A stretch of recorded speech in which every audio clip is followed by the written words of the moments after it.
What's going on, everyone? Good to see you all here. I can see some of you already starting your shit in the chat, like Alexis. Keep your negativity away from me today, Alexis. Also, I can't pin comments because I'm on StreamYard. So I've spoken to True Underdog about the format. You guys already know how it all works here. So if you have questions, if anything comes up while I'm talking to him, I will go back to it. So don't feel like I'm ignoring. I know some people messaged me the other day saying you're ignoring my super chat. I promise you, I'm not ignoring them. I just, obviously I don't want to interrupt him when he's talking or when we're talking about something. So you know how it all works. We'll talk for like an hour or two, however long he wants to talk for. And then we'll start bringing people on. You know how it goes. You got 6 minutes to ask me or him a question to flesh out your point, and then we'll bring on the next person. Okay. And then we'll see how long he wants to stay for. It's completely up to him. There's no pressure. So thanks for tuning in. I'm going to bring in True Underdog now, okay? Let's see. There he is. Hey, there I am. Howdy-ho. Can you hear me? Is it all coming through clean? Does that sound good? Yeah. Can you hear me? Yes, can hear you perfectly. I had to get the studio all set up, but it should be working smoothly. I hope so. Awesome. Yeah. Is this your first time on StreamYards? Maybe. It's possible. I've been on like several different ones. I'm not sure which one the Realmcast did, because I've been on their stream a couple of times, but I know they don't do Discord or like Twitch, so it could have been StreamYard. Not sure. What are the advantages to StreamYard, just out of curiosity? It has a multi-chat built in. It lets me basically like move the stuff around like this. That's cool. I can bring stuff on screen. I can let people jump in very easily. So it's pretty good. Let me just make sure my mic is okay. Yeah, my mic's fine. I don't know what these guys are talking about. You guys are tripping. Anyway, bro, thanks for jumping in. I really appreciate you being here. No, I'm glad you reached out. I've actually wanted to do a collab stream / video for a while, but it just kept getting put off, or I'd forget about it because you watch something or you get a random idea for a video and then you forget like plans that you had. But I've actually wanted to chat with you for a bit. It's been like over a month that I've wanted to do it. And I'm like, here we go. I saw your comment and I was like, oh my gosh, why am I seeing this like 2 weeks late? And I'm like, here it is. I just happened to see it. I'm like, yes, good. Because I just checked that video. But you know how it is. You get like hundreds of comments on a video and it doesn't notify you of even like 12 that day. So you barely see anything. Yeah, no, that's also good, man. I thought you might see it eventually. So I was like, it's Christmas, I'll just wait until January. But like I told you in Twitter, if there's anything that you want to bring up to me, it's completely uncensored here. You say whatever you want. What we'll do is we'll, talk for like an hour or two, however long it takes. And then the stream usually like chimes in. Some people will call in to ask me questions or you questions, as long as you're comfortable with that. Oh yeah, it should be fine. Yeah. All right. Awesome. Well, first of all, dude, I want to ask you, like, when did you get your start on YouTube, and what was the first things you started doing on YouTube? I think it would have been Mortal Kombat 9, like 2011. But I didn't have a good mic back then. It didn't come through clean, and I was like, what do they call that in Call of Duty? Like a squeaky high schooler. I was still like 13, or so my voice was high pitched. Those were the first videos I ever did, but they're gone now. I've removed those. I think the earliest video you'll find on my channel now is the Injustice videos when I was doing guides. And I think what I got lucky with is I had those guides posted by somebody at NetherRealm or other. They posted on the official like Facebook page for Injustice. They put the guides up there. And I was like, oh, cool. Let's keep this ball rolling. My roommate was freaking out. He was popping off about like, oh my God, they put you on the, the official Facebook and your views are going up. And I'm like, I just take things as they go, man. I don't forget. I don't pop off because I can be like, getting too excited before things actually succeed. So I'm always level-headed about it, but I was still optimistic that would be the good boost that I needed. And I just kept going from there. Before I was put on the Facebook page, I would actually just take recommendations from the comments. I'd be like, oh, recommend which character guide you want next. Because my goal was to make fighting games easier to understand. When I was trying to learn fighting games or even just watching tournaments, they use so much terminology that is not immediately easy to understand. Like an FADC, what is that? An SPD, what is that?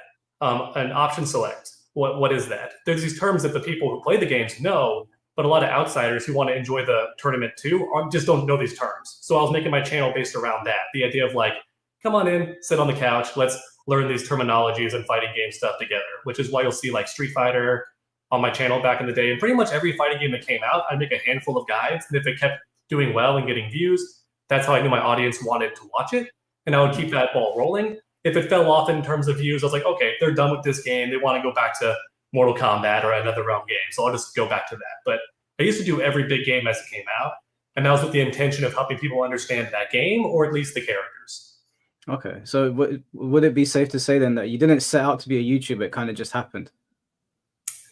I mean, I definitely did want to have a way to monetize my hobby because I would get home from athletics like football or track, and I would play video games for like 3 to 5 hours each day. I think we all had a gaming addict phase when we were growing up. And I thought to myself, this is a huge waste of time technically. Like I'm having fun, but I could probably be having fun and also monetizing this in some way. So that was the beginnings of it when I was like 13, 14. That was my inspiration of what I wanted the channel to be like. And it just kept evolving from there into different things. Okay. Have you ever competed? Have you ever gone to tournaments? Oh yeah, I went to Evo for every year since like 2018, 2019. But then there was that gap, of course, due to the lockdown that happened. So would have been more tournaments at Evo, but they locked it down for a year or two. But yeah, I've been to a couple of combo breakers where I get dusted because the competition I find is just way steeper at combo breaker. It's way more serious people, even though Evo has more people. So as a result, there's more entrants and it's a bit easier to win a few rounds before you lose. I even got my Chipotle card for surviving Tekken pools day one for Tekken 8. And then I have one more for Mortal Kombat 1. I actually did better in Tekken 8 than Mortal Kombat 1. I was playing Asuka. And a lot of people even admitted, like, I don't know what to do against this character. Nobody plays her in ranked. And I'm like, no one does. There we go. No one does. So you were telling me a bit like you wanted to talk about Tekken as well. So are you still playing Tekken? And if you are, like, what is your feelings towards it? So I like Tekken, actually. I enjoy the drive system. I understand the heat system. Oh, sorry, not drive, heat. The heat mechanic. I know that people, it's frustrating them because it's not as old school as Tekken has been. And Tekken's kept pretty true to its format for a long time. So to introduce this like big gameplay change, like the heat system, I get how it's bothering some people. I personally like it. My buddy hates it because he is a big fan of movement. And he tells me they keep nerfing movement. They keep making it easier for the opponent to get in and stuff like that. It's harder to sidestep punish. But I like that because I like to be in the opponent's face all the time. I like to be able to get in easier and stuff like that. So it appeals more to me, which probably isn't good because I'm more of the casual Tekken player. But I like Tekken 8. I think it's fun. If they got rid of the heat system in the next game, be completely okay with that. But I like it right now for what it is. I think it's fun. Okay. Would you say Tekken 8 is your favorite Tekken game? You know, I enjoyed Tekken 7 a lot too. I liked how in Tekken 7 I could do a bit more after the low parry without having to engage heat. I noticed that you can't get the tail spin after like the low parry now, I think. You can still get the flip though, right? There's that new flip they added. But so the combos got reduced a little bit off the low parries and stuff, but you can just use heat to ground slam them and keep it going. So I get the idea. It's still there. But I guess what I'm saying is I like some elements from Tekken 7, and I do miss a lot of the characters from Tekken 7 too. I miss Josie. I miss Eliza. They brought Lydia back, thank goodness. I was telling my buddy, like, dude, I'm learning Lydia. I'm having fun learning this character. Why am I doing this? She's not going to be in Tekken 8. I'm wasting my time. And then sure enough, there she was. I was like, yes, they actually did bring Lydia back. Fantastic. But I think they're saying that like you're on the wrong mic because you're getting tons of echo. Oh. If you go, can you see where it has the little panel that says settings? Yeah. Yeah, and then go to audio. And it is the wrong one. Shit. Yes, it's Eddie. My bad. There we go. There you go. Do I sound way clearer, chat? That's much better. Oh, sorry about that, Mike. I hate when it does that. I don't like how it defaults to the webcam for some reason. I have this mic plugged in. You know, it's not a great mic. It's just a standard Blue Yeti, but you know, it's way better than that thing. They say it did it to me as well. I went on Hypnotic's podcast and didn't know, and I got a really shitty webcam, so everyone was just like, "It sounds like I'm dying slowly." But yeah, that's fine, man. I want to watch that. I like Hypnotic. Yeah, go ahead. Sorry. So is Mortal Kombat 1 your favorite Mortal Kombat game? I don't know if it's my favorite, but I'll be honest with you, I wasn't feeling MK11. It had some characters that I liked. They brought Frost back. They made Shao Kahn a playable character. Frost started off the game very weak. Her mids could be ducked. She was very slow. She couldn't she had a lot of high attacks that just whiffed. So you could just bully her, and her zoning wasn't very good. And I hate zoning anyway. I'm not a huge fan of keep away unless they make it really fun. Like Guilty Gear does a good job making zoners and keep away characters fun. You're constantly doing stuff. So it feels like you're actually having to work to keep people out. But in Mortal Kombat games or NetherRealm games, it just comes down to the same 2 projectiles over and over again. And I just don't enjoy that. So I don't like playing the keep away characters. Sorry, what was the question? Completely got off topic. Your favorite Mortal Kombat game? Oh, yeah. I think it's way more fun than Mortal Kombat 11. I'll say that. I'm not sure if Mortal Kombat 1 is my favorite, but it's the most fun I've had in a while because even though MKX was also very fun, the online was terrible for the first year or two because they didn't have rollback. Yeah. You were legit a whole second behind. The game didn't look laggy either, which was the frustrating part to explain to people. I'd be like, you guys don't see the lag because it looks smooth, but it's all 1 second delayed. Like I'm a whole 60 frames in the past. So it's all muscle memory. There is no reactions. There is no hit confirming here. I'm just hoping it hits and going for the conversion. So at least MK1, the online is smooth enough. And I do like the cameo system. I understand that some people don't, but to me, whenever I get bored with the character or every character that I like to play, I can always mix up the cameos and it kind of gives me that honeymoon phase back again where I'm like enjoying the character again. I'm getting to learn them again for the first time. It's just the cameo mix up. You know what I mean? It gives that same fun feeling of learning the character again for the first time, but you're just learning a new matchup with them. So I do like the cameos. Is it perfect? No. Could it be better? Oh, yeah. Would tag team have been better? Most definitely. I think it probably would have. I think it would have still had a lot of people complaining about it because finding a player who's good at tag team, you just don't get to play. So I think they would have complained about that, just like with Dragon Ball Fighters. You know, I didn't pay $60 to block. That would definitely be the meme. Yeah. But no, I think MK1 is very fun. I enjoyed a lot more than MK11, but I'm not sure if it's my favorite. It's up there, though. I'd say top 2. Okay. And so, you know, the size of your YouTube channel, you probably have a very different perception to me of like maybe the FGC or how people interact with you on YouTube. What is your perception of the fighting game community or like the Mortal Kombat community? Probably more specific MK because that's mostly what your videos have been recently. Yeah, well, the MK community has changed quite a lot. They've like the demographic has changed quite a lot, you know. So it's hard to say where the FGC is at in that regard. I do know we're some of the biggest complainers, but like Sajam will say, like there's no bigger haters than the own fans of the series, right? Like he says, "Oh, you think you hate Guilty Gear? Guilty Gear players hate Guilty Gear more than you do. You think you hate Tekken?" He's like, "Those Tekken players will complain way more about Tekken than you will." And I'm like, "Oh, you know, fair enough." The FGC as a whole, I miss how it used to be okay to. I miss the thuggery, as they would call it, right? And now that's like removed from tournaments and stuff. You can't like do those fun pop-offs and like you can't, you know, they like banned that kind of element from the FGC, and I miss that. I really do. I thought it was fun. I miss the sort of shit talking all the time in person and all that. Like the one dude barely tossed a chair at the tournament and got fined a huge amount of money. Did you hear about that? Oh, Hungry Box. Was it $100 just tossed it a little bit? Well, because I know he's the main one, but someone else repeated it as a joke and barely tossed it like 10 feet, and they got a huge fine. And it's like, oh, come on. It's like a little plastic chair. It's not breaking the bank. Why are you getting mad? He just barely tossed it. Now, a different I never guy saw that one. Yeah, I never saw that one. I think I've been to tournaments, obviously, in the UK where they pop off and we get pretty crazy. But unfortunately, more often than not, when there's been pop-offs here and it's been like in a big venue, something bad has happened. There was one time where the whole venue shut down because someone popped off and he knocked over a wire and it tripped everything. So yeah, I get why they want to find people and not get them doing dumb shit. I mean, didn't a couple of Mortal Kombat players the other day pop off and the monitor went everywhere? I have no doubt, but I have to see that. I would have to see that. Yeah, I'd rather they didn't go crazy. I might not be as close to everything now lately because I've been spending a lot more time with family. So I get done with the video and then I just spend most of the day with my sweetheart, go on a date or something, or hang out with friends. So I might be not as in tune with the FGC lately. So I missed that video where they destroyed the monitor, but that sounds hilarious. I would argue that maybe the wire thing was actually the setup team's fault. It shouldn't be possible to trip that wire. I'm just teasing. Well, so the pop-off I'm referring to, he started running around. So it was kind of hard to know where he was going and he just happened to step over something. Oh, man, his footsies are too strong. He just got away too quick. Couldn't catch him.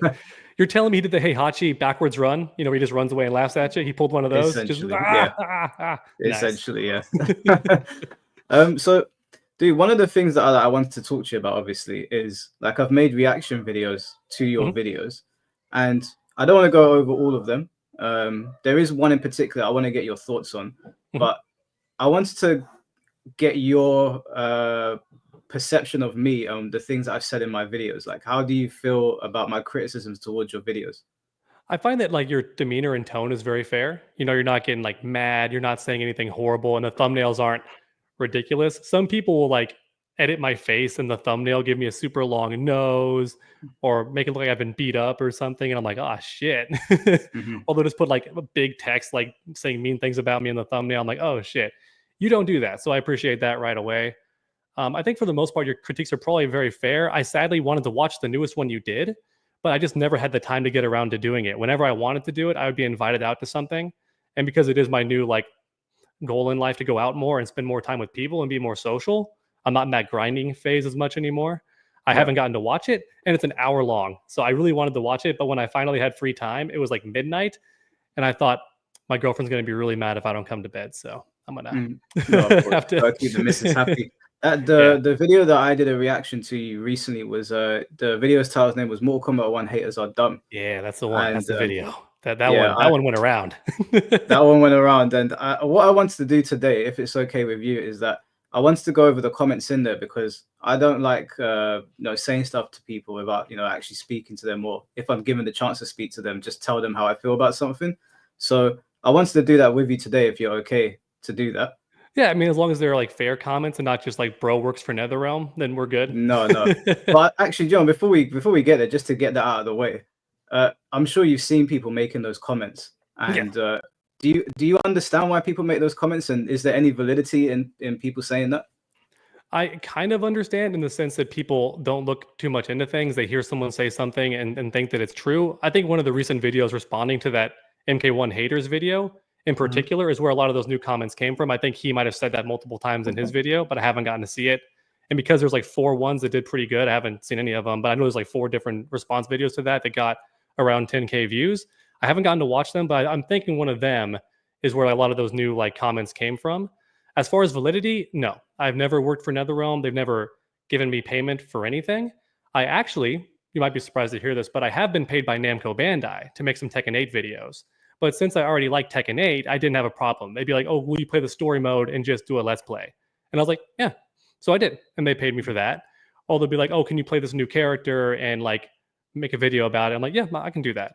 And they'd pay me to do that. So I have done some videos from Namco Bandai, but it's never been in bad faith because I do like Tekken 8. I think it's very fun. So I don't mind making a video that's sponsored from them. Though there was one tiny critique they made for the story mode video that I think you might find funny, and I found it very petty on their end. They made me change this. At one point in the video, I get hit, counter hit by one of the opponents, and they send me flying into the air with a big uppercut. I spin and everything, and I go, oh, sure, you can. And they go, cut that out.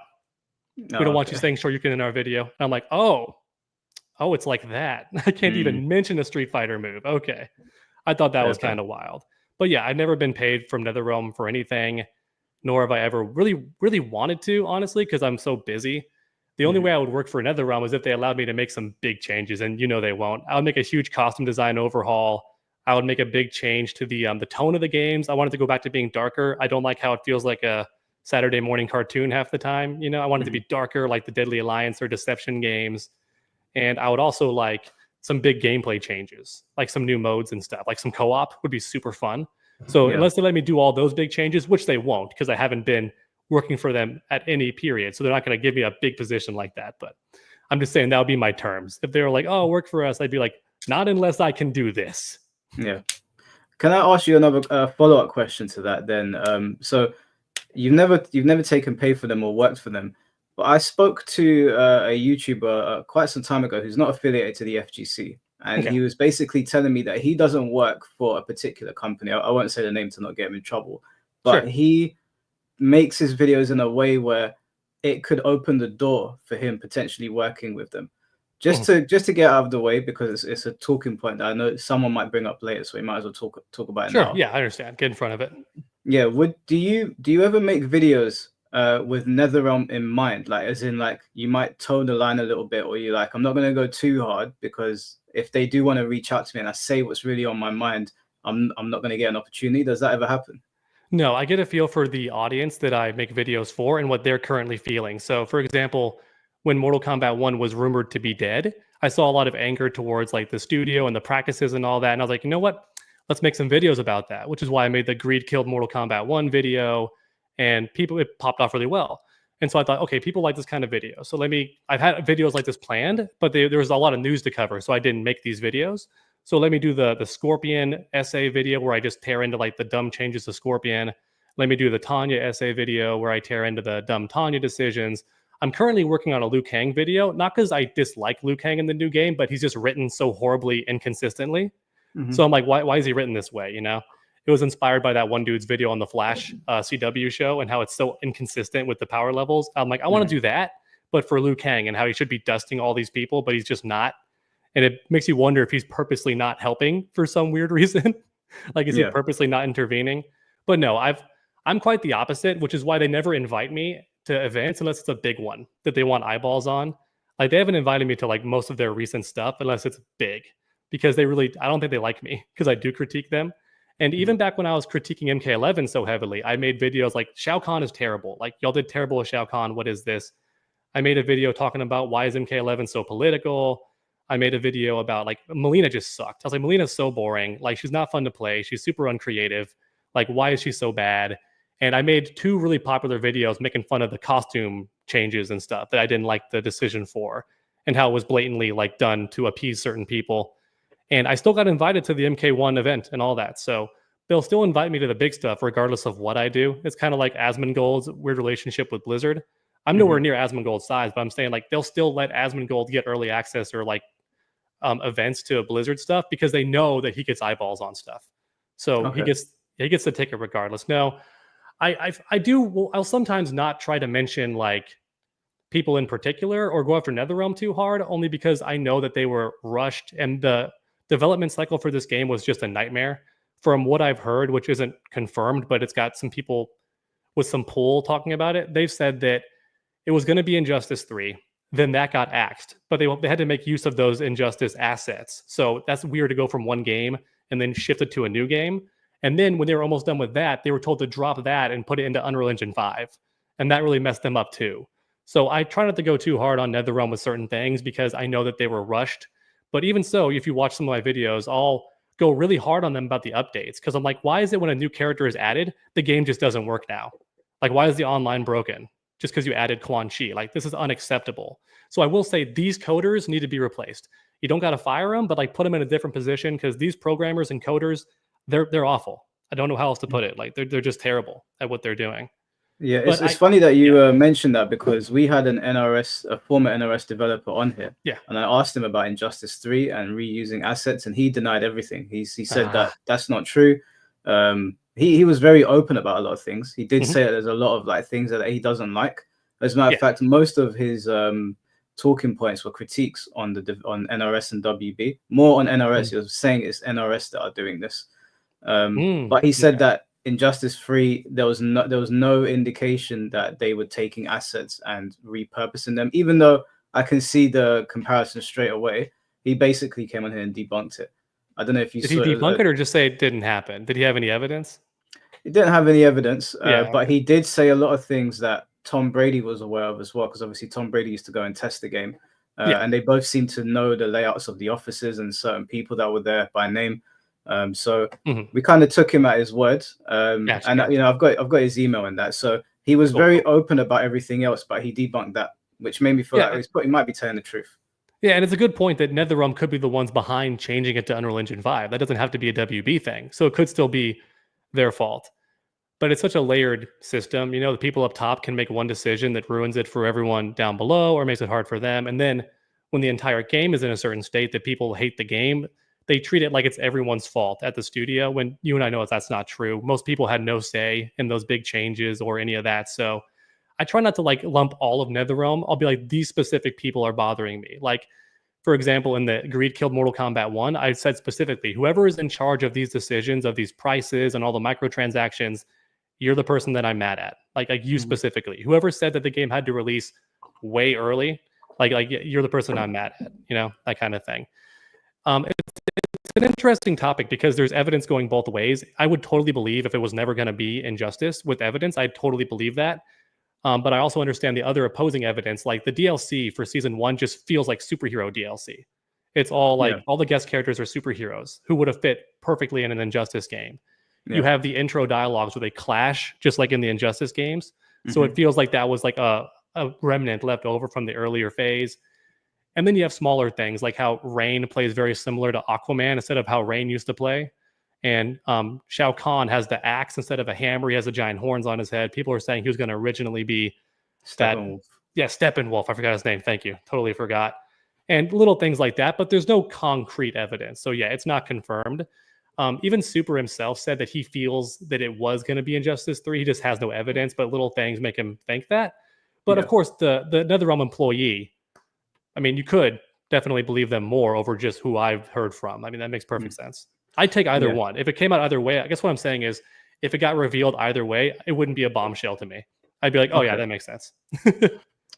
There's another question I want to ask you. And again, like, if you have any questions, I don't need to feel like this is a one-sided thing. So if you want to ask me anything, feel free. But there's one thing I want to ask you, which I know somebody will come on and ask you, so I might as well ask you now. Yeah. Do you pay attention to the criticisms of your thumbnails? Yeah. What do you think about what people say about them? Well, I changed it recently. I'm no longer doing any of my AI art. I'm just taking actual images from the game and putting them up there. Or I'm finding like real photos, like the Pennywise in the recent thumbnail is literally an action figure of Pennywise, just zoomed in really close. That's like an actual model's, face. Yeah. Most of those faces of them going, and being surprised, is just Quan Chi's fatality being performed on the characters. Makes them all look like that. And then I Photoshop them a little bit to have bigger eyes or something. The reason I went for that look is because it stood out from other channels, because everyone does like in-game screenshots. I just wanted to stand out a little bit. And if I had somebone else making my thumbnails and then used AI, it would be completely unethical. But since I was always the one making the thumbnails, I didn't personally see an issue with using whatever means I wanted to make my thumbnails. So I did start doing that to just stand out more. But recently I've moved away from that. I'm also not doing the glowing eyes anymore. Or I'm not trying to. I think one thumbnail had the glowing eyes, but I'm trying to move away from that as well. But I do understand like the thumbnails look very repetitive. I was trying to get a kind of branding thing going, so that even from a distance in the corner of your eye, if you saw that thumbnail, you go, that's Underdog's video, and you want to click on it, As far as like, if you also mean the clickbaiting element or whatever, I believe that if that really was clickbait, then people wouldn't still be watching, because I've been doing the same thumbnail formats for like over a year and a half, almost 2 years now. So they know what they're watching when they click on it. I always pay a keen eye to the likes versus dislikes too. And if it like veers too far in one direction, I smarten up and go away from that. But I look at my own audience more than anything else, the people who are my core viewers that return for the content. And also the watch time is always averaging around 5 minutes or so. If it was clickbait, they leave in the first 30 seconds, or like the first minute, and then they don't. So I don't personally consider it clickbait because of the data that supports it not being that. But if people feel that way, I understand. I'm not going to force them to like it or watch it. But I'm not going to change it to suit what they like if my core audience still enjoys the formats. Like, they don't seem to mind it. So. No, that's fine. Yeah, I thought I'd ask you, because I'm sure that it'd be a question asked later on, so I might as well just ask it now. Oh, yeah. Also, one more thing. I wanted to add that I have been doing different thumbnail formats with the, there's a new system in YouTube, you've probably seen it, where it lets you do multiple thumbnails and it shows you which one is getting more clicks. Oh, no, I haven't seen that. Oh, yeah, it's really cool. You can go to the thumbnails and there's a test option. You can upload multiple thumbnails and just let it sit for a day, and it will show you the percentage of which one got more clicks. I've been doing that for about a month now. And my old school video, the thumbnails that people don't like, some people, those ones keep winning out by a considerable margin, like a good 5% or so. So I haven't changed. I've thought about changing to different formats, but they just don't get as many receptions from people. So like, people aren't clicking as often on the new thumbnails. When MK1 first came out, I had a good 3 or 4 that I was switching back and forth between. But once I was done with those other types of videos and only had news left to cover, you now only have the news thumbnail format, which is just the logo in the background. So okay. No, I'd love to mix it up, obviously. I want to start putting my face more and all that. I did it with the My thumbnail. Yeah, I saw that. So. I had no idea YouTube. I mean, with my YouTube channel, I kind of just like my thumbnails look like they've been made by a 5-year-old, so I kind of just put my face, I cut it out, and then I cut out a character's face or something that's going on. So if it works, it works, man. Don't change what works. Yeah, I don't know much about the back end of YouTube, I'll be honest with you. I kind of just upload videos and do live streams. I'm not really paying too much attention. I probably should pay attention to it, but it just depends on how serious you want to take it. I mean, if you're having fun with what you're doing right now, then go for it. If your goal is to like get as big as possible and grow as fast as possible, then you want to start getting more analytical and look at which videos get the most watch time, because that's what YouTube really goes for. People make the mistake of which one gets more views, but you want to look at which videos get the longest watch time, because that's what YouTube actually likes. So if you can prioritize that, you'll be doing just as good. And of course, the optimal is to have views and watch time, which you could definitely get to happen. Yeah. So do you? I mean, this might sound like a stupid question, but I'll ask it anyway. Do you view your YouTube channel like more of like a business than like just a hobby? It's definitely a business. Yeah, 100%. I still enjoy it, and I want to make content that my viewers enjoy. So in that aspect, it's more entertainment based. I do what I think people want to watch. I'm not just going to jump on whatever people are talking about or what's trendy. I want to do what I think my viewers would enjoy watching, Yeah. if that makes sense. So I'm not going to cover some big drama in the gaming industry just because I think people like are clicking on that. I want it to be what my audience would actually watch. Yeah. I've thought about expanding into other games, but sadly, I think I missed my window just due to my nature of posting every 2 days or every day. I wanted to really incorporate Marvel Rivals, and then I just completely missed the window on that, I worry. But it's still very popular, though, so who knows? Maybe I could pull it off. Yeah. No, definitely. I miss the window and stuff all the time. I kind In of just fact, wake up and go yeah, on. so you wake up and I wake up and I randomly upload shit. Like there's no like real plan other than the live streams have been kind of planned recently, but Yeah. other than that. That's a fun phase. I was also going to add that unfortunately, because I associate fighting games with business, because I've been doing this channel for like 10 years, I almost never play fighting games for fun now, unless a friend invites me to play. Like I can't even enjoy just hopping on and playing ranked. I have no motivation.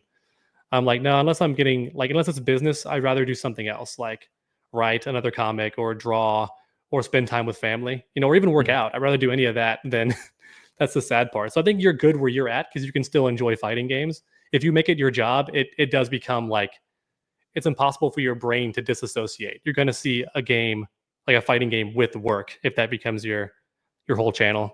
Yeah. Yeah. Oh, fair enough. Like, yeah, I definitely don't look at it that way. But have you fallen out of love with fighting games then? And it's just because, this is what brings in the money, or are there any particular fighting games that you actually would enjoy sitting down and playing? Maybe like Virtua Fighter or Dead or Alive? Oh, I love all of them. I love all the games. Like even in Tekken 8, I still have like almost 100 hours in it. Street Fighter 6, a lot of hours into. I still enjoy, like they're very fascinating to me still. I still will play with friends if I'm invited. I don't get fun out of just playing for playing anymore. It's got to be with buddies. But when we play, we'll play for like 5-hour sets and stuff. And I have like almost every modern fighting game that came out recently. And I'm excited for the new Virtual Fighter. I was a bit sad when I learned that preview they showed was just mocapping an actual fight scene from a movie. I was like, Yeah. oh. Yeah, no, that was Jackie Chan and Benny the Jet.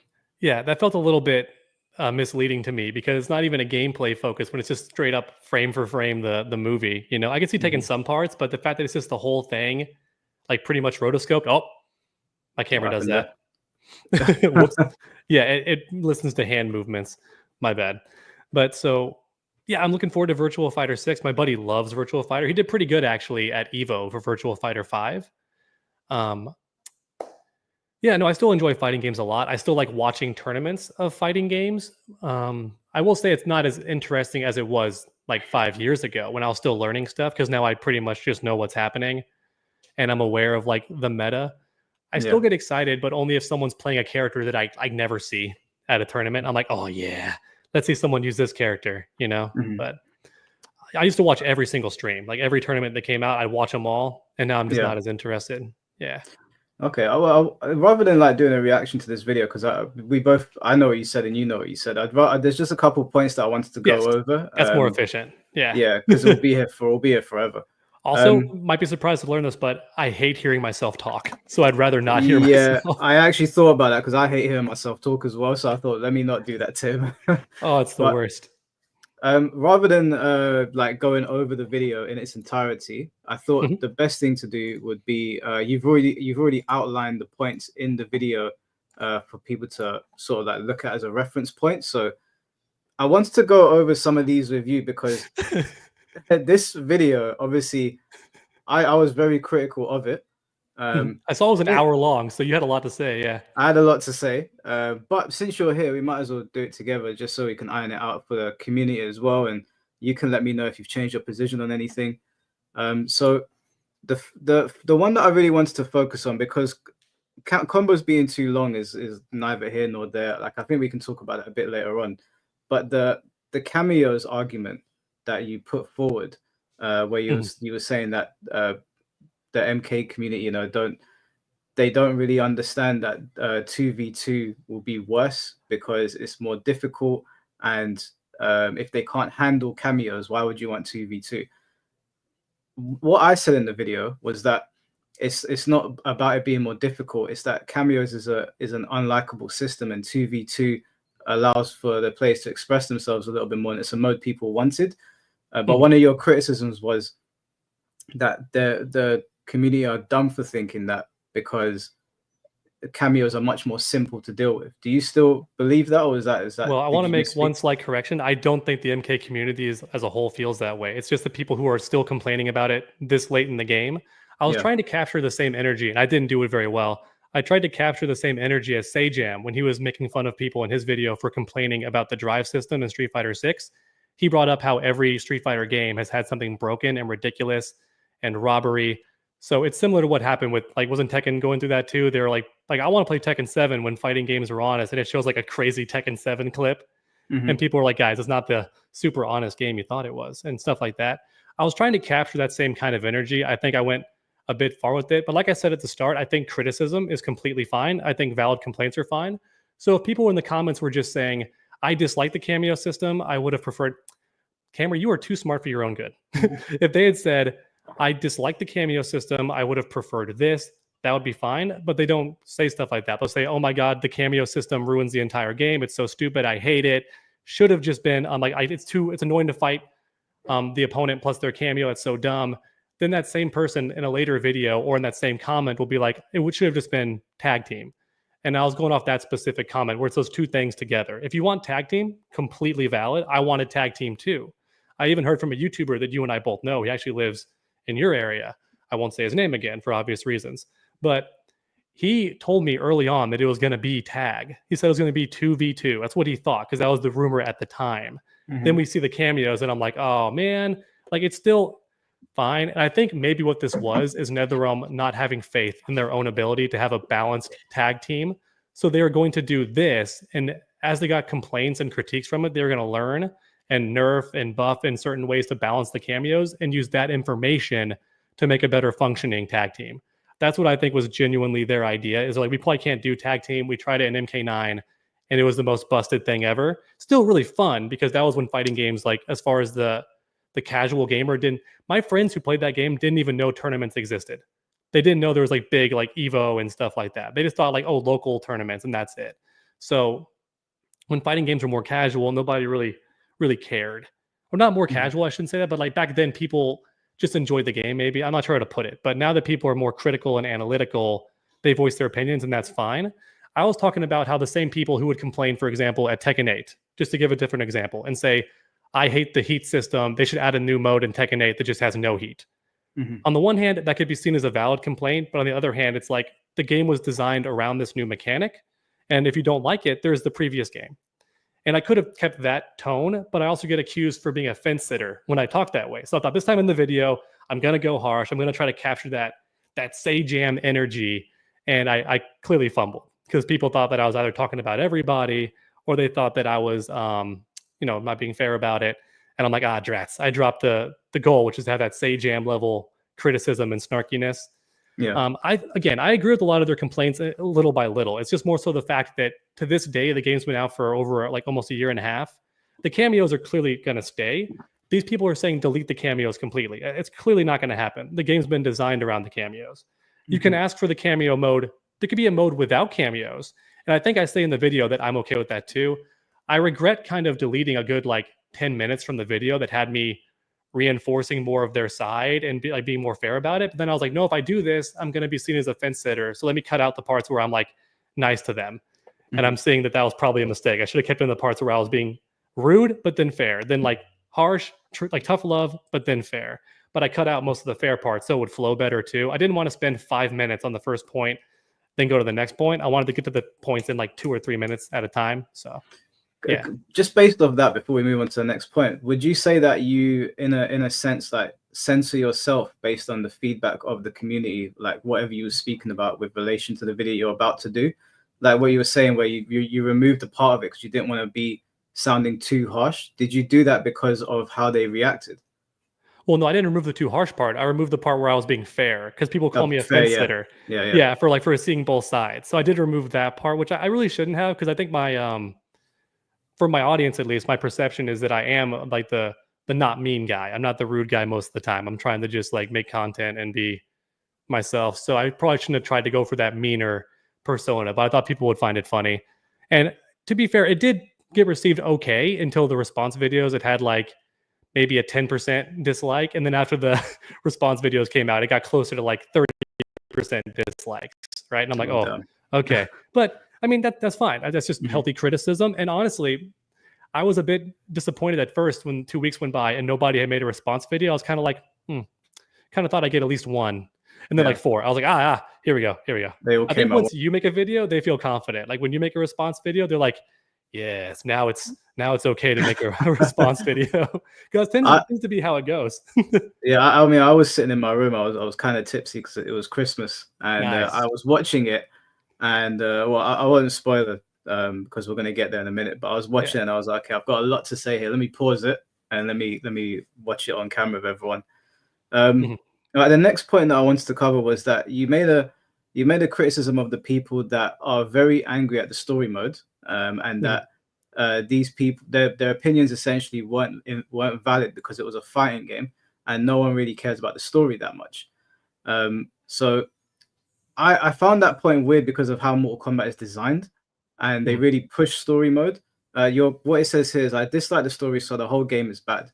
And in the video, you were basically saying that, how could you dislike the whole game for just the story mode? But a lot of people do buy Mortal Kombat just to experience the more casual side of it, like invasions and story. And I pushed back on that, saying I don't think that's fair to these people, because MK is really, and NRS are the ones that pushed movie-like stories. So can you elaborate a little bit on that? Yeah, well, at first, I'm not sure if it's intentional, but I am noticing a slight twisting of my words again. Because before I said the whole community was dumb for thinking this way, but no, it was just the people who are still diehard complaining about it. So with the story, I think it's completely valid to dislike the story, and I understand that most of the audience of Mortal Kombat 1 is casual, which is why it probably sells well. Is because, well, MK11 sold way better, obviously, but I'm saying the casual target audience is who they are appealing to. So that's completely fine. My main point was saying that the story mode being bad does not invalidate everything else in the game that could be very fun. And also, I do think that if we did a poll, like an actual poll of people and why they buy the game, I don't think very many are buying the game just for the story mode. Like they finish that and then they're done. I still think they want the game to be balanced. They want to have fun gameplay. If it was just story mode and there was no other content, I think they'd be pissed, is what I'm saying. So that's my critique there. Is like, you can dislike the story mode. I thought it was very meh, very back and forth. In fact, I'm different when it comes to how I like movies and stories. I have some like really bad takes sometimes. Like I still to this day do not like Spider-Man Homecoming. I did not enjoy that movie. The sequel was a bit better towards the latter half. The first half I did not like. And it's similar with the story mode for MK1. Most people love the first half and hate the second half. I think the first half was fine, but pretty boring. And the second half was so stupid, over the top nonsense that I was at least more entertained. So I was enjoying that more because stuff was actually happening. I didn't like the toned down, neutered version of the MK tournament. I get that Liu Kang would do that, but if I was writing it, I would have made it to where Liu Kang didn't want his people to enter the tournament, but he has to like protect Earthrealm. So it's still a violent tournament, despite what he wants. I don't like that he's neutered it and now there's like no one dies or anything. That's so lame to me. Yeah, I completely agree with that. Yeah. I think I should have been more level-headed in my critique. I don't think anyone's dumb for liking the story mode or for buying the game and like a story mode being a big part of it. I just don't agree with the notion that if you didn't like the story mode, that makes the whole game bad. I disagree. I think that a majority of the fighting game should be not the story, in my personal opinion. Everything else should be good too. So Tekken 7 to me had one of the worst story modes. It's not terrible, but it's one of the worst ones I have ever experienced. And I still think that game is crazy fun because the gameplay is so good. I like the new characters. I like some of the changes they made. So that's why I'm personally here. And I can only speak for me. But yeah, that's what I meant to say, is that like the game having a bad story does not make the whole game bad. And if you hate it for just that, fine. But stop trying to project that the whole game is bad. That's your perception. Stop trying to push that onto other people as fact. Yeah. If I could word it that way. Yeah. Before I move on to the next point, because I did want to go back to the cameo thing, because it's such a big part of MK. But I wanted to ask you this because I ask people this all the time. Oh, sorry, just before I do. Thank you, Gypsy Harlow, for the $20. My grievance with MK1 at the moment is fundamentals and own staple mechanics don't provide a smooth, intuitive experience in the same way MVC2 does. Having to move, use a block button, and cameos feels clunky. Thank you for the $20, bro. Yeah, no, I completely agree. Yeah. Well, Although I'll has cover a those problem of like only 10 characters being used, but yeah. Yeah.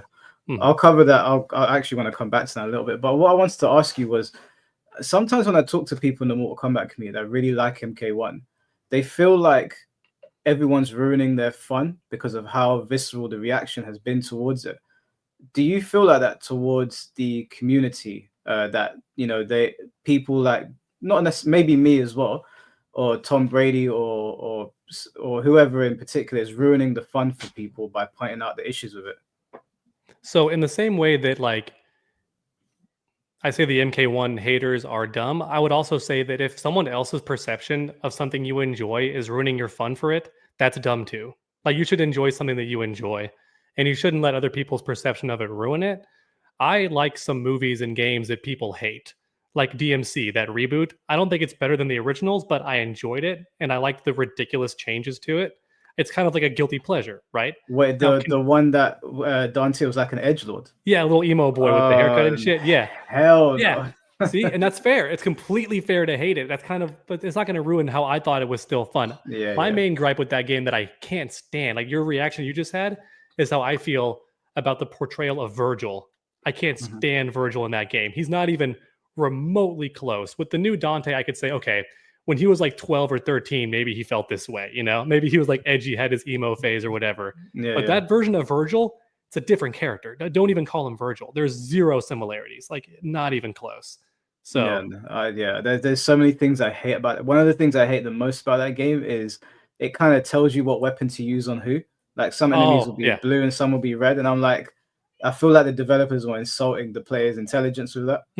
The one thing I did like about it was the stages sort of shifting, and then I think that news reporter boss was like a parody of like a Fox News boss. I thought that was pretty cool. But the bosses and the style of the game are just really cool. The limbo element, I wish they had taken too, because DMC5 definitely took some elements from that game, but left the parts I didn't like going to a very realistic art style, whereas before it had kind of an anime look to it. They went very real with DMC5, and they went from the mostly gothic kind of choir music, which was kind of like the Resident Evil games, which is what it was originally. It was originally a Resident Evil game, but it was too different, so they changed the name.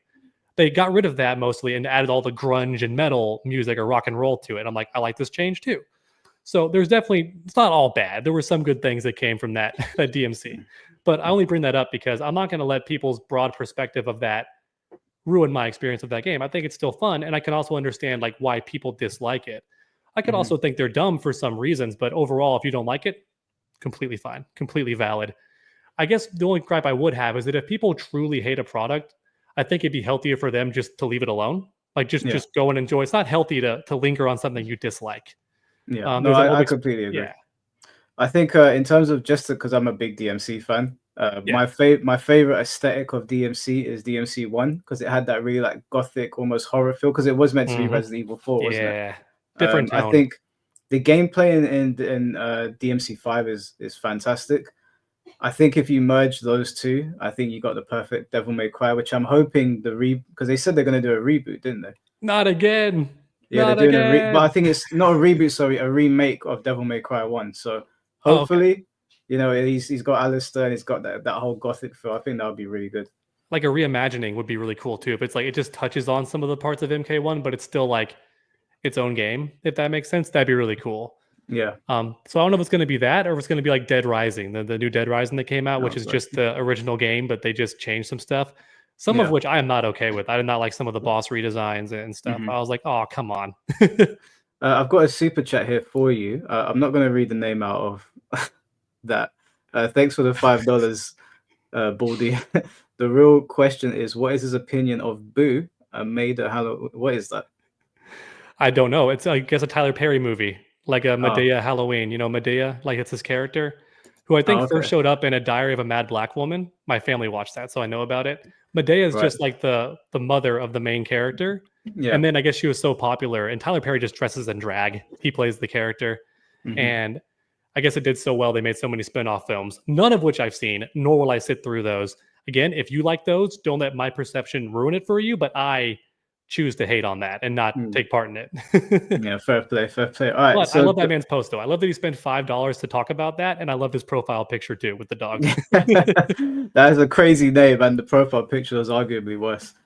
But all right, I want to go back to Shame the on him. 2v2 thing because you Yes. made a comment in there, and it came across to me like you were absolving NRS from doing what they should be doing, and basically you said that 2v2 was broken, and Mhm. it's a reason for why it shouldn't come back, and Cameos is a better direction to go in. Essentially, I'm mincing your words kind of because you elaborated, but essentially you were saying this is broken. Why would you want this to come back? My pushback to that was that people want 2v2, but they want a competent 2v2 system Yeah. in the Well, I game as mentioned that in like the a video, but yeah, I do say that if they could do it right, then I'm right there with you. I do. I yeah, left that part in. Luckily, I said that if they do it correctly, yes, 2v2 is way better. I'm just saying that the competence of NetherRealm, like I like their games, but they're always super broken when they first come out. So I yeah, can't imagine it would be reasonably doubly broken if they tried to add twice the fundamentals and twice the characters on screen. I'm just not sure they could do it. If they could, yes, and I do think they still should have done it, but I don't think they had the competency. yeah. Okay, no, fair enough. So the next thing you had on here was not enough content Mhm. with regards to MK1. Do you honestly think MK1's got enough content in there, or enough content to satisfy people? I mean, I think so. There's still plenty of fighting games coming out that don't have a lot of content to them. Like I think in Guilty Gear, you just have the online or you have the story mode, right?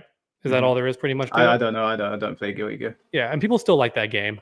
Although I will say, Guilty Gear, I heard that apparently you still don't have a ranked matchmaking system. What Oh, the heck? really? You definitely got to add that.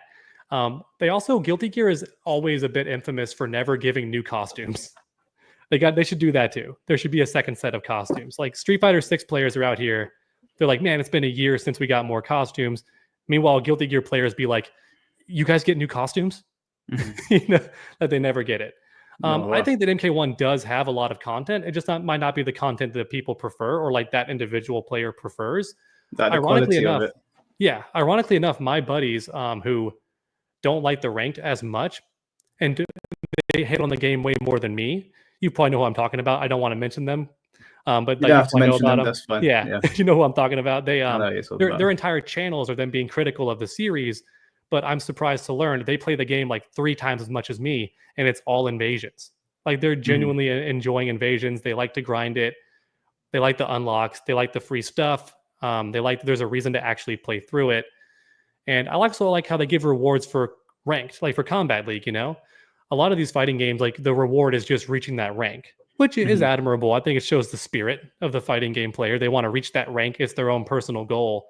But I Yeah. like how NetherRealm, or let's just say Mortal Kombat, because I don't want to glaze the developers here. I think every game should do this. I like how Mortal Kombat 1 and 11 reward you for reaching those ranks by giving you a new costume or a new Mhm. palette. I think it should be a new costume though, not a new palette. That to me is way too lazy because I've worked in game design. I've done 3D modeling and animation. I know for a fact it takes like 3 seconds to go into the texture and just change those wheels and make it a new color. It's way too simple. I think it should be a bit more. Now, some of the new palettes they added do go that extra mile, like the weird Raiden ones where they have like the lightning on their face and like the new scars and stuff, and their eyes are all white. That's a bit better. But those are actually complicated. They're not just a different color. Yeah. Could Mortal Kombat 1 have more content? Yes. I think a co op mode would have been way better. I think the Towers of Time should have been there from the beginning, even though I'm not even a huge fan of the Towers of Time. And I think people who are fans of MK11's Towers of Time and really loved it, I think they might be in the minority, but I don't know for sure. Because even NetherRealm knew how much people would dislike that grind. So they gave you an option to have the AI do it, which to Mhm. me is still hilarious. It's like you're totally admitting that people don't like this. When you add an AI, they can grind it for you. Yeah. Where would you So measure MK1's quality of content against other MK games? All the dating back to the original ones, 3D era and NRS era. it's hard to say. I think Deception had the most fun with the it had the conquest mode, but the Mhm. issue is when you finish conquest mode, it's done. Like there's nothing else you can really do with it. So I do like how invasion, the idea of refreshing it is fun to me, but they Mhm. definitely should not have added so many elements that people hate. Like I wish I had my controller in here, but there is nothing I hate more than a fighting game lover and enjoyer than to be playing the game and a random thing from off screen hits me and I Yeah. had no way of knowing it was coming. I had no way of stopping it. That to me is the equivalent of playing against the AI and your buddy just touches your controller and moves it down, or like takes your hand Yeah. off the controller. You're like, dude, stop! I'm trying to play the game. That's how it feels, and I genuinely hate that element. I think the bosses are fun. They're way too cheap sometimes, but I think the idea of having a boss that has multiple phases and then the elements of the screen change, that's fun. That's creative. But I think most of Invasions should have just been regular 1v1 against the opponent with something fun for the player to use. Like how in MK11, some modes had, oh, you can summon this character to help you in the fight. Like that's fun. I don't think it should be against the player. I think they should add elements that help the player. That'd be way more fun. Okay. Fair play. Yeah, so if you hate Invasion, completely valid. Completely valid standpoint. Yeah, I hate Invasion. I think it's I think it's one of the worst modes they've ever implemented into the game. I think what would have been better is if they had a conquest mode and they updated that because you could go to different realms. So Yeah. give people different things to do in the realms. But Invasions feels like, do you remember the Deadly Alliance? Sort of like you could go through trials, sort of. Yeah. It feels like that, but kind of expanded on a little bit. So it feels like Mhm. they've taken 10 steps back. Yeah, because it was way more fun then because you could unlock stuff that was actually way more interesting, and it also wasn't irritating with the challenges. I mean, if you've ever watched the Combat Kings podcast or heard me on some other stuff like the Realmcast, you would have heard me say that whoever's idea it was to take Invasions and make it like a board game where you're stuck on this set path, idiot. Like you ruined everything about it by doing that. Even something as simple as letting me walk around freely and then step on the nodes whenever I want to do each specific challenge, and maybe just putting a gate that has like a points over it, and it's like you must reach this many points before you can enter the new area, but you can pick which ones you want to do to get those points, and then open up the new area. Kind of like what Spyro did, and I think Crash Bandicoot did that, where you could like pick the levels you played and then go to the next area. Yeah. Like that would have been so much better. Like, how did they not think of something that simple and straightforward? Locking you on a set path was ridiculous. And they almost made Invasions mode really fun in the past couple of seasons. Then they ruined it with this new change where you can no longer buy the keys to unlock the chests. You have to do a specific challenge to get the key. And that challenge might be really annoying. And it's just mind-boggling. They took something that nobody was complaining about and changed it. I don't I get it. haven't played Invasion since the first. I think it was Scorpion was the first one they Yeah. had, That and was I pretty played rough to it. get through. Yeah. It was 'Cause you horrible. had to Like do it. I couldn't believe it. I think I made a rant video for like 40 minutes after it, just screaming into the Yeah. mic. No, I understand because you had to do like every mode there. And then in season 2 or 3, they changed it to where you can finally skip. You can skip any mode you want to. The only one that's required is like the one to get the key to access the boss, and then you can fight the boss and then go to the next area if you want to. The only Yeah. downside to doing that is your character will be a lower level, so you can't like add points to their attacks and defense and stuff. So you will be making the game very harder indirectly because the enemies are going to be at a different level than you are now because you haven't done the other stuff to level up. Yeah. But yeah, they made it really good for a bit. Then they ruined it with some new changes, and I'm like, well, All right. Well, I wanted to ask you about combos and your criticism of people and complain about the combos in MK1. I I really don't like the combo structure in MK1, and I do think that they're too long. And I think when I was listening to your criticism of it, I disagreed with it because I don't think people have an issue with like long combos. I think people have an issue with the access to long combos. I think if you had combos like in like Street Fighter 4's got frame perfect or one frame links or oh whatever. Lord, the plinking, baby, the plinking Yeah, that you had but to you do had to even get those. to. It was very rare to see like somebody do like a long ass Evil Ryu combo or a long Balrog combo because it was difficult. But I didn't have an issue with watching a long combo then because I knew once I saw that long combo, they really did earn that. In MK1, everyone can do a combo. Like it's no work, in my opinion, anyway, compared to what MK was or other fighting games to do long combos. And in your video, you were saying, why are people complaining because there's always been long combos. But I think it's the access to the long combos that people don't like. Do you agree with that at all, or do you still have pushback on that? That's a very generous interpretation. I think that's very kind of you. I definitely do think some people might feel that way, but I've never read a comment that said that. They've never said, I have an issue with how the long combos work, or I don't like how easy the long combos are. They've always just said, I hate the combos. Like, they're too long. I didn't pay money to watch a cutscene. Like, I miss in the old days when there were no combos. Like, they just say really ignorant stuff like that. And I'm like, oh man, that's something else. And I didn't put the comments in the video because, one, I didn't feel like digging, but also I hate putting people on blast like that. I didn't want to single out any individual person, so I didn't put their literal comments in. But those are the ones that I was getting. If they came at it like that, I'd be like, yeah, I understand what you're talking about. But at the same time, the biggest complaint for MK11 was how some characters just didn't have combos. Or if they did, it required this specific move. And that bothered people. So, for example, Frost had to use a very specific move if she wanted combos. If you didn't equip that move, she just didn't have combos outside the corner. And that bothered some people. And what I like about MK1, whoops. What I enjoy about MK1 is that the move list is way bigger for most characters, which gives you way more combo creativity and way more combo routes. I do agree that some characters, their combos, just the animations are long. So, for example, Ghostface has that move where he stabs you twice, puts you over his shoulders, and tosses you into the air and then jumps after you. You can do that same string twice or 3 times in the same combo. And it just makes it physically long. Not like as many hits long, but it just takes too long. I understand stuff like that, but thankfully we have Combo Breaker. Plus, from a balance standpoint, it's actually better for it to be more hits to get the damage than like it was in MK11, where you could do burst damage. Like if you had the Crushing Blows, for example, you could do Crushing Blow into Baby Combo and still get like 35, 40%, which meant you were less likely to get breakaway in time to escape the combo because they could speedrun that damage. In MK1, more hits builds the meter for you faster. So more hits actually gives you better access to Combo Breaker as you're getting hit or comboed. So it actually helps you as a defender to have more hits in the combos. But I still understand if people don't like the combos. My gripe was combining the issue with the combos and then going back to the old game and saying it didn't exist when it definitely did. It's just that back then people didn't have access to as many resources to learn the combos and practice it themselves and all that. So you'd probably be very unlucky to run into a arcade player that knew the Reptile Infinite, for example, or knew the Touch of Death, Sonya, and Raiden glitch in MK1 or stuff like that. The original Mortal Kombat. I hate they named it Mortal Kombat 1.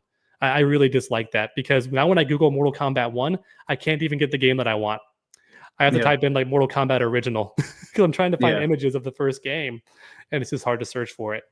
Well, I'm interested to see what they call the next game. I think they totally cornered themselves. Yeah, they have. I think the best route to go is scrap this, and what they could do is give it naming conventions now. Like the new Jurassic Park's called like Rebirth. Yeah. Just say Mortal Kombat something. I don't think they should do 2. I don't think they should do 12 or 13. I think they've kind of fucked up there. Just give it call it Rebirth. I'll go with that. That was my idea too. The exact same name and everything. I was mind boggled because what made Deadly Alliance cool and also very clear that it was like a new start. Even though it does take place after MK4, it's a new start in the sense of new gameplay. It's 3D now. It's also got a different tone. It's way darker now. There's way more story focus to it. So we're calling it Deadly Alliance. It's got a subtitle. There's no number. That to me was cool. That had impact. That told you we're starting over and it's in a different kind of way, new direction. And MK1 literally is that. So they should have called it Mortal Kombat Rebirth or Mortal Kombat New Era. Like would have been way better. I don't know why. I guess I thought the MK1 would be like talked about a lot, which it was, but that's that's playing the short game. You never play the short game. You never like just go for a shock and awe and then it's worse in the long run. You don't do that. So no, I 100% agree with you. And I've been laughing. I said in videos before even, what are they going to do with the sequel? Are they actually going to call it Mortal Kombat 2? There's no way. New Dawn. New Dawn. No, Breaking Dawn. Yeah, they could have called it anything but 1. There's a part in this video as well. It's one of the last things I really want to touch on in this video where you said the game is too hard. Or were you saying people were saying that the game is too hard? Yeah, I saw people complaining that like not that it was too hard directly, but they were saying like, I hate that I have to learn the cameo and my character. I just want to learn my character. Or I hate that I have to fight the opponent and their cameo. So that translated is the game is too complex for them, or they don't enjoy like that extra layer of the gameplay, which is fine. But MK11 is right there, and so is Mortal Kombat X. These games still have online servers. You can still play those. I understand wanting the game to improve or fix in ways that you like. I understand that. It's your opinion to want that. It's completely valid to want the game to shift in your direction. But it's also, you can't expect it to just change completely for you. You can't expect them to remove the cameo system because you don't like it. It was clearly built with that in mind. Same with the drive system in Street Fighter 6 or the heat system in Tekken 8. It's been designed with that in mind. Would a mode without it be great? Yes. In fact, I was complaining in MK11 that I wanted a mode that didn't have crushing blows and didn't have the fatal blow. Because the fatal blow in MK11 was crazy cheap. There was no screen freeze. It just happened. And they were like 10 frames. So you couldn't react to them. Like Jax's flying punch hit mid. It was unreactable, did a ton of damage. Put him in, his arms were fully heated up, which meant the next hit would crushing blow. It was just nuts. It was just a ridiculous, like, rush down nonsense that would happen. So I wanted a mode where that didn't exist. And I was flamed for that. Like, it sounds so boring and stupid. And I'm like, okay, completely valid. If I'm in the minority here, at least in this one little group chat, completely fine. I'm just saying I would like that. But you learn to live with the system. The same way that Sajam said, if you don't like the drive system or you think the guard impact or drive impact should cost 2 bars instead of 1, that's a valid complaint and criticism. But at the end of the day, you have to play the game as it is because that's how it exists. Yeah. And he would bring up past games. Like if you think that the DI is robbery, have you seen the V system in Street Fighter 5 where you could do an unsafe move on block and then V-trigger cancel and be plus? Like you did an unsafe move. And the move's unsafe because it's so good if it lands, but now it's great either way. And that's complete nonsense to most people. But you play the game that you have. And same with Street Fighter 6. Some people hate the rush mechanic. They hate that you can parry, dash, and then run at the opponent. They hate that Street Fighter 6 has that instant run in the opponent's face kind of mechanic. They hate that you can throw a fireball and then sprint in behind it. Completely valid to critique that and not like it. But at a certain point, you have to accept the way the game is. And you either learn to play it because you want to keep playing 6, or you accept that you don't like that system and you just go to a different game. We have to have some maturity about that. Don't keep hating on the game for 2 years straight because you don't like the drive system. Doesn't make sense to me. Okay. Well, I really want to answer this question. Yeah, I know that like you're not combative like me. So if you don't want to, like go down that road, then you can say, I just want to walk away from that. But I really want to know from you, since you're here, because I only ever see you on Combat Kings. I don't know how many podcasts you usually do, so I think it's rare for people to see you. I want to know how you feel about the content creators that have been very critical of your work, myself included. How do you, and you don't have to name any names if you don't want to. If you want to, you can. But do you feel like people have been fair towards you, and how much of the critique have you seen? It depends, right? I think that it does bother me a bit to see me in the thumbnail or in the tags or the titles, because you always have that knee-jerk reaction of thinking this was done for views. Because if it wasn't for views, then they would not put me in the thumbnail. They would just combat my ideas and my perception, but they put me in the thumbnail because they want that extra traffic. And you see it in the channel. Like they'll be doing like this many views, this many views, this many views. Then me, it's like boom, like me in the thumbnail, boom, here it is. So there's a knee-jerk reaction to be a bit upset about that and be like, oh, it's just because I said it, you know. If another person who had like who was a bit more like favored in the community had said it, they'd be like, oh, I'm not going to touch on that. But because I say it and people always mock me or critique me, because some of it is just straight up mockery with those thumbnails and stuff. But just putting me in there is fine, I suppose. But that's my knee-jerk reaction, is being like, oh, great. There's the easy views because it's me in the thumbnail, you know. And I feel like there's people who defend the game way more arduously than me, even people who are big, and they are way harder on other games. They say like, oh, MK1's the best game ever. Like, and Tekken 8 actually sucks compared to MK1. And those people never get videos made on them or put in the thumbnails. And I could be wrong, but I can't help but think that's because they won't get the same views. And I'm like, but that guy is like everything that people lie about me about, that person actually is. And now here I am getting seen as like the person who never wants to meet in the middle or listen, which I do. I do want to listen and meet in the middle, and I understand different perspectives and stuff. But I think the way you handle your videos, you're very fair in how you speak. You never get angry or in your feelings. You're just critiquing what I've said. I do think sometimes you misinterpret what I say, going off what you're saying in this podcast today or this stream. But that could be how I presented it. Maybe I need to do a better job presenting my points. That could be how it was misinterpreted that way. So I can work better to fix that or work on that. I don't really. I'm sure I've made mistakes as well. Like we're all human. I don't really feel like calling anybody out, honestly, because even if I did feel that way at the time, I know that later on I'll be like, I wish I hadn't said anything because I don't want to get in the way of what they're making or what they're doing. I would only get mad if people outright lie about me or straight up like spread a rumor about me because that doesn't feel fair, you know? Has that Especially when happened? there's, like people have spread the rumor that I work for NRS or something like that. And I feel like there's no way anyone could say that in good faith if they research my channel because I make so many negative and critical videos about the games. And they wouldn't let me do that if I worked for them. Like they just straight up wouldn't. So it feels like an unfair criticism, an unfair critique. I understand thinking that if you just barely glance at my channel, but if you're going to make a video about somebody, critiquing a game is one thing. You want to tear into a game, it's not a person. Like tear into a game all you want. But to go after a person and make them the focus of your video, I think in that situation, there is the burden of proof and research on the person making the video to actually see if that's even close to what the person's about.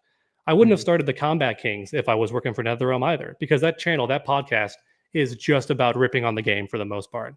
Like if you look at the title of every single video, it's like Mortal Kombat update sucks, like Conan sucks, and like that's fun. Like that's fun to talk about and open up that dialogue. So I don't like when people spread rumors or if people lie about me, which some people do. And I also get a bit this part's not as big, but I get a bit perturbed when people will try to make a point to counter my point and it's completely wrong. I'm like, what? But then everyone in the comments is like agreeing with that. And I'm like, what? Just a basic Google search would debunk what they just said, but they're not even going to do that footwork. Okay. Well, you can't change people's perspectives, you know? Do you have because of the size of your YouTube channel, do you ever like when these things are going on, do other YouTubers ever reach out to you or talk to you behind the scenes with what's going on? Has it ever gotten to the point where it feels like, because I've been in situations where other YouTubers have stepped in and it's turned into something else, but at your size, does that ever happen where people are making videos about you and other people are reaching out to you to maybe like do something to counter them? Not really. No, I've never gotten that. I've never had a single person reach out and go, "Oh, I saw so-and-so's video. I want to make a video." It's never happened. Okay. No. So you generally you just push it to the side. Yeah, I mean, I've been told that's the best course of action. I watch some big streamers and some big YouTubers, and they say one of the worst things you can do is show that you've bled. So don't show that you bleed. Like just keep going on what you're doing. It's better most of the time.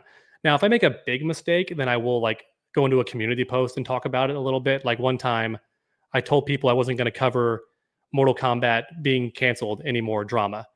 And then I made a video soon after talking about the possible DLC, not even the DLC, but like the funniest shenanigan that happened where 3 different verified insiders had 3 different lists for Combat Pack 3.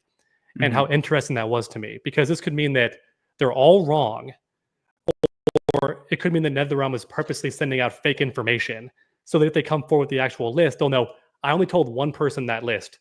There's the insider. You know, like that Game of Thrones kind of trick. Now, do I think NetherRealm's that smart? Could be giving them way too much credit, but it could have been a thing they were going for. I made a video about that, and a lot of people misinterpreted immediately that I was talking about Combat Pack 3 confirmed. And they got really upset. I saw some angry comments. So I made a post saying, guys, just so we're clear, this video is just talking about this topic. And I said that I would not cover the game being dead anymore or being canceled. I never said that I would stop covering DLC content or possible DLC content. I'm still going to cover that because a big part of my channel lately is Mortal Kombat 1 news. So I'm going to cover news. And I just made that clear. But I don't feel like even devoting a full video to talking about that. I'll just do a little community post and then keep the grind going. You know, since you've been in the fighting game scene making videos for so long, has most of the critique come from the MK side of it, or have you received critique from Tekken or the Street Fighter side? Which one seems like the most vocal to you?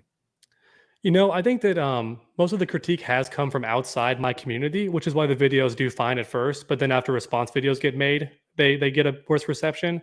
So I do think it's mostly anybody outside my community, which is completely fine. That's the point of YouTube, is that people can interact and critique and like send their commenters over. I'm obviously not a fan of people who dislike and then leave immediately, which is what I do think was happening because the views barely went up, but I got a bunch of more dislikes. And if someone leaves in the first minute or 30 seconds of the video, YouTube won't count that as a view. That's their way of combating clickbait. Yeah. So when I get a bunch of dislikes out of nowhere, but the views don't go up even like 1,000 views, I'm like, no, I know what's happening here. Absolute dislike bombing. So Yeah. that's unfortunate, but it's the nature of the beast. I'll move forward. I'll learn from it. I'll try to be more fair and balanced. I clearly cannot pull off the Sajam snarkiness or like, that fun mentality that he goes through, because he makes that video like every 2 years. He's even Yeah. admitted, like in the comments, say like, man, every 2 years, Sajam makes this video roasting the complainers and whiners, and it's always beautiful. I tried to do that. Didn't work out as well. So maybe I'll just not do that. Or if I do, I'll be very more level-headed and more fair, way more evidence, and I'll understand their side and find some middle ground. I guess I'll go with that.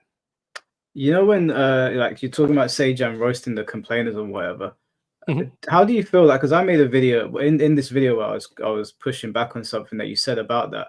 I was saying that I feel like with the Tekken community, for example, we complained about rage quitters, and we complained about in Sparking Zero. And maybe they were going to do it anyway, because I don't work there, so I don't know if it was something that was coming. But it definitely feels like a response to the amount of pushback that Bandai Namco were receiving. Because initially they were saying we can't do this because they might take us to court, which seemed like a crazy thing to say. And then they went ahead Rage and did it quitters anyway. would take them to court. They're saying like if they Yeah. banned them, They were saying if That's they not banned true. them, they might take them Yeah. to court. And then obviously they started banning people. And then they said if we can't do anything else, I can't remember the exact reason. Now they're punishing rage quitters. So Yeah. when that happened, I was like, see, this is where complaining gets you. Sometimes you need to complain to these companies. Do you think that with Mortal Kombat 1 and the way that it's come out and the way people have received it, do you understand why there are so many complaints? Like the fear that we might get a Mortal Kombat 1.5 and we might be dealing with more bullshit with the next game, rather than them hearing our voices and hearing how much we don't want this again. Yeah, I mean, that's like a very loaded thing to respond. There's like 3 questions in there. First off, I did see a lot of people complaining about aspects outside of just the rage quitting. I saw people hating Tekken 8's new play in general. Like even the pro players are saying, I hate how Tekken 8 plays. I don't get it. Now, he was still winning, but he had that same sentiment that many players had. They didn't like how different it felt from 7 to 8. So it's not just the rage quitting. That is a big issue. And from what my buddy told me, that's because the way their servers are set up, it's hard for them to pinpoint the rage quitters immediately. They can find them if you post on Twitter, they can see the name and then ban them that way. But their actual system itself, due to how their servers are set up, they don't immediately, it's not automatic response. Like some games have it built into their actual server where the second someone rage quits, the server can pick up on that and they get banned instantly. Doesn't require any person working at the studio to do anything. I don't think Tekken has that. They have to manually do it. So it's much slower. So I do see people complaining about stuff outside of that with Tekken 8, and that's completely fine. But at the end of the day, the same way that I was feeling about MK1, I would tell them if you hate the heat system or you hate Tekken 8 that badly, it's okay to complain and critique about it. But also, if you really hate it that badly, it's time to just play a different game, I think. I don't think Tekken 9 will have the heat system because if they probably want to add something new to it, right? And there's no way they could keep the rage art, the heat system, and then still add something new, like a whole new game mechanic. That'd just be too many things. Like they already glow red and white at the same time when both are active. What are they going to glow blue now? Be 3 fires at the same time? It's going to be ridiculous, Yeah. And with Mortal Kombat, I think it's very strange and also it's unresearched to think they're going to do it again with the sequel because no Mortal Kombat sequel is similar. Like MKX was very drastically different from MK9. MK11 was the most different. Like MK11 felt like a complete abandonment of the past 2 games. It had nothing. It changed the meter system completely. It changed the combo structure completely. It added the crushing blows. It changed the way the X-rays work. It also, even halfway through its own development, it changed the way the buttons were done because originally the way to enhance special moves was different for every single move. So Scorpion's chain, for example, he'd throw out the chain, and then to do the enhanced part, you'd press Y, and he'd like elbow them in the face because that's a different punch button. So they were trying to, I think, copy Tekken or other 3D fighters because there's so many 3D elements in Mortal Kombat, which I kind of wish they would drop. Even though I love 3D fighting games more most of the time, I don't think trying to merge those 3D elements into a 2D game works super well. Like, for example, all the high attacks. I think that if Mortal Kombat removed most of the high attacks and just had them hit mid, you wouldn't have all the crouch spamming that you have. And the reason that's not an issue in Tekken is because a lot of those crouch pokes and stuff are minus on hit. So, like, it interrupts them, but it's still not your turn. So it's got a balance to it. NetherRealm will copy some aspects of it and then forget the other aspect that makes it work. And it's like, stop trying to implement things that don't mesh with your game super well. But yeah, I don't think Mortal Kombat sequel will be anything like Mortal Kombat 1. If it is, then I apologize. You can save this, clip this. I was wrong. But they never keep it. They've never kept it. I'm kind of surprised at how different MK1 was, only because MK11 outsold so much better than the past games. Like it did so well. So I would have thought that somebody for sure who loves money at like WB would have been like, this game again, but fix some of the complaints.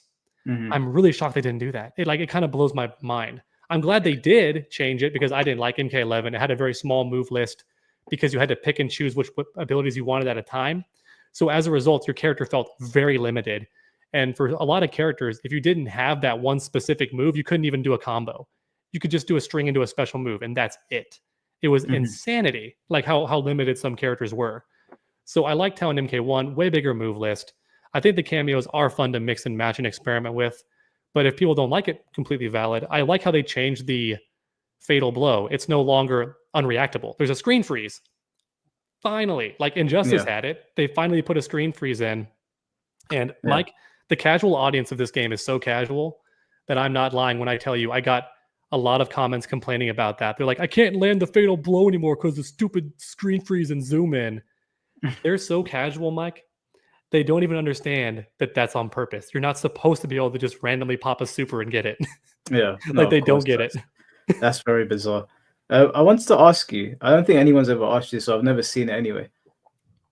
How do you feel about how NRS has been with the community over the past year or so in terms of like communication, how combat casts are put together? What is your feeling towards them? Not good. They did not do a good job. No, not at all. I think that Mortal Kombat X had the best campaign for advertising before the game released because every week you would get a character trailer, and then right in the middle of that week, you would get like their combat cast for just that character. It was so much fun. I remember in college, I looked forward to like every week because they'd show a new character with their trailer, and then halfway through the week, you got their whole breakdown in the combat cast. So cool. I liked that. And then for MK11, they weren't quite as thorough about it. And even back then, I was like, man, I really miss how interactive they used to be and how often they showed up and did stuff. That's not required, obviously. MK1 did it the most hands-off, where they were totally just expecting YouTubers to be all they needed for marketing and advertising. That's clearly what they were banking on, which I haven't seen the numbers. Maybe that works. Maybe it doesn't work. But as far as even simple stuff like being on Twitter and telling people we've heard the issues, we're working on it, they barely even did that. So no, they did a terrible job. I'm not a defender of NetherRealm on all aspects or even most aspects. I just enjoy Mortal Kombat 1. I'm not going to fight their battles. I don't work for them. I don't. So if they're not interacting, that's on them. Like, I think they could have done a way better job. And it's annoying because advertising and like just being a spokesperson for your game and just like talking to the community is such an easy side job that a lot of companies will take someone who's already doing something else in the game and just have them do that as a side job. It's that easy to have someone just respond to the community. But NetherRealm doesn't do that. Now, I've heard that maybe that's because of how their own system works, where in order to even post on Twitter, you have to get an approval from this person. And that person's got to confirm it with this guy. And this person's got to talk to them. And by the time it gets all the way back to the person whose actual job it is to listen to complaints and fix the problem, like a month's gone by, or like 2 months have gone by since the issue was talked about. And that's just a flaw in the system. I hate that. I think it should be instant. And I wish they had the option to do that. I think somebody is handcuffing them. If I'm wrong about that and they have complete freedom to post whenever they want to, then that's just them being lazy, and that's completely on them. Well, how do you feel about the censorship of no, don't know if I want to use censorship, but the tone in Mortal Kombat, how it shifted. It used to be a lot more like, I guess the women's clothing was a bit more flagrant and the tone of the game was a lot more dark. Do you prefer where it's gone, or do you miss like early NRS 3D era sort of tone? So like I said in several videos, I think it's okay if you want the primary costume to have that new design outlook to it, right? But there should always be an immediate alternate costume that references that older style that people are used to, like 100%. Otherwise, it feels like you're purposely not giving longtime fans what they want. And honestly, most new fans like those old costumes too. So it feels weird. Like when they, and like the Fort Snake even pointed out in his criticism, if you don't want the characters to have revealing outfits or you don't like those old school costumes, you have other options. You don't have to pick that outfit that was revealing and then censor it and get everybody upset. You could have just picked their other outfit that is not revealing and put that in the game. Because they're both from Deception, but they put that one in. You know what I mean? Because Lee May has 2 different outfits from Deception, one of which he's like fully covered in armor. And if they had made that the outfit instead, it would have been equally hype because people love that outfit and they wouldn't have had to censor it. You know, it's just, it's weird. I understand for tournaments, I think tournaments don't like it, which is why in Street Fighter 5, they started having to censor a lot of stuff. Like the supers had to be censored and they had to censor the outfits a little bit too. And you couldn't even wear those outfits at tournaments. You could not wear Armika's default outfit at a lot of those tournaments, which is why her secondary outfit was more covered up. Yeah. I understand that for the esports element, which is why it doesn't have to be default.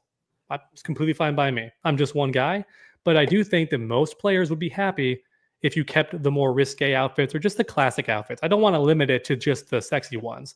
A lot of the classic outfits for the men and women are appealing for various reasons. So I think they should always be a secondary costume, like immediately. It definitely felt obvious when in MK11, Melina had like 4 or 5 different costumes and none of them were sexual. And that's Melina. That's her entire gimmick. That's how you know there's an agenda. That's how you know they're being told by somebody. Or maybe it's just the overall ethos at the company. They as a group decided they prefer this new look. They don't like the old school outfits. I call that bad consumer service, right? I call that bad for the customer. I say that what you want in the game can always be considered, but you should always design a game in mind for the players. So it's what they want. That's just good customer service, you know? That's how I see it.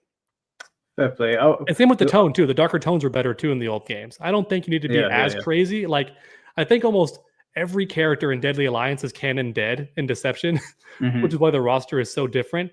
But somehow Bo Raicho survived. How'd he do it? How'd he not die? Damn it! I wanted to ask you as well. What's your favorite era of Mortal Kombat? Is it the digitized ones, the 3D, or the NRS era? It's definitely 3D era. 3D era had the best music, which is a big deal for me. 3D era, I actually do like the 3D elements. If they went 2D, that's fine also. But if the next Mortal Kombat game tried to play like Deadly Alliance with the sidestepping and the stance changing, I'd be totally down. I'd be so ready. I also think some of the designs were more interesting in Deadly Alliance. So, yeah, totally down. I would say still keep the story elements that the new MK games have, where it's like a long story.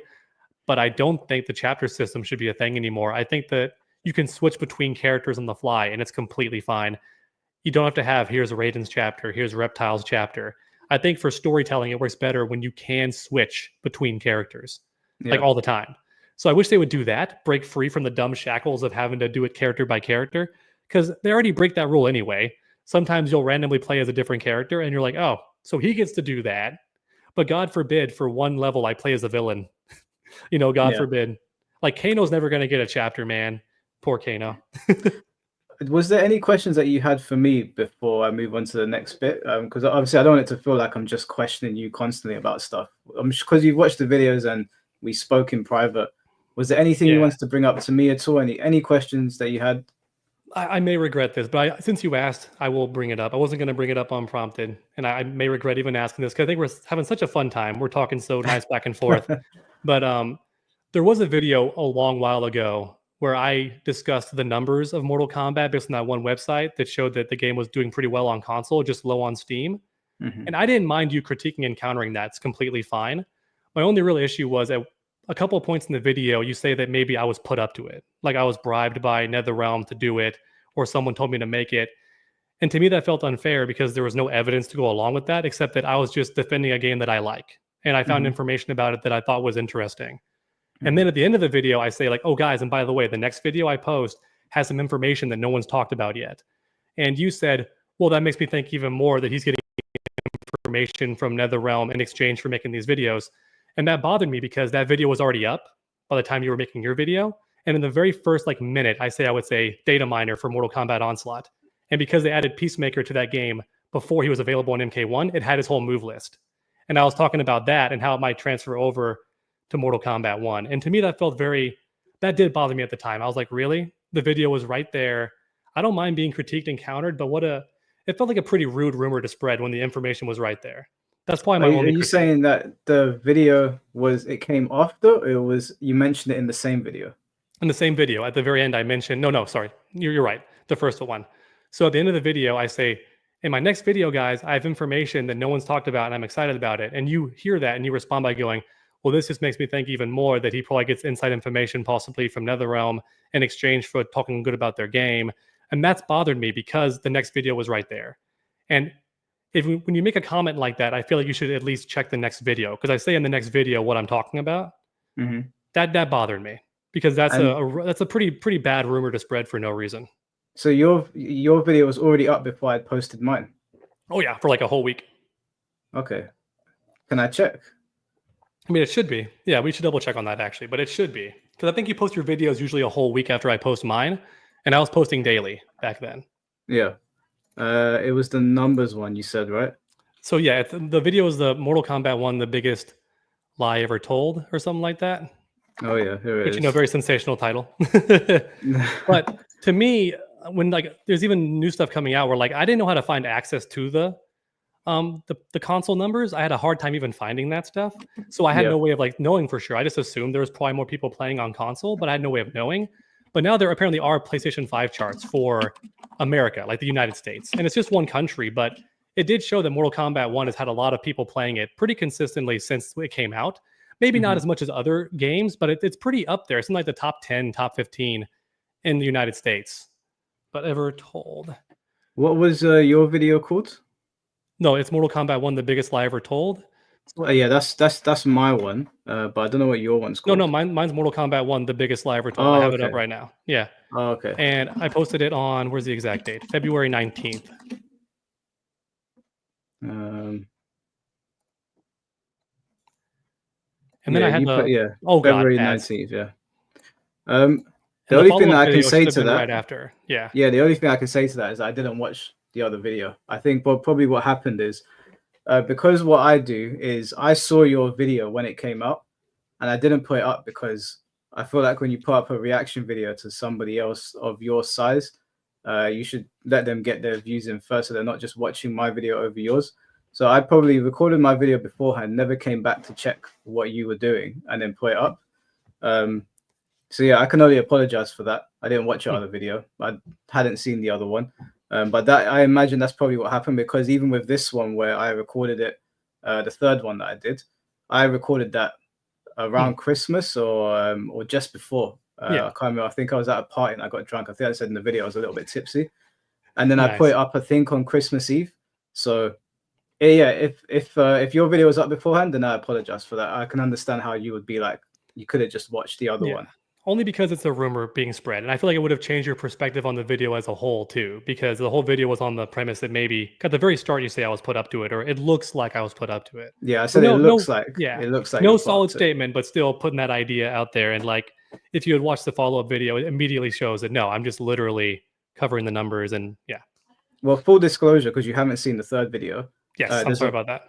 No, that's fine. Just might as well just tell you now. There is a part in the video where you said something. I can't remember exactly what you said, but I paused the video and I said, "Can you see why people think you're working for NRS?"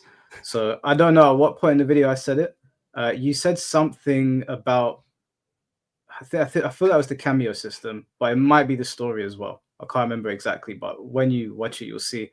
But I've never made the assertion that you do work for NRS. I've always said that it sounds like you work for NRS, which is why I asked you those questions in the beginning. Yeah. Wait, and so in the video where I'm literally roasting the player base and being a dick, in that video it seems like I'm working for NetherRealm. Yeah. Why would they let me do that? They wouldn't want me to do that. No, in the particular video where you said MK1 haters are dumb, there was a point where you called the people that were making the critique children, or you said child, or you said son. Oh, son, yeah. Yeah, so it felt like you were taking a jab at the people that were like really angry at MK1 on behalf of NRS. And the way you phrased it, I paused it and I said, this can you understand why people might have that interpretation of you? I guess I still don't understand. Like, why does saying son make it seem like I work at NetherRealm? I mean, what we could do, I know you don't like listening to yourself. I could play it just so that you understand, but put the bamboo under their fingernails, anything but. Yeah. Okay, well, we don't have to play it, but you made a comment about. I mean, I understand what you're saying, but I guess to me, I'll never fully understand it, because at the end of the day, NetherRealm would never let me do that if I worked for them. They would never even let that video get made, like in the first place, because you have to run it by them, and they'd be like, "This can't go live." That's Yeah. fine. I completely understand that. My criticism, my statement was not that you do work for NOS because I have no proof. My comment was that you made a comment against the community that were being very harsh towards Mortal Kombat and sort of like dragging it through the mud. And when I paused the video, which you'll see at some point when you watch it, I Yeah. said that talking point would make people feel that way. I understand that you're explaining it, and thank you for clarifying, but I still disagree. I think you have to have like that's a very bizarre perspective, even in the middle of that video, because the whole video itself would never exist if it worked for NetherRealm. Mhm. Like it just period would not. So I've never understood the perspective or the rumor behind that unless someone just watched a single video where I was positive. But to Mhm. me, it still feels unfair because why can't you be positive about a game you like? Or why can't That's you think that, you know? Yeah, that's completely true. I mean, because you haven't seen it, it's hard for you to understand what I'm saying. So I guess what we could Yeah. focus on is the one that you did see. Um, in that video, I think it was the one you said it was about the numbers, right? Mhm. And there was also, I think you saw the one about Tekken versus Mortal Kombat and the comparisons you were Yeah. making. Yeah. Yeah. I, Mhm. I don't, maybe you disagree, but the comparisons that you were making didn't make any sense to me. Mhm. And I'm sure you heard my references that I made and where I tried to pull you up on certain statements you made about characters and why you perceive them a certain way and why the story's a certain way and different content in the game or lack thereof. And to me, it sounded like you were running damage control. Now, obviously, Hmm. I believe you. You're sitting here telling me, and you've already said you don't work for them. So I believe you. No, But they would never hire me. They won't even invite me to early stuff unless it's big. They don't like me. yeah, but Yeah. watching the video initially, the first one, the two that you have watched, I got that perception. I Obviously, you understand. put it out in a certain way, and you know you don't work for them. So hearing this from somebody else is going to sound ridiculous. But from somebody that didn't know you at the time, listening to it, to me, it Mhm. sounded that way. Yeah, I understand. No, I understand that. I think there's some things you did agree with, but like as a whole, you wouldn't like agree. Like at one point, I say that the gameplay is better in Tekken 8. Yeah. You'd agree with that, right? Say that again, sorry. At one point in the video, I do say that Tekken 8 has better gameplay than Mortal Kombat 1. I think when I said that that's completely subjective. I think we were talking about the But you would nuances in the agree with gameplay. that, right? So that would make sense to you to say that. Yeah, I prefer the gameplay. Mortal Kombat 1 specifically, yeah, it's not a tough act to follow, I guess. Yeah. Um, And when I said the ending of the story mode was over the top and epic, and I liked how climactic it was, you think that makes sense too? what the Mortal Kombat 1 story? No, no, no. The Tekken 8. I thought the Tekken 8 ending was like awesome. Like the Yeah, whole big over you the know, top. my perceptions changed a little bit of it. At the time, I would have said yes, I agree with you. Yeah. Now I am a little bit annoyed at how far they went into the whole Shonen Jump anime shit. It kind of Yes. irritated me. Yes, but the good news is, so theoretically, they can't do that anymore because apparently the devil gene is gone from those characters. So theoretically, we shouldn't see Jin and Kazuya destroying entire cities anymore. But who knows? Because I prefer Well, it to be like street level fighting with a yeah, bit more, like street level. But also, if I see Heihachi tombstone Kazuya through like 5 floors, I can buy that, yeah, which happens in the yeah, Blood Vengeance movie or yeah. whatever. And I was But like, yeah. just to dispel that, at the time, I did have that impression. I won't lie to you. I had that impression of you, but I believe Hmm. you. You're sitting here telling me that you don't work for them. They've never worked with you. So I believe you, and you won't hear it come from me again. And also, I apologize for not watching the follow-up video that you did. That's on me as content creator. I should have done more work behind it. I think one of the things that I didn't like about how you worded it was that Hmm. when the video is ending, I get it's like a good hook to bring people into the next video. But when I was watching it, it made it feel like you had inside information. Obviously, I Hmm. didn't go and watch, so that's on me. But that's how it sounded to me. I was like, okay, this guy's got something's going on, and then I left it there. Yes, I understand. You didn't know me. You only know me from the videos. I get it. And I understand that I should know better that people don't see that side of me. They only see the videos. So I Yeah. completely understand that. I'm very happy you apologize about it. I understand your mindset at the time. I mean, it's completely fine. I just wanted to answer your question because you brought up any things that I ever had issues with, and that's Hmm. pretty much those two. I just Isn't don't like any rumors others? being spread when there's like no actual evidence to it. And I don't think rumors are fair in general. I think if like Yeah. any scandal does come out, grill me. Like, Yeah. but when it's just a rumor, it doesn't feel fair, and that's my main gripe because it gets away from itself way too fast. And before you know it, like entire YouTube channels and all their viewers think that's the truth, and it Yeah, just yeah. kind of bothers me. Yeah. No, I completely understand. I've had rumors spread about me as well, so I get where you're coming from. Like I said, I apologize for doing that to you. Um, I'm not perfect, you know. Everyone makes mistakes, and I can definitely word things better sometimes, because I know that I can come across combative. That was my perception at the time, but just so you know now, that's not my perception anymore. That's great. That was my only real hope for this stream, is that we will get to know each other better and just dissolve some of that stuff. Yeah. Yeah. Well, in future, what I'll do, because we've got each other on Twitter now, We do is that now. Yeah. if I see something that I'm a bit confused about, I'll just send you a voice message and say, "Hey, That's what's going awesome. on here?" And I then really hopefully appreciate that. you can jump on more live streams in the future. I'd be happy to. Yeah, it'd be great.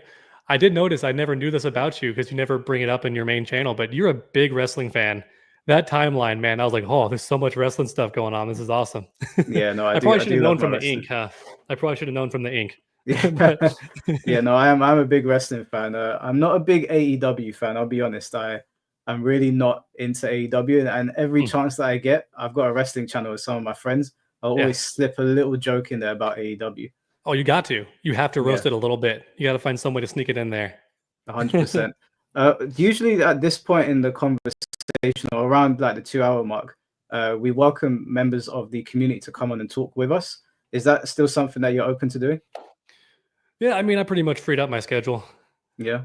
Now, like I tell people every time, no matter who it is, make sure you're respectful, because there is a little button here and I can just shut you down immediately. That's Um, awesome. yeah, StreamYard is awesome. I can just cut someone off straight away. Let me just read out this super chat. Castle Kingside, $20. Thank you, bro. Respect Mike for that apology. Respect True Underdog for those character guides. Shout outs to the chat. Yeah, do you know one thing I've found is that some content creators have a real issue apologizing or taking accountability for things. Mhm. And I've come across quite a few that have said to me that they won't apologize because people are going to clip them and they're going to be like, look at this pussy, blah, blah, blah. And I find those people to be pussies. I don't know how you feel about that. I don't know if you've ever been in a situation where like you've had to apologize or you know, whatever. I mean, I don't think I have. The closest experience I have to that would be if I change my viewpoint on something and people go, oh, he's backtracking because he got flack in a previous video. Ah, coward. And it's like, no, my opinions can just change over time. Like it just genuinely can. My perceptions can change. But to what you were talking about, it happened recently to Asmongold, which, love him or hate him, I think his apology, it was to his audience. It was not to the people that were hating on him. He was apologizing for how he was carrying the discussion. He was apologizing for getting too much in his emotions. And he was apologizing for how his comments were way too direct and not just broader, like he prefers to be. Yeah. It was never an apology to the mob that was hating on him. But even so, a lot of channels, even channels I like, unfortunately, were dragging him like, ha, look at the pussy. He caved completely. Look at the coward. And I was like, did y'all even watch it? Yeah, people just like getting their words, and I guess I think someone that can apologize, and that's how I was raised. If you do something wrong, or if you feel like you've wronged someone, just say sorry and move on. It's not a big deal. Yeah.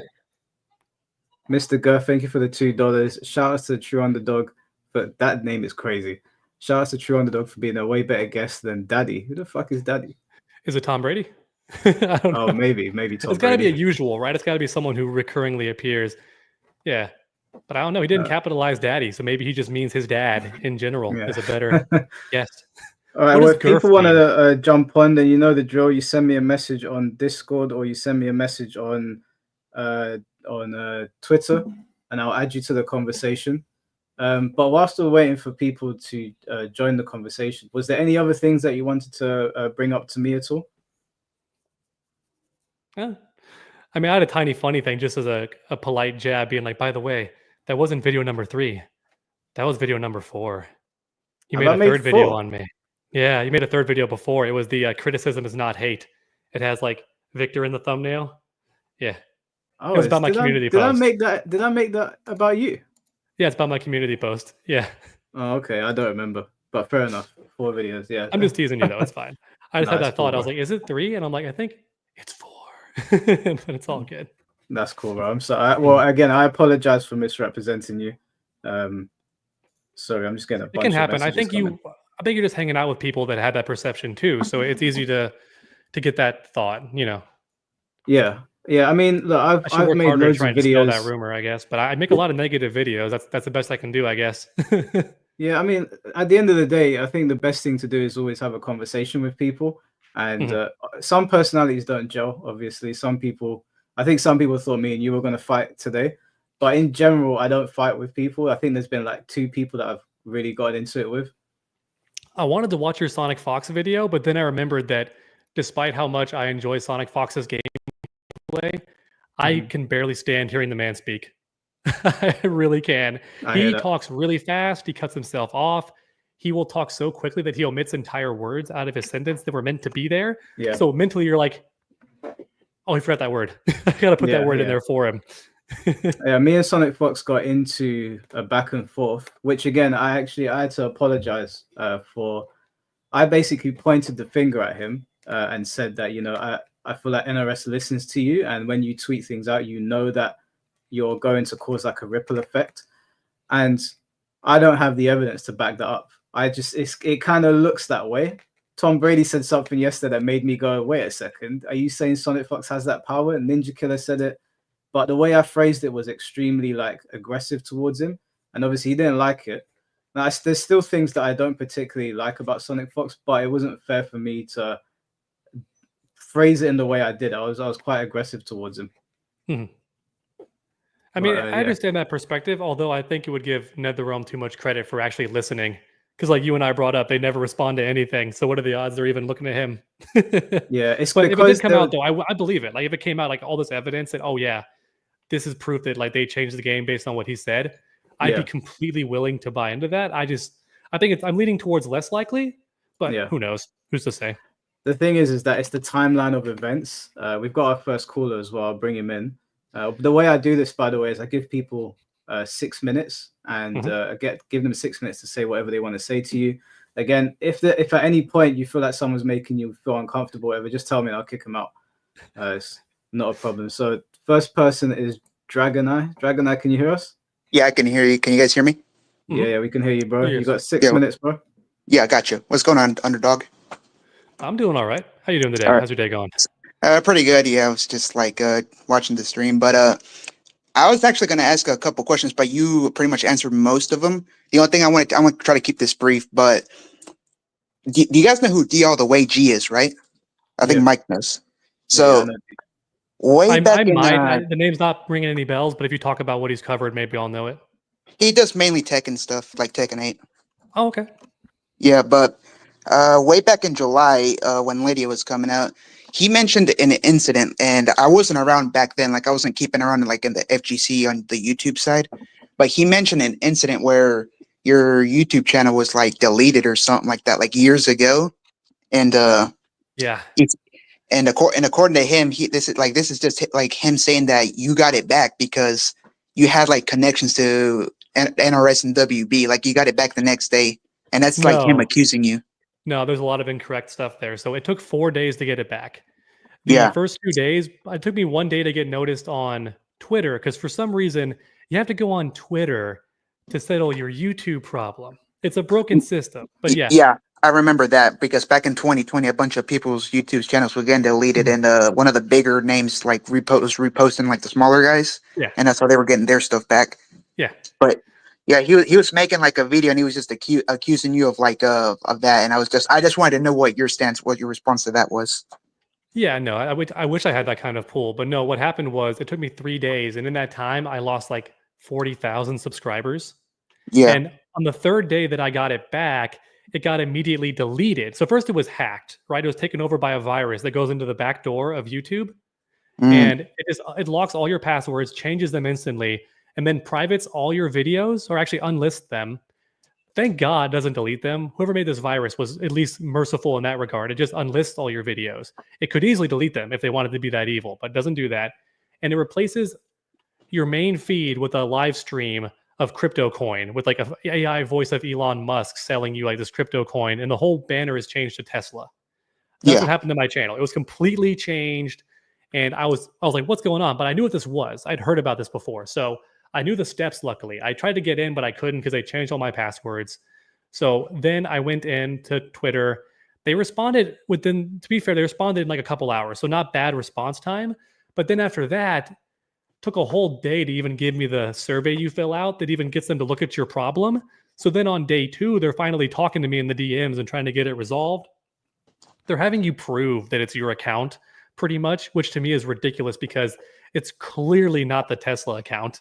It's got one video live and everything else is unlisted. So that's clearly not them. You could just revoke their ownership and then revert it back to what it was, and I could get in, but they don't think that way. So they had me prove my innocence on the 3rd day, and it finally came back.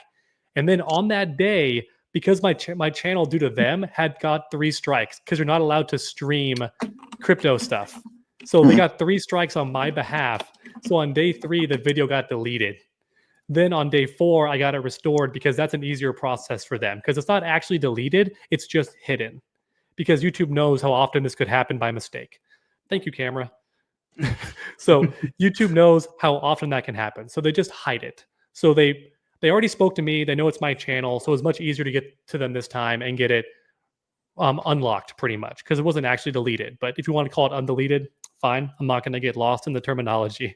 But that's what happened. That's how it came back. This happens to pretty much any channel, even small channels that this happens to. It's the exact same process, and you always get your channel back. Because yeah, so it happened to one of the bigger dudes. Yeah. Were you able to get your subs back, or your view, or like your analytics back up? There's no way to get the subscribers back. There's no like retrieve my subscribers. So I just hope they came back eventually due to watching the channel again and found their way back home. I hope that's what happened, but there's no way to know. Because I know of a bigger dude. He does different content, but same thing happened to him. And when he came back, he mentioned that, and he's got like a couple million subs, I think, something like that. I think it's either got 2 or 3, but he says that whenever he got his back, like he lost like 25% of his subs. Like, yeah, because what happens is too, it's rough because they manually unsubscribe. It's not the virus that unsubscribes them. It's because they see this unknown channel that they're subscribed to. It's a Tesla streaming channel that has crypto. They're like, I didn't subscribe to this. So they manually unsubscribe. So not only did I lose 40,000 subscribers, I lost 40,000 active viewers, which is way more painful. That's people that would have tuned in like every video and now they're just gone. So that was not fun. Yeah. And then one last thing. So your content on whenever that rumor was going around that MK1 was canceled, you posted like 4 videos back to back, like MK1 is canceled, it's not canceled, it's canceled confirmed, and then it's not canceled seriously. Was that just you posting the videos just to like monetize and play it safe because you just kind of like wanted to be in like seen like in a good way by developers, or was that just like you just covering content? I was legit just covering the news as it dropped. So when the news came out that it was canceled, I was like, it's canceled. Made a video on that. When news came out that it might not be canceled, I was like, oh, it might not be. Made a video on that. And then when there was more news that it got canceled, I was like, well, shit. Because I try to make videos that people actually want to watch, that they want to click on. And right now, that was the topics that everyone wanted covered. So I was just covering new information as it came out. Simple as that. Because see, at first when I seen that, I thought that you were sponsored or something. Because Super, he is sponsored, and like he said it openly before. Like he gets to play. Yeah, he gets to play test all the new characters like a week early, and that's how he gets his footage. Nice. And that's what I was wondering. I didn't know about that. Yeah, he gets flown out early to stuff. Maybe is that what he meant by sponsored, or does he have like a special sponsorship outside of that? I don't really know how it works, but I've talked to him like a couple of times, like in his comments. But basically, whenever a new character comes out, he gets like I guess he gets flown out to their studio, and he gets to play the new character early, like Homelander, and he gets to record that gameplay. He just can't show it until like an hour or 2 before the update comes out. Yeah, like him and Uncaged Games and other handful of players get that often. NetherRealm is very weird about that because they do pick and choose manually who they want to let come to that. And sometimes they'll invite people that have no following at all. So you know that it's like just nepotism, like that's someone who knows somebody that got invited. And that, as a businessman, that bothers me because you're paying for their plane ticket, their hotel stay, and you're getting nothing out of it. That to me is just, that's a breach in like, that should not be allowed. I think you should only be able to invite people that can actually help. Otherwise, you're just playing favorites, and that doesn't feel fair to me personally. Yeah. But yeah, I'm not in that group anymore. They don't invite me early to stuff. Yeah. Thanks again for clearing stuff up. Yeah. I could do it. You guys have a good day. Just wanted to pop in real quick. Take care. See ya. You too. Have a good day and a good week. All right, bro. You ready for the next call? There's quite a few lined up to speak to. Sure. I mean, that was a pretty reasonable guy. He had some interesting stuff that I love to clear up there. That was fascinating. I had no clue about that guy. I thought he was going to mention that one Tekken 8 guy that he's a pro player, I think. He's a really popular streamer, but he plays a character where he's like really angry all the time. And he did a reaction video to one of my Tekken 8 videos, and it was so fun. It was the funniest thing I ever seen because he'd go from like angry at me, and then he'd break character because he was laughing so hard at my commentary. And then you're like, fuck, I get back into character, and he'd get angry again. It was fun to watch him flip back and forth between like laughing and hating my video. Yeah, no, fair enough. I didn't know that happened to you. I didn't know you lost 40,000 subscribers. That's crazy. Yeah, it was not fun. That's kind of why I started covering news instead of just guides and stuff, because I knew that my existing audience had been washed away. So I tried to build a new one and then slowly integrate the guides and stuff back in. Oh, fair play. How big were you at the time? Were you around this size? I think I was right. No, I was like probably like half what I am now. I don't think I'd even crossed 300K yet. Okay. All right, cool. Whenever an MK game comes out, I get a huge boost in subs and views, but then it falls off. You know how it is. Yeah. So I heard Super talking about it. Game comes out, it's got like 1 million views and it drops right down. He was sad that MK1 dropped way faster, which even I noticed. I noticed that too. I was like, I think people really aren't vibing. So that's completely fair. Yeah. All right, Cynical, can you hear us? He's got his mic. Oh, there you go. Can you hear me? Yeah, we can hear you, bro. Go for it. Okay, I only got 2 questions. Well, the first one's the statement is, I think it's for most people. I say most people don't actually hate Underdog. They're just kind of disappointed with the direction of certain things going. Like certain points are kind of falling flat. But to what I would say is, this is from a viewer. I think you need to do a better job at addressing not just certain criticisms, but all criticisms a little bit better. Because since I'm in your comments, I see the things you say to certain people. It feels like you kind of cherry pick certain people you want to address. My example of this is a good example of this is when you addressed how you fixed a mistake when you said Tanya is like on your Tanya video, right? That was a good example. But you didn't address the point where in the video you said they potentially race swapped Tanya from being Egyptian to black. Yeah, whoops. And the problem with that was that is an ethnicity, not a race. Those are 2 different things. Yeah, that's why I said in the pinned comment. Yeah, I did address in the pinned comment. I said I should have said she went from like North African to South African. Yeah. Well, that doesn't really change much because it's still switching ethnicities, and that's what I mean. Some points fall flat. I get the idea, but the point kind of fall flats. Well, if I could explain it a bit better, and there's no proof of this, but I do think the NetherRealm likes to have representation for most demographics in their game, and they didn't have any character that was like they didn't have Jackie, they didn't have Jade, and Tanya in the past had been kind of ambiguous. It was hard to tell in some games because yes, her skin tone is darker, but she has like the straight black hair. And I even said in a future video with the Tanya like was killed in MK1, I addressed that I hate the debate over characters' races, especially Tanya, because she's changed so much from game to game. And in Mortal Kombat X, the story mode, she was just white. Like she was straight up white for no reason. So I think even NetherRealm doesn't know what they're doing sometimes. But I think that it is possible they made her, they made her darker toned and they gave her like the dreads instead of they gave her the braids instead of the slick black hair. They wanted it very clear that she was African and not like possibly the mixed diversity that you get in Egypt, where they can be like from Arabic or they can be partially Greek. There's like it's a big melting pot in Egypt, so you could be a bunch of different races. So I did say it wrong. You're right, I did. Hopefully, I say kind of mixing race and ethnicity just a little bit, so it's kind of confusing. Yeah, my bad. I totally messed up. Yeah. On the last one is, I was gonna ask you about a certain YouTuber, but I don't think like you already said you don't want to address certain names, so I'm just gonna leave that. I'm gonna leave that on the side. I mean, you can still ask it, but I could just say if I don't want to talk about it. Yeah. What is your opinion on people like Fate and Jaded Rabbit? Oh man, Mr. Feet himself. So with Feet, so I said Feet for a while because I was correct about this because Total MK started actually striking people's videos and trying to copyright claim them when they critiqued him, and I worried that Fate might do that too. He didn't do it to me. I think he was afraid to do it to me or just decided not to for some reason, but he did it to Brusque Poet. So I thought he might do it to me also, but he didn't for some reason. But I was right in that assumption. So when I first made a video critiquing Fate, I didn't show any footage, and I called him Feet instead of Fate.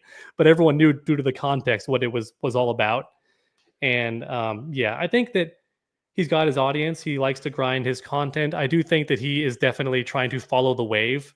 Like whatever is like currently the thing, he makes that his thing. I don't think he's as solid in he's not as confirmed in his beliefs that he likes to pretend he is. Ooh, that's a great station answer. Yeah, but it's his content. He can do whatever he wants. He made like 7 videos on me back to back one time, I think. I only got notified of a couple, but then when I looked at it later and a lot of them had been unlisted or privated. So I'm like, oh, well, maybe water under the bridge. I don't know.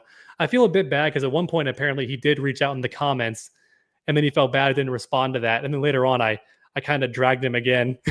And he's like, wow, thanks, mate. Like I reached out. I'm like, I didn't see it. You have to comment in the first couple of days or I won't see your comment. And even then, it's hard to see every comment. I do try my best. I do, like I say, I read every comment. I really do for the first few hours or the first day. But after that, it's hard to keep up because I post daily. So I can't read every comment every day. But yeah, I mean, that's my opinion on him. As far as Jaded Rabbit, I think he's just angry. That's an angry person. He made a tier list, like a shill tier list. And he put on people that are clearly not even shills. They just enjoy the game, but they're still up there. I'm like, bruh, this man's next level. Yeah. I think that was the biggest problem most of the audience had was for the majority of MK1's lifespan is you were more or less seen as the person like bringing the conversation to, I'm gonna say is like people don't really like the woke DI shit. They think that's just terrible. And you were one of the main people who were like saying bringing that away from that and going more towards like, okay, let's focus on what's actually happening, what's tangible. And seeing you kind of slowly shift away. Like when you did the is woke couldn't get one view, that kind of set a lot of people off because like it feels like a departure from what you were doing. But that was that's why that video is open-ended. In that video, I try not to say that I believe it. I'm just saying, do you feel this way? Could this be seen as that? And I'm just like listing all the stuff that I talk about or listing stuff that I've seen people talk about or things that I observed. I definitely will say for the record, just so everyone can see it, I don't like woke. I don't like forced anything. If something is naturally diverse, that's cool to me. I think that's awesome. Like, for example, the Teen Titans are naturally a diverse team. That's really cool to me. I don't see the need to like force anything into it. I don't like when woke stuff is added, really. I do think the word woke is overused because sometimes it can just be the studio wanted to do this. And it's just a personal choice as opposed to any ulterior motivation. That could just be their choice to do that as opposed to having any motivation. But yeah, no, I don't like woke. I really don't for the most part, but I try to be apolitical until recently because I was like, might as well finally get these ideas out there. I do try to be apolitical because the reality is you probably have viewers on your channel that fall on both ends, right? I don't want to upset either one because at the end of the day, it's a fighting game channel. It's not meant to be a how video games are influenced by woke or influenced by politics channel. I may talk about that every now and then if it's like really brought up in the comments a lot. But typically, it's not what my channel is. So that could be that's definitely why I don't address it as much. Yeah. Okay. That was just my main criticisms because when I saw you, I was like, oh, that's I don't know about that. Because here's the funny, ironic part. If you want to go for an Egyptian look, MKX Tanya was actually the closest because Cleopatra was white, which is crazy. Yeah, she was Greek, right, or something. But we don't know who her dad was, but she was, yeah. Yeah, no, and it's I had something else to add, but I totally forgot it. Whoops. It was going to be such a good comment to add, but I forgot. Sorry. So if you remember later, we can reference it. Yeah. Yep. All right, Cynical, it's been 6 minutes, bro. All right, catch you later. Thanks so much, Cynical. Have a good day, man. You too. Oh, yeah, I was going to say that, like I said before, my opinion can just change over time. Yeah. So maybe when the game first came out and I was still having that fun honeymoon phase, I didn't care about certain things, but then as the game... there's nothing else to talk about. And I'm kind of like, my opinion has shifted. I'm like, just like how you don't like the story mode ending as much now. I'm like, I don't think I like this change after all. I think this was a dumb decision in hindsight and all that. Like, for example, the Cyrex and sector being changed. I still think that was a dumb decision, but I was more open to it at the time, just saying, let them cook. Let's see what happens out of this. And then it turns out, no, they ruined it in almost every way possible with that change. Yeah. No, I've definitely moved my position on Tekken story because when I first saw it, I was like, oh wow, like there's devils and lightning and blah. It looks so cool. And then I was like, I just wanted a martial arts fight. Like I feel like I'm watching soft Dragon Ball or something. Yeah, for sure. That's what it was. It was soft Dragon Ball. When you said it turned into Shonen, I was like just thinking, just straight Dragon Ball. Yeah. Also, which Naruto did too. It went from ninjas. Actually, we'll talk about it in just a sec. Oh, Stevens, thank you for the 1 month, bro. Has TrueUnderDawg ever met with NRS? Yeah, I've met them at the early events, and I've also met them at EVO because they'll be at EVO. They have a booth usually, and they'll be at Combo Breaker sometimes, just walking around. So you can meet people that way too. I once met a guy who worked on the animation choreography for MK11. So not the actual animator, but the guy who had the ideas of what attacks they would do. He was that guy, and then his girlfriend was in a full MK11 Jade cosplay, and it looked pretty good. I think she's one of the only women to ever cosplay MK11, though. Just throwing that out there. Okay. Those costumes are not as popular. Thank you for the $2 mocaps. This is why I don't like Fate. It's okay, bro. No one likes Fate. I know he got a kick out of hearing his name. Also, just for everyone in the chat that's asking, can you see this, by the way, True Underdog? Can you see this purple banner that tells people how to call in? Guys, it's right there. Like, I can't make it any more clear. Like, I've given you the instructions. Why are you guys asking how to call it? Like, it's right there. What do you want? I thought just maybe follow the instructions on the screen. Yeah, I thought maybe if you full screened it, it went away. But no, guys, it's still there. Come on. It's literally scrling by every second. You just got to read, guys. You only got to read, and then you can join. Yeah, it's in purple, guys. Purple. Yeah. Right, we've got the next caller. It's Judge Wrecked. I'm going to bring him on now. What's going on, Judge? Yo, what's going on, Mike? He got the full setup. This guy's ready to go. This guy's fully decked out. Crazy. Well, I don't have all the money to buy all these figurines, so I have to do it digitally. Yes. I like your setup. It's fun, man. Hey, dude, it looks good. Yeah. So you're doing fine, both of you, I guess. Yeah, all good, man. All good. I feel like we made some good ground today. We cleared some stuff up, and it's been a nice chat. So yeah. How about you?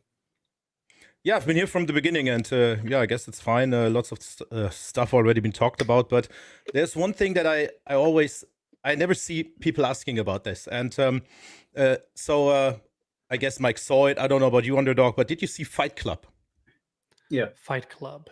What happened? It's a very famous movie. Yeah, with Brad Pitt. Okay, yes, Fight Club, the movie. So there is this quote that I like a lot, and it's the things you own end up owning you. Yeah, and so when you start out on YouTube, it's all maybe just a hobby and you do a normal job and all that stuff. But when you really grow big or you have your breakthrough, you also kind of have to commit to certain things, especially with YouTube being like how it is now. Like you're just a little bit younger than I am. So you probably already, you still remember the time YouTube was in like 2006 or 7 or whatever that was, when people were literally just putting on a webcam and filming into their bedrooms like Big Brother style with their massive CRT monitors, and now it's a good time. It was great, but now it all has to be so highly produced and all the engagement has to come. But if let's say you're committed to Mortal Kombat and Mortal Kombat has nothing going on, no news coming out, but it is still your main source of income if you're like 400,000 big. So you have to pump out content like 3 videos a week, maybe 2. Some people need only 1, but it is a certain thing that you have to do. Otherwise, you lose income. So this is what I mean. Even there's no news, you have to still make your 8-minute video. And even if it's just a rumor that you can basically get the information in 30 seconds, you still have to kind of talk 8 minutes. And could it be that this is also a factor why people think it's clickbaity, or they watch an 8-minute video and nothing happens, or the information they got, they just read on Reddit already in 20 seconds, and then they getting angry at you. I guess that's also a factor. So what do you think about that development, that you also have to kind of play the game that YouTube is nowadays? Yeah, I think mostly it's YouTube's fault, but if you watch most of my videos, I do try to, in the very first 30 seconds or minute, I outline what the talking points are going to be in my video right away. So I'll be like, in today's video, we're talking about blank, and a little bit more in today's video, another day, another news, all that stuff. So I do outline at the very start what I'm going to be talking about. So I try to be honest in that regard. Here's what I'm covering in the video. Here it is.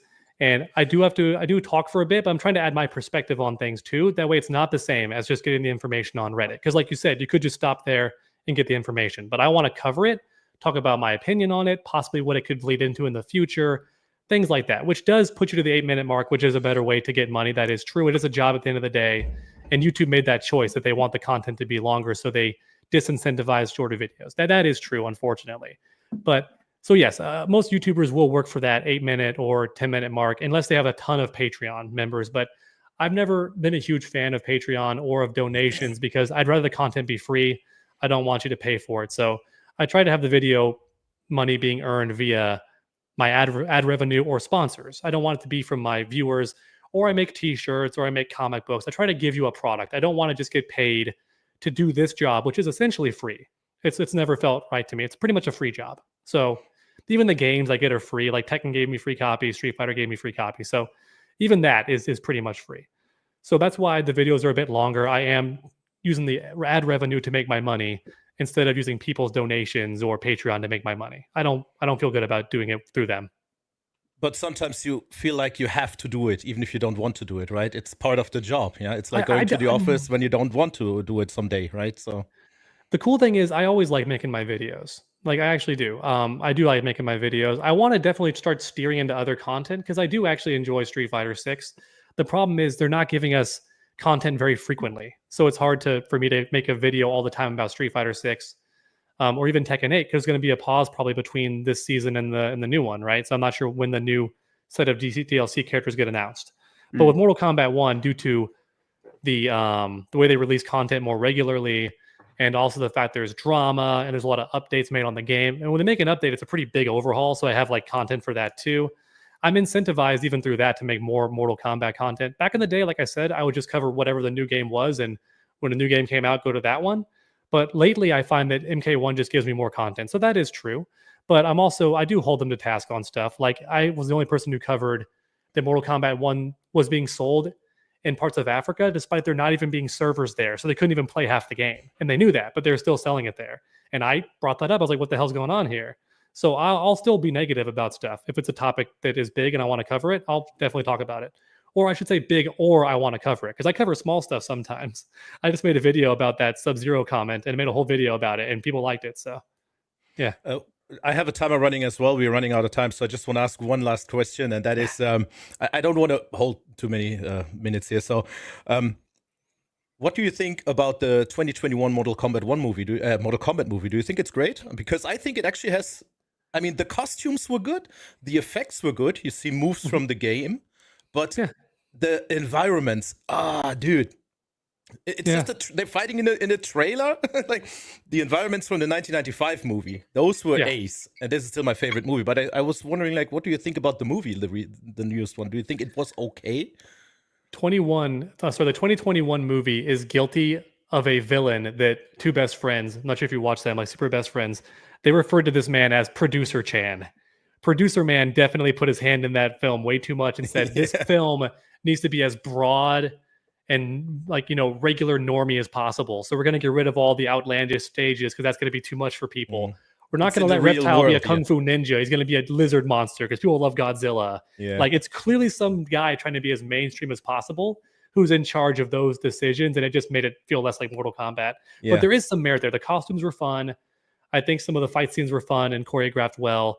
But even simple decisions like making Cole Young the main character instead of Johnny Cage, who that's his exact role is to be the every guy man who has to deal with this nonsense, would have been perfect. But also I'm like, what's wrong with Liu Kang being the main character? He's so easy to relate to, but whatever. I feel Sub-Zero was more the main character there, but he had a good actor and he looked great. I think they did good, but the trailer park and realistic world setting was kind of weird. Maybe they ran out of budget. I don't know. Anyways, okay. Very possible. Yeah. I wish you guys a great rest of the stream, of course. I'm still lurking in chat. And bring in the next guy, Mike. Have a good one. Thank you, bro. Take care, man. That Mortal Kombat movie made me so angry because it started off like really well. Like I was like, okay, cool. This looks good. The guy playing Scorpions in The Last Samurai and Shogun, I can't remember his name, but he's a fantastic actor. Even the other guys in the Raid as well, the Sub-Zero actor. And I was like, this is great. Everything is going according to plan. And then after the first 5 minutes, it just took a nosedive. Yeah, pretty much. Painful. It was a knee jerk. It's like Whiplash almost because it changes so completely. It's like two different films. Yeah. All right, we got Yaya here. Yaya's, if you don't know him, Underdog, he's another very big YouTuber. Does a lot of fighting game stuff. Yaya, go for it, bro. All right, so how you meeting you again? But I want to ask a couple questions because we're in the topic of it. Number one, how the hell are you not a crash out based on like social media reception? Because you have like a very like strong presence with like, all right, I may see these things, and like how do you deal with that in terms of like content? Do you just like ignore it and just keep going on, or do you just like try to answer it through the content? What's one thing that helps you get past it? So I'm a bit of a boomer. I may need a description of what crash out exactly means. Does that mean I get mad in response to it? Okay, Or what does that mean? so essentially a crash out is like you see people like, critiquing you. Reddit's one thing, like they just saying negative things about you. How are you not one of those creators that like you have your bigger platform? Obviously, it's a job at the end of the day. You don't want to jeopardize that in your eyes, but like, how do you not just take that criticism and immediately spin it into just videos? I got you. So you're wondering why the villain arc hasn't began. Yes, there we go. I've thought about it. I've thought about the villain arc.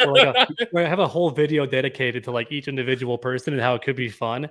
But then I think about how that would alienate so many of my viewers. That's not what they're used to. And I make the content for the viewers, Right. I may do it every now and then for fun because like with Feet, for example, he was so incorrect on a lot of his information that I just found it hilarious. Like his spreadsheet of the frame data was so funny to me. And when he made a little, like it was a Microsoft Word or something, he did a little spreadsheet. And then when he mentions like the overheads and the air strings and stuff, it was super funny to me too. It was fascinating. And when he said that Tekken doesn't have combos, I was like, I wasn't exaggerating when I said my reaction to that comment. I almost fell out of my chair. I was so like, what? Tekken has some of the hypest combos, especially when you get that magical distance from mid-screen to wall, where the combo ends just in time for the wall. And you're like, yeah, I wasn't forced to cut my combo short because the wall was coming, and all that. Now, they're not going to get as wild as Dragon Ball Fighters or even MK1, but that's why I make response videos to that, because they're so memeable. But I don't want to that to be my channel where I just go after people or where I respond to people, because then that's one part of it. It's not me. My viewers wouldn't like it. I also worry it could start a feedback loop where people see like, oh, wait, if I make a video about Underdog, he responds. And that might grow me just through like sheer, conversation alone or word of mouth or just the beef alone can grow. Yeah. At that point, it'd be like diss track culture. Like we'll have like a Kendrick Drake thing going on. Okay, I get you. Because the other question I wanted to ask was like, do you let certain feedback you see on social media? Because like you addressed the comment earlier about the Tanya thing. Do you let that adjust how you make or produce content? I'm asking this for myself because some days I be looking like the villain. Like for example, I do sparking and like that community pisses me the hell off. Right, ever since I've been talking about it, and some days I'd be like, ugh.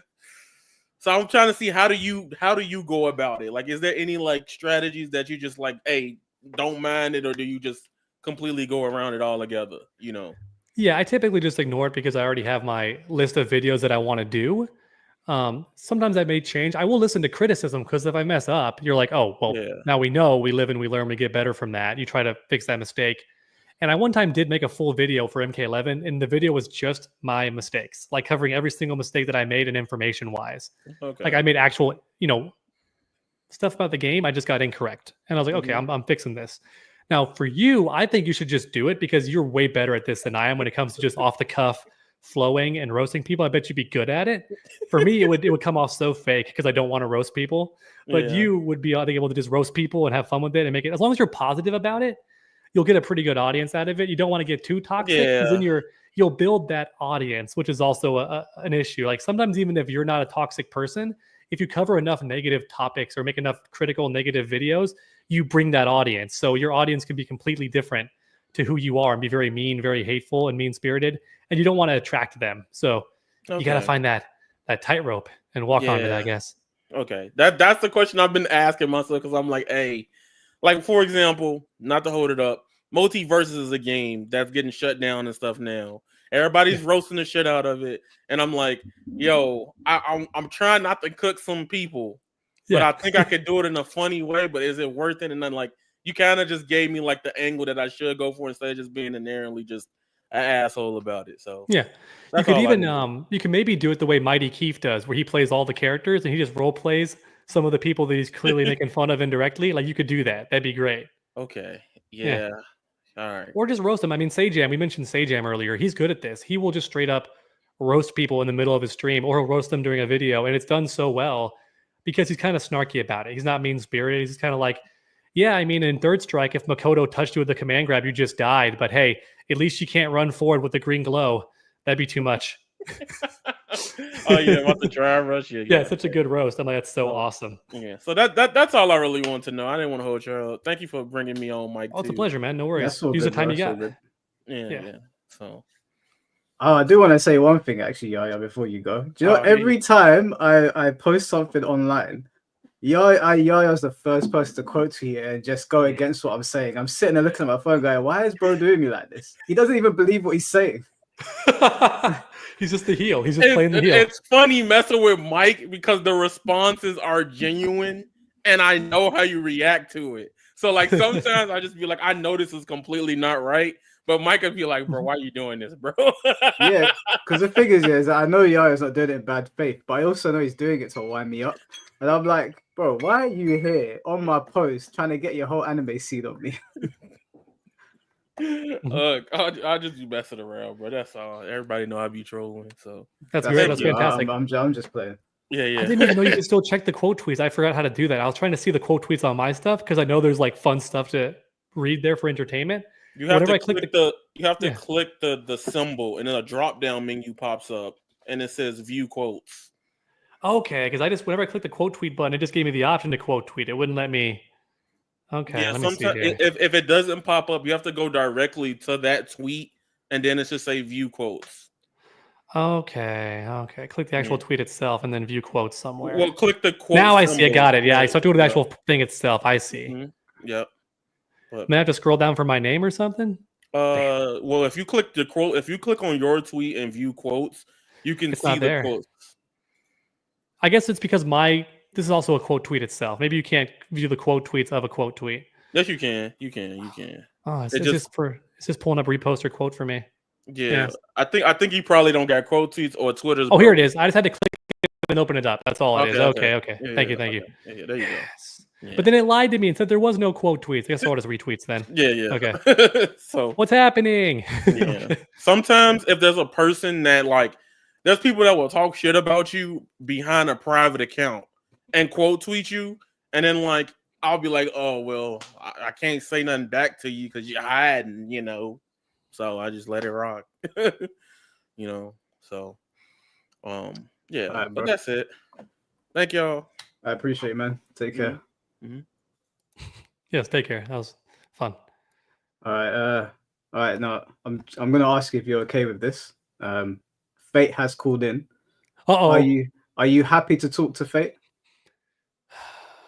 Now, just bear in mind. How would you feel if you wanted to come on your thing? I guess. I've let Fate on here. Me and Fate have spoken loads of times. We don't get on, but I let him on when he wants to talk or whatever. It's up to you. If he says anything that you don't like, I will just kick him out. It's not a problem. But I'm sure he knows that everyone's been asking questions here. Keep it respectful with all men. It's up to you. Okay, let's try it. Let's try to build some more bridges here. It's true what you said, though. Like, we talk about him, he showed up. Here he is. Fate, listen. Yes, dear. Hello. I'm happy for you to talk to True Underdog. Don't disrespect you, him, though. Otherwise, I will just kick you out. I have a question for what you were saying before, my good man. You said apparently that my convictions are not very solid, or I'm paraphrasing here. What did you mean by that? So I think that if something is overwhelmingly positive about something, I think you're going to be less inclined to make a negative video about it. But when there's enough negative people also dissenting on it, then you'll be happy to make a video about that thing. So I don't think, for example, you made that Floyd. Let me give an example real quick, and then if I'm wrong, I apologize. But you made that Floyd video calling him out for being gay. He's the first pink male ninja. Like, what is this? Blah, blah, blah. But then when he gets here and everyone likes him, you're like, oh my God, Floyd's the best character ever. I love him. Always, he's my favorite character. Put him in the game. Like, make him playable. Did you know why I changed that? My opinions on Floyd initially was because I saw the flag stuff, right? I don't care that there's a pink ninja. I mean, there's, like sort of flag stuff. When you get the character, then you get like the face plates and like the icons and shit. There was like rainbow stuff, right? Rainbow ninjas, or just like the word Floyd? No. There was like a collection of like rainbow, like I think it was like vertical stripes or some shit like that. And I was with all the boys and we were just talking about it. Oh, okay. It's probably just because Pink Floyd in the album cover. Yeah. Yeah. I know.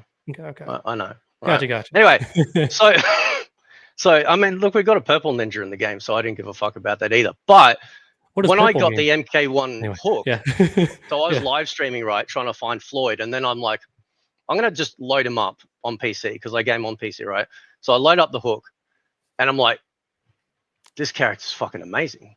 Like, why is this character not in the game? This is a character that feels like an old school type MK character, where they just decided to just hang their balls out and go, man, we are just going to make the best, most fun, outrageous character. Just like how it felt when Chameleon came out, right? When Chameleon first showed up in Trilogy, you know, everyone was like, this is insane. Like, we get to literally play as all the ninjas, albeit, you know, randomly. And that was a really cool thing. And that gave me some Midway vibes. And I was digging it. Loved it. Like, there's still restrictions on the character. You know, you could tone down his speed perhaps. But, you know, it felt amazing. Absolutely amazing character. But your comment, I don't think, was so much about that, because I've never followed waves, right? When MK1 first came out, I was just like, I just get immediately disappointed with the game. I never liked the cameos. You can see my channel history to see where I cover everything from like the Mugen games, then the leaks started coming out where I was covering it on MK Reddit. I covered all of that stuff. I was actually pretty excited for the game, despite the cameos, you know. Comes out, I start playing it, I'm like, this shit, you know. So I'm ragging on it. And unfortunately, the community generally like is like, oh, he's a fucking hater and stuff like that. And that's fine. That's cool. I don't mind that.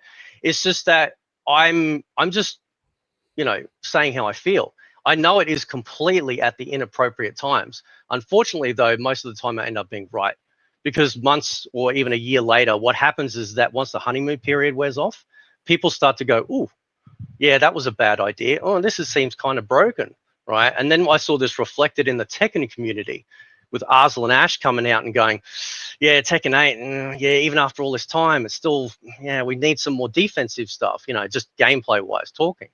So I'm just curious, because it seems like there is a feeling that I'm somehow not being genuine, when I literally, my entire, whether I've done YouTube for however long I've done it across different channels, I've always championed MK, especially Classic, especially the Midway era naturally.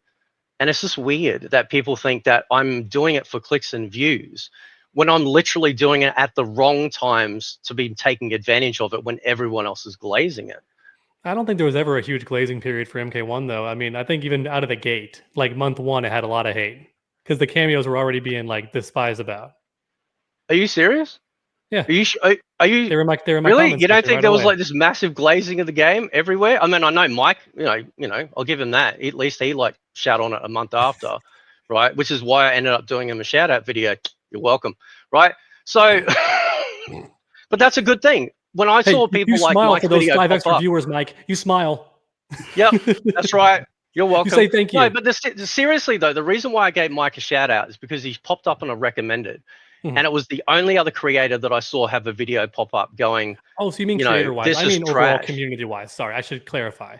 Yes, the creators were probably very excited to have a new game. Yeah, absolutely.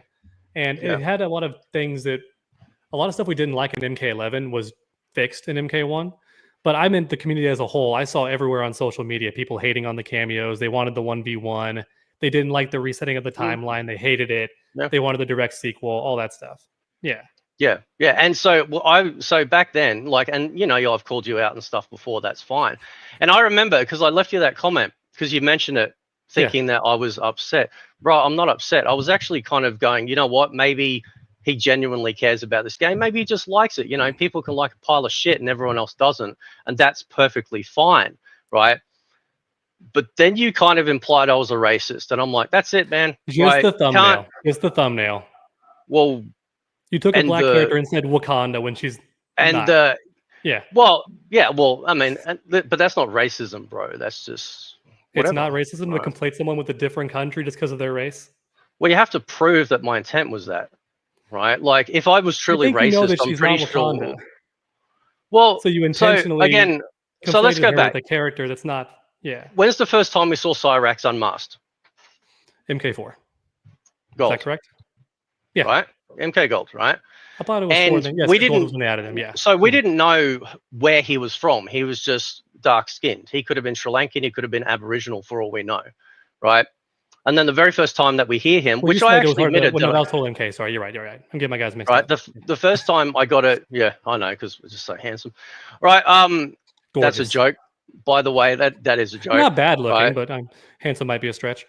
Shit, somebody fucking clip that. I need that. Anyway, no, I'm just kidding, bro. Anyway, the point is though, is that like I made the assumption based on the accent that very first time we heard Cyrax talk in MK9, I thought he was like from the Caribbean or something, like Jamaican, right? Yeah. And then I did a deep dive into the actual actor who voiced him, who sounds as American as you do, you know. So and that's fine. Like I just got it wrong, right? And it was also in that game that it was actually listed that that's where he was from. But when people are sitting there going, "Oh, he's always been African," it's like, well, if we're going beyond the 3D era to when he was first revealed, it never mentions the race, which was my whole argument the whole time. Sure, that's right. fine. I don't actually care. It's like the Tanya thing. I don't actually care what races are in there. I've been playing fighting games like forever, and the Japanese have actually been very inclusive over companies like NRS, because if you look at SNK and Capcom, they've generally pulled in fighters from different parts of the world, which is really awesome. Like, they've done a great job. And so with the not to cut you up, dude, but there is a lot of people in the queue. So okay, sorry, my bad. All right, take another 2 minutes, and then I gotta get someone. Okay, sorry, my bad. Yeah. So do you really think I'm not, generally, an actual MK fan? I think you're an MK fan, because a fan can both like and dislike something in equal measures, because fan is short for fanatic. So that would fall under that umbrella too. I would be wondering why, if you like the classic games, why more of your content isn't covering how much you like those games, instead of always hating on MK1, which definitely would get you more views. I don't care about the views.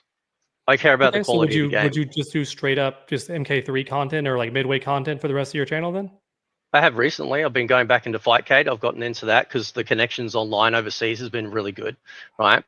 But if you're there from the beginning, right, and you see the way that the game and the franchises have been handled, it's that love-hate relationship. I see it a lot with MMOs, especially World of Warcraft players. They fucking hate it, but they still play it, right? Because they hope that when they're vocal enough, things will change. And eventually, like we have seen actually with WoW, that they started to listen to the community and make changes that were beneficial to the community. So. Okay. I'm seeing a bit more variety in your content lately. That's good. That's very recently, though. Before that, it's a lot of MK1, but that's good. It's glad that it's mixing up a little bit. Yeah, I got reviews in there. It's just one more thing to say. Could you understand how if I was to take that thumbnail you made and just walk around the street in public and ask people, does this seem like it's a racist thumbnail? This character is not from that series or that movie. Why did they pick a black character and just put Wakanda? What do you think? Would this come off as racist? And do you think Wakanda isn't real? Assuming that, I know Wakanda isn't real. It's the fact you conflated an African character and just said Wakanda. Well, the reason, I'm assuming I said it in the video, but I'll explain it quickly before I have to go. The reason why I mention it is because NRS is absolutely copying a lot of Marvel stuff, right? With the whole Phase 4 shit. So that's the only conflation there, right? Okay. If I truly was a racist, I'm pretty sure. I never said you were racist. It's a racist thumbnail. I said this thumbnail is racist.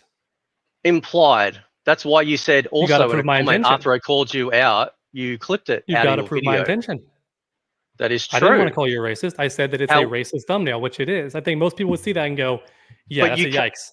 But you have to be very careful that you don't put things out there without actual truth. I hope you're not a racist. I don't know enough about you to make such a bold claim. I've seen like 3 of your videos. I can't call you a racist. But I did think that was a very racist thumbnail. Okay. Or at least a slightly semi-racist thumbnail. Okay. Well, as you just said, we have to prove that intent. You have to really prove that somebody. I think you probably just thought it would get a lot of clicks, and that's fine. But you also open yourself up to the critiques of that stuff when you do that. So that's all. And you're very self-aware to know that you have that on your entire channel, obviously, with your thumbnails and titles. And we have to wait 8 minutes to get to the actual meat, and that's fine. That's what you do. So anyway, have a good day, man. Nice to talk to you. Well, was that fruitful, entertaining, or was that at least fun for people to watch? You know what? No one can say that. Don't talk to everyone. I wanted to clear up one thing, but it would have taken too long. I knew his comment on my video was not negative. It was actually him reaching out to and being positive. That's why I regret not seeing it, because it was a positive thing. It was like a bridge building moment. And then fast forward, I didn't see it, and then I made that video where I call his thumbnail racist. And maybe he's correct that people could perceive it that way, that I called him racist, but I never did. Well, the thing is that, like, I didn't want to bite into your conversation, but you can you can say that. I don't think Asmongold is, or not even Asmongold, just a PewDiePie, random content creator is racist, but they can say something racist. So Yes. I understood what you were saying completely. It's up to us to make sure we put out things that are not perceived that way. It's not your fault for seeing something and being like, that seems like it could be racist. But you know, like I wanted you to have your conversation and not butt in, despite my Fate's feelings towards me and my feelings towards him. All right, we'll bring in the next caller. Hope he keeps on keeping on. I hope he has fun with the classic Mortal Kombat stuff, and I hope his channel does well with that sort of content. I really do. I think it would be better for him, make him happier. Yeah. Yeah. All right, we got Crud. Crud, can you hear us? Yes, sir. I can hear you. All right, bro. Floor's yours. All right. Thank you for having me on. How's it going, True? It's going all right. I'm a bit hungry. That's about it. Yeah, same here. I wanted to ask you about Mortal Kombat as a franchise. This game has been one of the most, like, in my opinion, the most competitive fighting game franchises out of all fighting games. In terms of NRS's popularity to keep this game going, do you think that this game needs to have more remastering to keep the game alive before it let the next up and coming Mortal Kombat game? If so, what games would you like to see if they were to be remastered for the MK community? Oh, okay. So it's like kind of a layered question there. When you say like remaster, do you mean a remaster before the next game comes out, or do you mean like to remaster, like to keep working on Mortal Kombat 1 before the next game comes out? I would say remaster games before the next Mortal Kombat. Yeah. I mean, everyone wants Deception remastered, and that'd be a smart one because it's still, I kicked the crap out of my mic there. It's still a fighting game. So Shaolin Monks people want too, but I feel like Shaolin Monks could alienate a bit of the core audience because it's a, you know, it's a co-op beat 'em up kind of game more so than a direct fighting game. There's still a fighting game mode to it. So if they took that and expanded on it, gave it a whole ranked and casual system, that could also be a great remake. But I think if they want to go for a direct fighting game, Deception is the one that everyone wants like remade. Maybe Deadly Alliance too, but I just think Deception has more content. So if you can only make one, do that one. Yeah. I wanted to segue off of that. As far as those games go, do you feel like back then, when the 3D era began, that's when Mortal Kombat took everything seriously with how to play with skill rather than using certain characters for fighting game meta, where people just want their favorite characters on their roster, and basically NRS developers that cater to the fan bases that want their characters to be broken or to be low tier. Right. So I think I was barely in middle school, probably still in elementary school when some of those games came out. So I don't know about the whole competitive side with the tournaments and whatnot. But I will say, having done my throwback videos where I analyze individual characters and whatnot, those games competitively came down to use these 3 characters or these 5 because some of them were so broken. Like in Deception, you pretty much wanted to pick Dyro because Dyro had the unreactable ground pound unblockable that was full screen and launched you towards him. It was just a free combo. There was no way to see it coming. It had to already be in the air because your character doesn't even jump on frame 1 and you can't react to it. It's like a 15 frame move. So it's just too instant. And you add input delay to that. You add, if there was online to it, let's say, and theoretically there's like a great online to it, even then it's going to have online delay too with input lag, plus the character's not off the ground on frame 1. That move was guaranteed. So Dyro was top 1 in Deception. So it's hard to call it competitive when it's that succinctly in his favor. I think the newer games, for all their flaws, have at least been trying to balance them more. Sometimes it doesn't work. Like with Homelander, he was so busted. We saw the tournament results, right? Was it Evo or Combo Breaker? I think it was Evo, where like out of the top 10 players, like 7 of them were using Homelander or something. So like it happens, and people can call that pay to win. They can call it whatever, but a lot of fighting games make that mistake. They have a DLC character who's way too good, and it changes the whole meta. Everyone just starts playing that character at tournaments. It just happens. So I do think they should keep focusing on that because the competitive scene is a big deal, but obviously their main demographic is always going to be the casual audience. And I don't mean you can't play competitively. You definitely can. If you watch Rips Arena or you watch other YouTubers that do tournaments on a weekly basis, you'll see high level play in Mortal Kombat 1. The skill is definitely there. It's got a high skill ceiling, but I think their target audience, NetherRealm's audience, WB's, is the casuals, which is why the story mode and so much single player content, like the invasion mode. A lot of us don't like invasion, but the intent behind it was for people that don't want to just do 1v1 fighting each other. It's for people who want to have a more single player focused experience. Okay. Yeah. Because for that, like, I wanted to ask a final question. Let's just say for the new Mortal Kombat game, in theory, if it had everything that it had back in MK Deception, where they gave you conquest mode, they gave you 1v1, and let's just say 2v2 tag, and then they also gave you maybe like other modes to kind of keep you busy to make you feel more competitive in the game, along with like brand new characters that they develop similar to MKX. Do you think that's a perfect Mortal Kombat game to give you more variety rather than just limiting the players, options for like what we can or cannot do? Oh, absolutely. I would say to have more modes, even if they're not as fulfilled or like as lengthy, it's better to have more modes always. I thought it was really cool how Armageddon, for example, had the motor combat, which a lot of people didn't even do, but it's still cool that it had that. For people that wanted Mario Kart Mortal Kombat, that's fun. And then it had chess combat, which I guarantee was a tiny, tiny amount of players that wanted to even do that. But it was a thing. It was a feature. So that's cool to me. I wish they would do that for the next game. Have a lot more mini game style content. Have an open conquest mode, not this board game style invasion mode. And for Pete's sake, have lobbies. Where are the lobbies?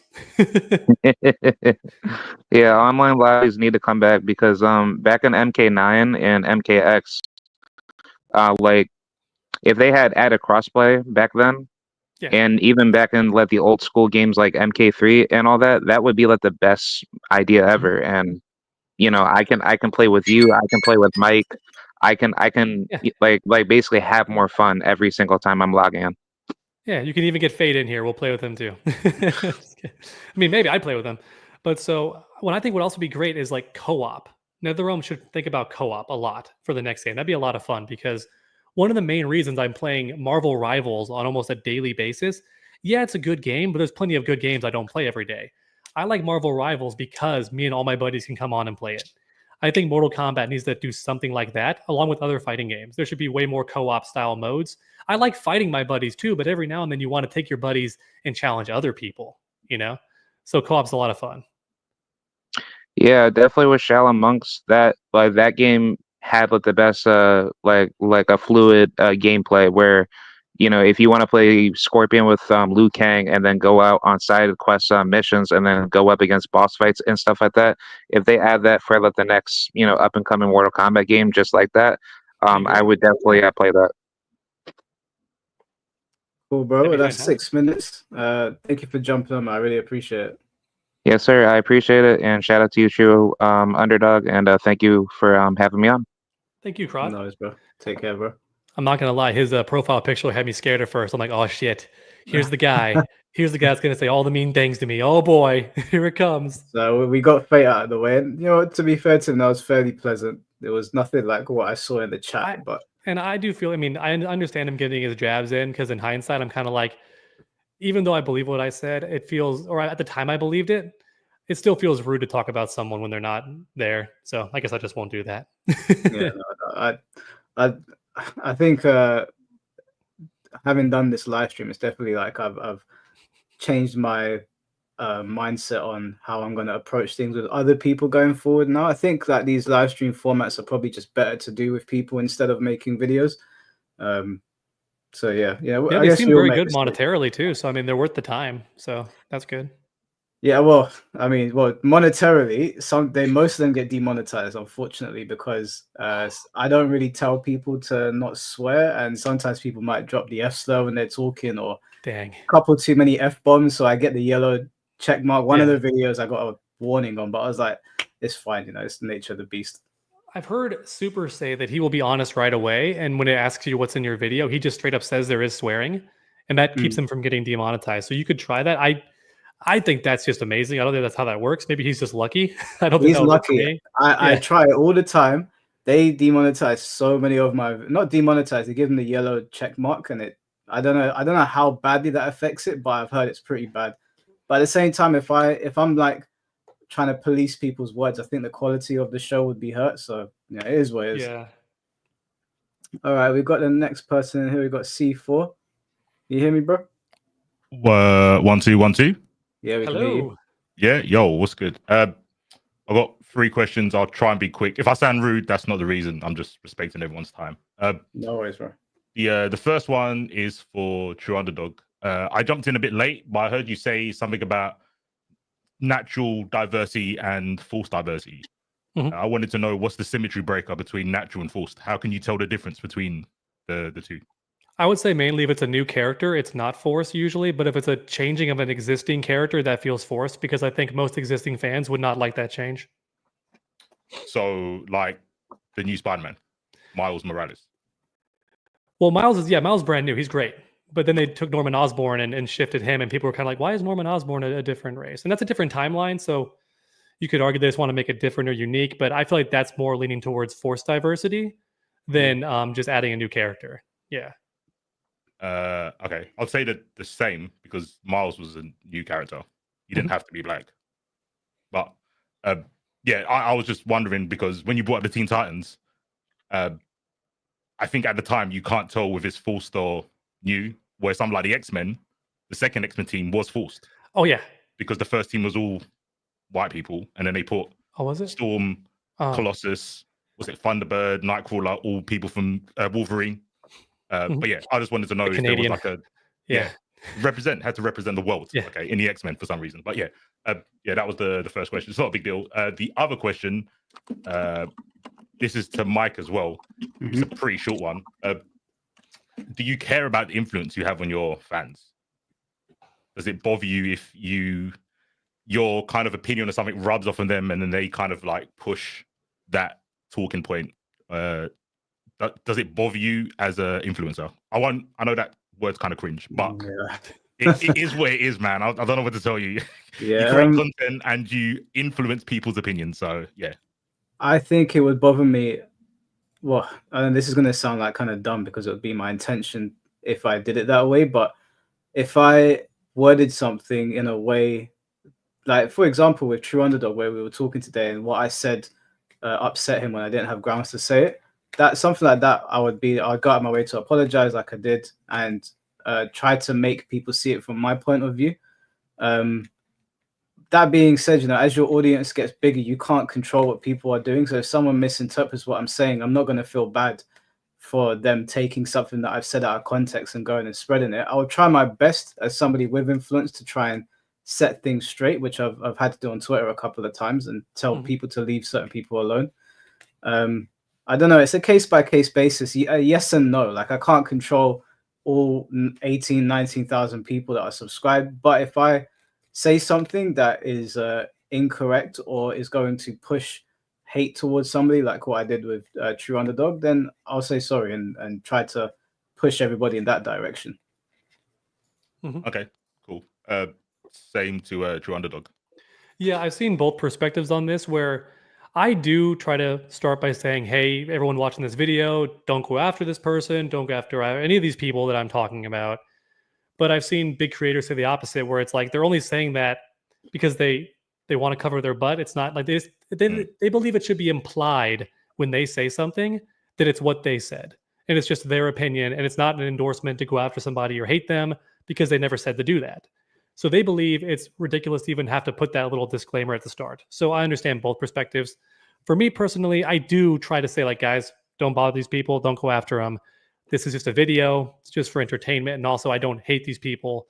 Some of them I actually may even watch a lot of their content because I find it entertaining. But this one thing I'm going to make fun of or critique, Okay, cool. Real quick, Mike. I swear I'll be quick. People trying to pull me up. 2 minutes. Okay, people trying to pull me up in the Miles Morales comparison. I can just change it with Nick Fury. He went from white to black. If you want a one-for-one comparison with the Norman Osborn thing, everyone was okay with the quote-unquote false diversity because it was Samuel Jackson. So anyway, okay. Cool. I have pushback to that. I think Are you the one person that didn't like it? I didn't. It didn't bother me. But what, the new Spider-Man? No. The Nick Fury. No, the reason it didn't bother me with Nick Fury is that, like, I don't know. I don't know if I've told people this, but like up there, I've got like 500-600 comics. I used to be big into comics, and I know that Nick Fury was not he was popular within the universe, but amongst readers, he wasn't like, I wasn't going to the store to hear about what Nick Fury had to say. People didn't care that deep about him. So with characters like that, I think you can get away with it. In Norman Osborn's situation and Harry, because of the Tobey Maguire Spider-Man films, they sort of exploded in popularity, where maybe the Green Goblin wasn't as popular before. He was popular, but certainly not as much as when those films came out. And when you've got a character that's that popular, I don't think it's a good idea to do it. I think you can only get away with it when it's someone people don't really care about. And I think that's why people got so annoyed with Sector and Cyrax. It's like, they're kind of iconic characters. You can't really get away with doing it to them. You can get away with doing it to Cobra. If they changed Cobra, I'd say, who gives a fuck, man? No one was going to play with him anyway. If you did it to Scorpion and he suddenly became African, I'd be like, Hanzo Hasashi's an African guy. Like, what are we doing? I think you got to be careful with who you do it with. And for a fun fact with Nick Fury, a lot of the films were copying the Ultimate series comics because they had like more fleshed out stories, more personal stories. And Nick Fury straight up is black in that universe, and he was even designed to look like Samuel L. Jackson. Like if you look at some of the comics, they even admit, we drew him to look like him. So and I think Samuel L. Jackson read that, and I could be wrong about this next detail, but I think that's why he even volunteered. He's like, I want to be Nick Fury because I saw that in the comics. He's like, and I want to be Nick Fury. Also, on Miles Morales, I don't like Miles Morales as Spider-Man. The reason I don't like Miles is that I started reading Miles in his first Inception, like his original comics. Oh no! Mistake. Huh? It was. Public, that's crazy. I started reading the comics when they came out because obviously I'm a Spider-Man fan. Spider-Man was my girl when I was growing up, so I was like, "Who's this guy that thinks he's Spider-Man?" And I was like, "He's just in his original comics." I just felt like he was Peter in Harlem, and I was like, "What is the point in this, man? This is Peter with Air Forces. Like he doesn't need to be here. It's not his own character." So I was like, I'm not into it, and I've never really been into Miles since. I don't mind there being a black Hispanic Spider-Man. That's not the problem. It's that if you're gonna do a character, don't do a hand-me-down character because then it feels a little bit insulting. That's how I see it. And they killed off the main timeline Spider-Man to make that happen, who already had like 100+ comics. Oh, don't even get me started on that. I fucking went mental. Peter's been around for way too long. You can't stay a kid forever. Come on, man. Yes, you can. Look at Ash Ketchum. Shout out to Ash. He finally won. He finally won. Isn't that a whole? Anyway, don't worry about it. I'm going to drop my last question because it was about cameos and everyone's going to get upset. I want to go for it. The example you gave with the Nick Fury thing, I could spin that on the MK situation because I've been reading comics from day dot. So Samuel Jackson, Nick Fury has been white to me. I understand what you guys are saying about when he dropped in the films, everyone kind of knew about Osborn's and Nick Fury, and it was kind of okay to change him at that point. But anyone who read comics before the MCU were like, hold on a minute. And Ultimate comics were trash. No one liked them. Comic book readers did not like the Ultimate Universe. They did not like it. That's true. So white Nick Fury was the Nick Fury. And because the masses were more important because it's Samuel Jackson, it was okay. Now, if you go to MK, if a ninja lifts up their mask, I don't give a fuck what color they are. Sorry for the bag, Mike, but I didn't give a fuck. No. Yeah, there we go. That's it. No, I'm joking. It's fine. No, I'm sorry, bro. If Scorpion and Sub-Zero suddenly become Indian and Mexican, I think the player base, maybe some people might go, "Oh, look at these racists again. They're starting." But I think you'd be right to say why. What's wrong with Japanese and Chinese? Because you've got the legacy behind you, right? That's why you say it. But me, I don't have legacy. I just see ninjas with different color suits. So when you lift up the mask, I might assume their race, but it doesn't change the fact because I'm a casual. Well, and that's what I'm saying about the Nick Fury comparison. I don't think that works though, because the fact that Scorpion is Japanese actually plays into his character, and the fact that Sub-Zero is Chinese plays into his character as well.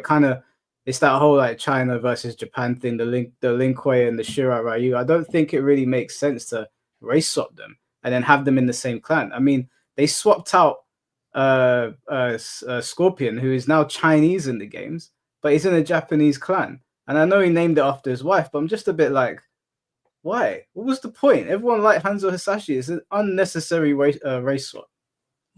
I get that, but that's using the legacy. I don't know about the gangs and the clans and the squads, so that's what I'm saying. For a casual, the change doesn't mean as much as it does to someone with legacy.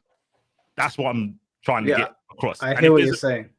And if there's a big enough casual audience with the Nick Fury, it was okay to do. But to the legacy people, it was like, this is some crazy diversity thing that you're doing with Nick Fury just so there's some more black characters in the MCU. That's what I'm saying. So just so everyone can see like the two sides. I hear it. But if I'm guessing I ain't got enough time. I wanted to say that cameos are a good idea, but if you want to bring on the next person, you're trying to bait me. We're gonna bring in the next person. I'm not baiting. I'm a tank player.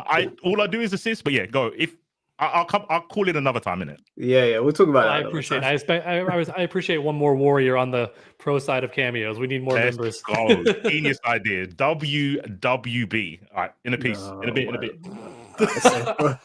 He tried to bait me. We were gonna be here for a long time. Yeah. Nice. Right, we've got. If you still good on time, there's about 7 more people in the queue. Sure. And I'll add one more thing to that. I would, if I was in charge of stuff, I just never would race swap. I just make a new character. If that had to be done for some reason. Yeah. Yeah, no, 100%. I just don't see the point in it half the time, but sometimes you can get away with it. Mm-hmm. All right, next person we've got up is the idiot. I'm not saying that as an insult. That is his name. That's his name. Yeah. Can you hear me good? Bro? Yeah, we can hear you. All right. I don't know. Well, first of all, I want to say I'm a subscriber to both of y'all. And some of y'all friends and stuff like Tom Brady and the other Combat Kings. And I kind of, my main thing right now, because I want to see all y'all together, like the Combat Kings, Tom Brady and his friend he does the podcast with. And, MC Dave. Yeah, and the other guy you guys had on that used to work for NetherRealm, I believe. Now, yeah, all y'all together can get my dream like kicked up and like started. So what I want, I just want Cassie back. I don't know if you saw me in your comments before, Mike. I was the fool that was saying like the idiot that was comparing the relationship with the series to like a girlfriend that got on drugs bad. Oh, dude, I put that comment on Twitter and it got a lot of attention because I was like, this is the greatest comment I've ever received in my life. So funny. I told you to pin it. I told you to pin it on that same video. You didn't pin it, man. I'm pretty sure I did. Oh, man. Not fast enough. Not fast enough, Mike. Yeah, not fast enough. I did. Oh, it's on Twitter anyway. Everyone's seen it. But yeah, awesome. All this for Cassie. You know, I love Frost too, but Frost a cunt. Like, she a cunt. Really. They fumbled the bag with her. She never really had much to her personality, but they could have made it better, you know? That reminds me of History Behind the Warrior. Y'all could get him too. Y'all forces together. I know History. I know him personally. Like, he's in the UK. We're friends. Like, I haven't seen him in a few months, but every time I see him at an event, he's always very nice. Oh man, if y'all could just form a deadly alliance solely for like at least a year to see if y'all can get my Cassie back. Like, that's all I care about. Cause I don't really give a damn about like everybody else. All right, y'all niggas love Reptile, your boy Sonic High. You love Quiet Yang. I don't give a fuck. I just want Cassie. Cause how would you feel? How would you feel if Cassie came back, but it was with the concept art version where she's a pro wrestler and she has like the pink hair? It'd be funny if they'd be like, "Hey, bro, what if we combined her with Jackie too?" And then I'd be pissed because I like, damn. That's too much. That's too much. But like, she'd still be Cassie in personality, but she just had that WWE side to her character, like in the concept art for MKX. Yeah. And like, instead of going green and doing a shadow kick and just copying Johnny Cage, instead she goes to the Colts Tone Stunner and then turns green and fucking slams them. That'd be so cool. Yeah, that'd be dope. But I want to get in depth with that another time when y'all have formed the Deadly Alliance. Like I have asked of y'all, can y'all owe me? Because I subscribe to y'all fools. All right, I got notifications on. He's right. We're indebted to him. We owe him now. All right. Do you know what? I'll be honest with you, bro. I hate Cassie, but because of your comment, I'll campaign for her. You better, man. Like, have you seen the concept art before or not, Mike? Yeah, I've seen them. Did I post it here or no? Does it post? No, it doesn't. If you send it to me on Twitter, I can bring it up. But yeah, I can also. I can. Okay. Like in the DMs. Okay, gotcha. Yeah. But that's all I need, just for y'all to team up, like the Combat Kings. You and your buddies, Mike, just join forces and try to get Cassie back for me. That's all I really need. Like, because like I'm getting sick of just having both MK1 on my PS5 and MK11 on my like Xbox One, and then like I don't really like them like that. Them games I just got them for the like character. I love Johnny and I love Cassie and all that. That's Cassie. Yeah. Here's the one below it is the actual original because they kind of like HDified it, but the original here's the actual concepts they went through. See, they she was Farrah at one point. I will campaign for this Cassie if that's what you're asking. All of them. Like matter of fact, just bring all of them. Just more Cassies, man. That's all I want. And I just need y'all to do this for me. Like, just put everything aside. You can get that other fool Fate if y'all need it. I ain't never heard him, but I saw him in the chat. But if y'all could just join forces, like I sort of do YouTube, but I'll really do YouTube if y'all need me to lead y'all, because I need that. I need that in my life. I need that ass. Like, all right, bro. I'll make you a promise. If you create a YouTube channel centered around campaigning for Cassie, I will try and get as many of these guys onto one podcast, and we'll sit here and you can lead the podcast, and we'll talk about Cassie as much as you want. Oh my god! Well, damn, I got a YouTube channel right now. I got 2, in fact, really. So I do that. And what's your YouTube channel name? It's Cheeky Marauders, and then the one I did the comment for you and Tom, that was the idiot. And the name is self-explanatory. It's like the act. Oh, okay.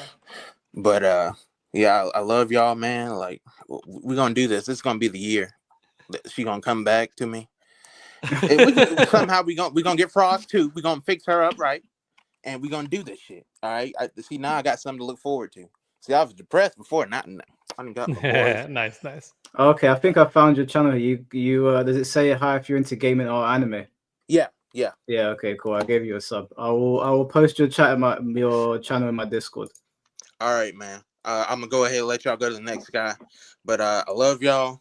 Everybody enjoy the rest of the stream. All right. No worries, bro. Take care. You too. Funny. Poor guy doesn't know that I have 0 pull. NetherRealm does not like me. They're not going to make changes based on what I want. We'll get Tom Brady to. He's got a very loud voice. We'll get him to campaign. There you go. That'll work. All right, we got a couple more people in here. If that's all right with you. Sure.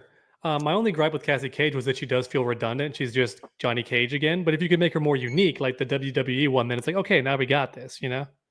No. 100%. She's got to be different. Yeah. C4, thank you for the £5. Putting in my money for the swear jar, my bad. But also let me know when you want to talk about cameos actually being a good thing. It's gonna make me angry. Thank you for the £5. He says what we're all afraid to say. He is that guy who stands up. That meme of the guy standing up by himself. Like, he is that man. All right, Gil, can you hear us? Yo. You got the webcam. Can you hear me? Oh, yeah, we can hear you. Yeah. Hey, what's up, guys? Normally I comment on your videos at UGS Live, but yeah, I'm here today as Gil Hustle. So I watch both your videos a lot of times, and like I find out about True Underdog, from watching Mike a little bit. And what I did hear earlier that you did say True Underdog was you had a little bit of skill like with the technical side of like the 3D modeling and stuff. And I was trying to figure out why, like when I play Mortal Kombat, because I play a lot of fighting games. I love fighting games, but like every time I come back to Mortal Kombat, it just doesn't feel as good as like.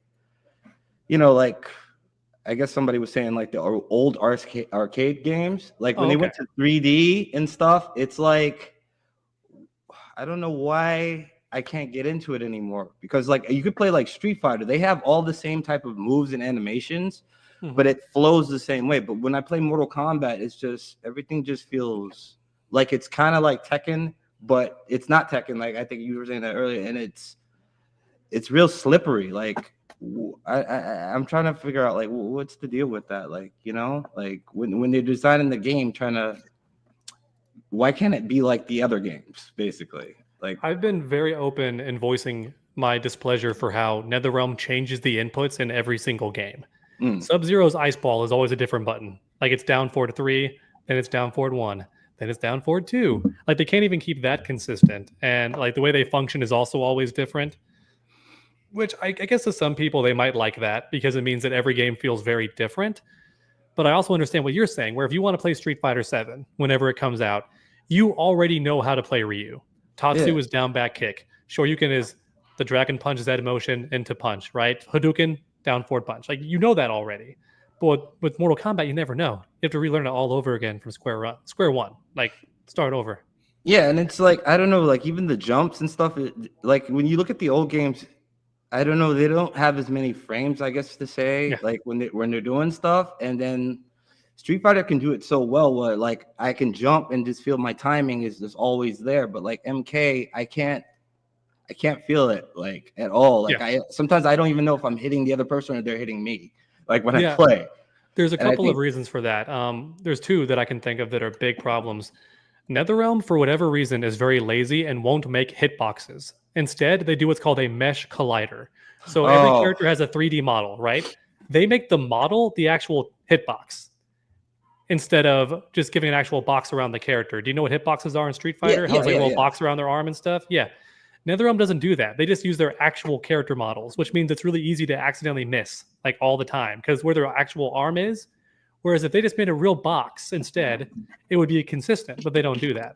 Number two is in every other fighting game, when you land the jump in, it has hits done, which means you can do a jump in punch or kick, see if it lands, and then when you get on the ground, you can do your combo.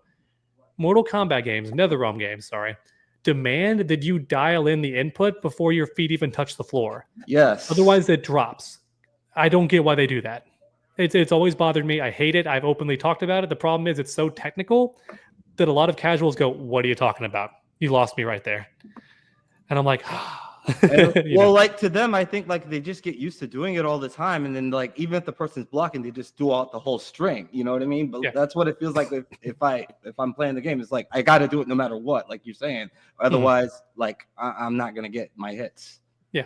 And that's usually what pushes me away from those type of games because like I'll play them mainly like because I like MK9, 10, mainly for the story stuff. But then after a while, I'll stop playing them. But I will say though, MK1, I did play a lot. Like that was probably the only MK game that I played online and ranked, and I did it for like a month. But then after a while, I was just like, I'm going back to Tekken or Street Fighter because, like I said, I bounce between games all the time. But I always find that's what the real thing with MK is just I can't ever get that feeling of like it's not consistent enough to me. Yeah, it never feels like home. I get you. Yeah, you can never just return home. Yeah, it's unfortunate. I agree. No, I agree. Yeah.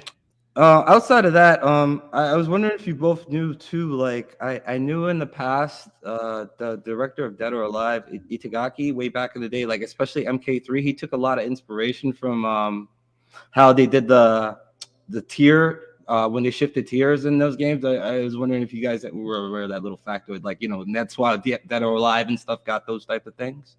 Because like back in the day, I guess I don't know. Do you mean walking to a different part of the stage? Is that what you mean? Yeah. Got you. Yeah, they took that from there, and I think like even the whole Kasumi katana thing is similar to like how they have their ninjas or whatever. And I always thought that was kind of interesting from way back. I just wanted to throw that out there if you guys didn't know that. Besides that, that's my real issue with MK. Like I did kind of like it for a while, but like, yeah, the cameo system wasn't too bad to me. It was just like I couldn't enjoy like I say like playing it like the other games, and I never got that feeling back from MK. Even like when they went 3D MK Deception and stuff, it just felt odd to me. Mm-hmm. And I'm just saying, as like a person that plays a lot of fighting games, like they should, like how you're saying, if they could fix those hitboxes type things or whatever, and be more consistent with the game. I think people like me would be more open to it because it's like literally it's the last game I play. I just play it because it's the new MK, and then after a while, I don't care for it.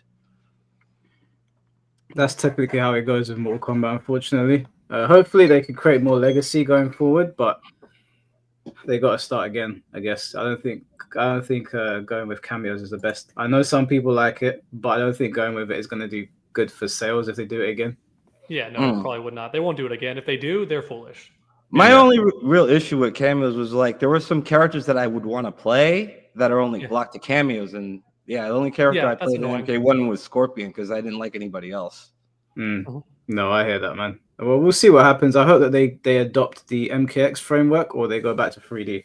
That's what I'm hoping for. All right, well, that's all I really wanted to say. So no worries, bro. Next guy, just want to say hi and everything. Take care, bro. Thank you for jumping on. Yeah, no doubt. All right. Right, we've got 2, 3, 4. We've got 5 more people. Is that all right with you? We'll see. We'll take it as it goes. All right, yeah. The minute you get too tired, you just let me know. It's only 30 minutes technically. We should be fine. Yeah. Yeah, we'll leave it at 5. No one else has called in, so we'll cap it at that for now. All right, the next person we got is CJ. CJ, you hear me? Mm-hmm. Yeah. Yeah, I can hear you. All right. Hey, what's up, Mike? Hey, what's good, bro? How you doing? I'm doing all right, man.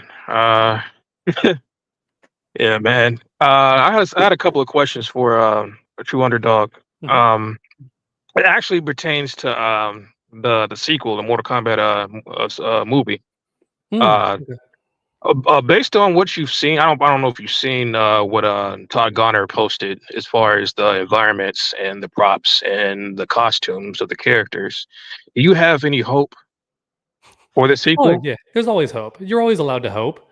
I mean, I'll be ready for disappointment, but I didn't think 2021 was garbage. I was just like, I thought to myself, this is exactly what I expect a mainstream company to make. This did not feel like a love letter to the fans. This felt like we were trying to be mainstream. So if they try to focus more on fans in the sequel, then it might be great. We'll see. I didn't like the Arcana aspect of it. That's true. I forgot about that. Yeah. because I felt like they could have did like with the powers and the abilities. They could have did like for example, Liu Kang, how Liu Kang shoots fireballs. Right? You know, Jack's technology with the arms, including with Sonya Blade, how she shoots her rings, the gauntlets technology, Kano, the laser eye technology. You know what I mean? Yeah. I feel like they could have done a better job on the first one as far as that. You know what I mean? Mm-hmm. But I feel like I do have hope. I do have hope. I liked so far what Todd has basically displayed on Twitter. I liked so far. You know what I mean? But I don't want to disappoint myself. You see what I'm saying? Yeah. Another question. How do you feel about how you personally feel about Carl Urban portraying Johnny Cage? Do you think he's going to give him justice? He's going to do the character justice? It wouldn't have been my first choice if I was a casting director, but he could surprise me. People thought that like it was Heath Ledger with Joker, right? People thought he was a terrible cast at the time, and then he blew it out of the park. I understand that. I understand that people were saying that he's a little bit older. You can see some of the wrinkles in his face. That he should have been Kano, and and then you can't recast Kano. That actor is amazing. I like that guy. He was the only funny part of that whole movie. I like the Kano guy. Unfortunately, yes. But he basically I feel like as Carl Urban as an actor, and I've seen his work because I do watch The Boys. You know what I mean? Yeah. I feel like he can pull it off. I think he could. I think they'll get the character justice, but I guess it's one of those things that we're just gonna have to see, and just But I don't know. Yeah, I think wait and see is a fair attitude. I definitely think he could pull it off. He wouldn't have been my first choice, but he could be great. Who knows? Yeah, man. He's a great actor. We know that at the very least. We'll just see how he does. Yeah, I mean, he seems determined. Mm-hmm. And I don't think he takes. You know what? Yeah, everybody was there. He does have the look. I will agree. Does have the look. The Miz. Oh man, this fucking. I'm sorry. Excuse me. Excuse my language. His cockiness, man. Oh man, I love it.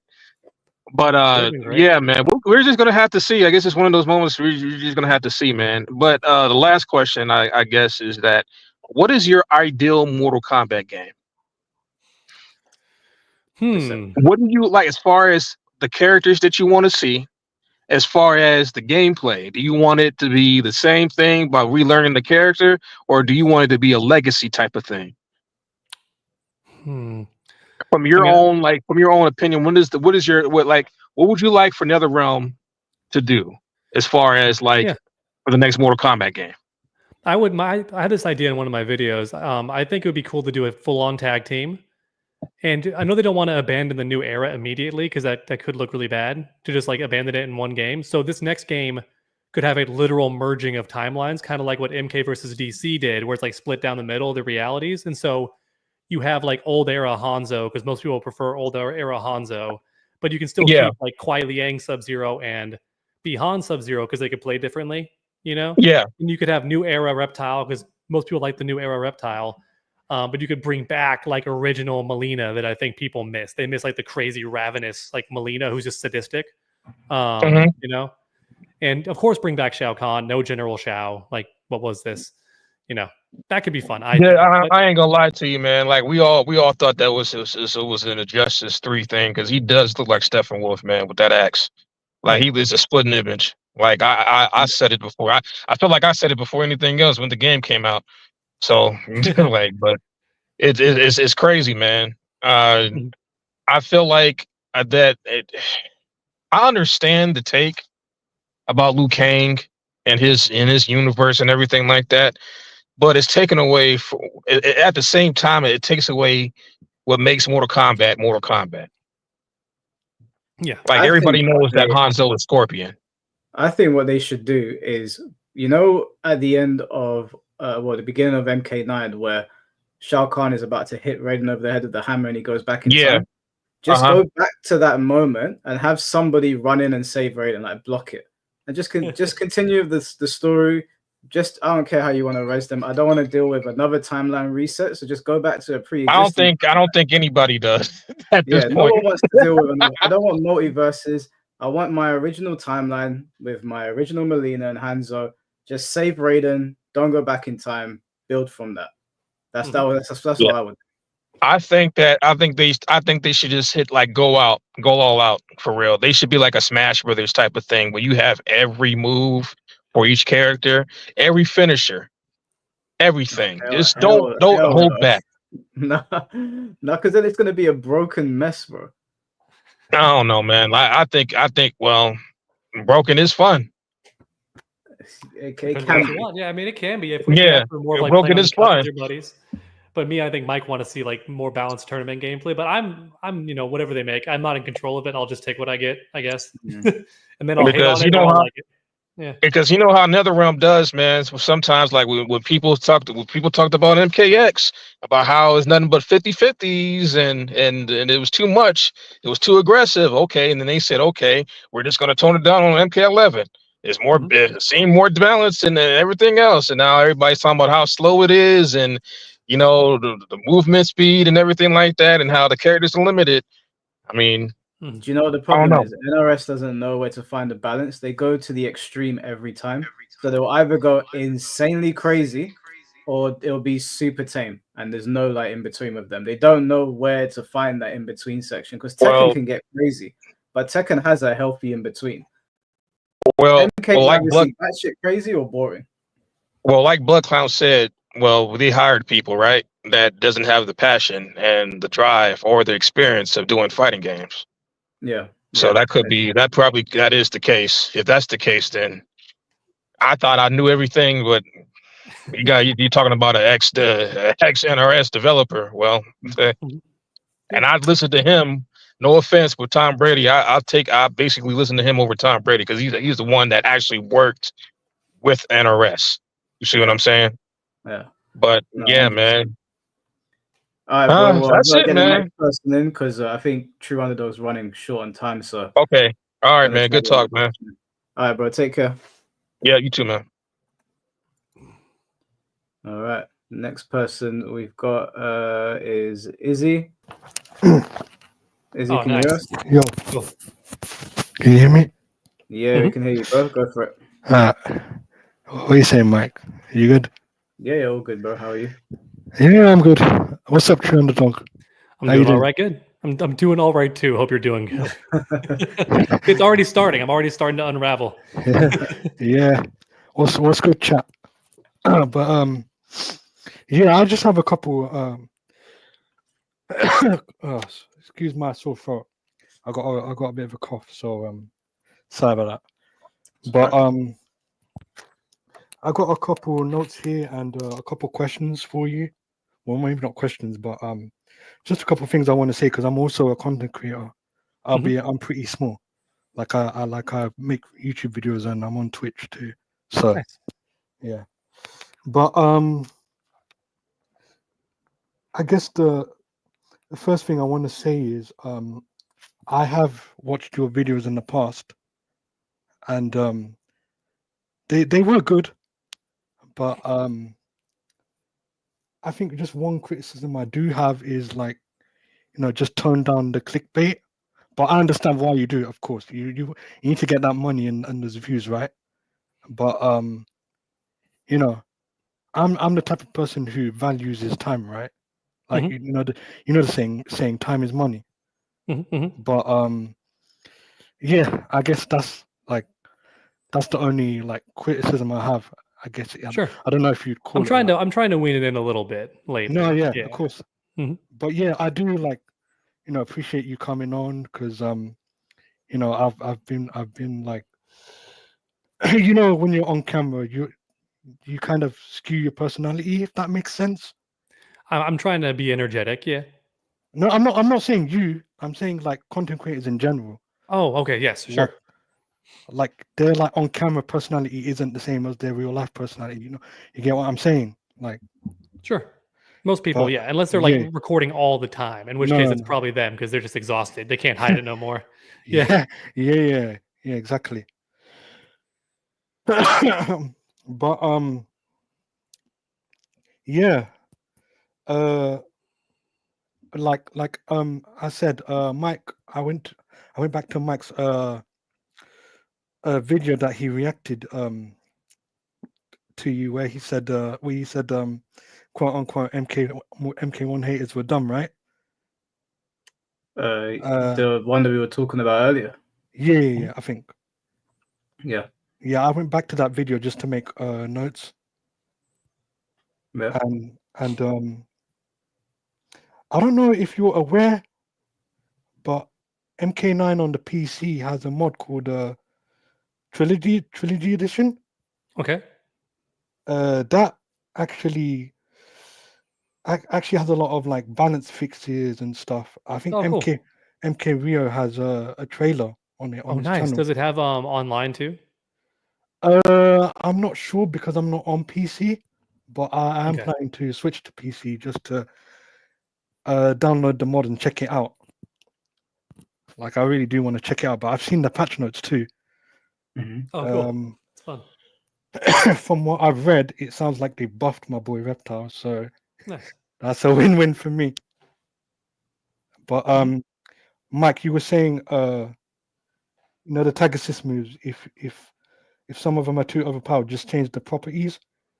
Yeah. They actually did that for Scorpion's Hellfire in the mod. So I recommend you actually check the trailer out on MK Rio's channel. Like I said, like there's a lot of fixes that the community have actually made. So it's a shame NOS can't do it though.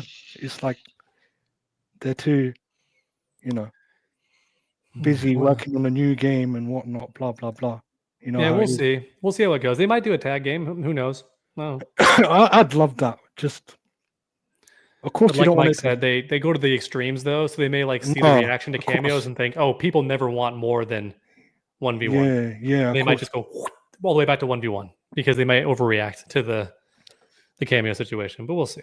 Then again, I mean, the tag team games sometimes don't do well, and they might be looking at that too. If the series is known for being 1v1 and they have a tag game, sometimes they do flop. Not all the time, but I say the odds are higher. So they may look into that too and be like, uh-oh. Yeah. I mean, of course, like I said, just have 1v1 be the standard, but have it as a mode. Because like you said, if MK is known for being 1v1 traditionally. So if you just have that as a mode, TV2 as a mode, then that kind of like alleviates that concern, right?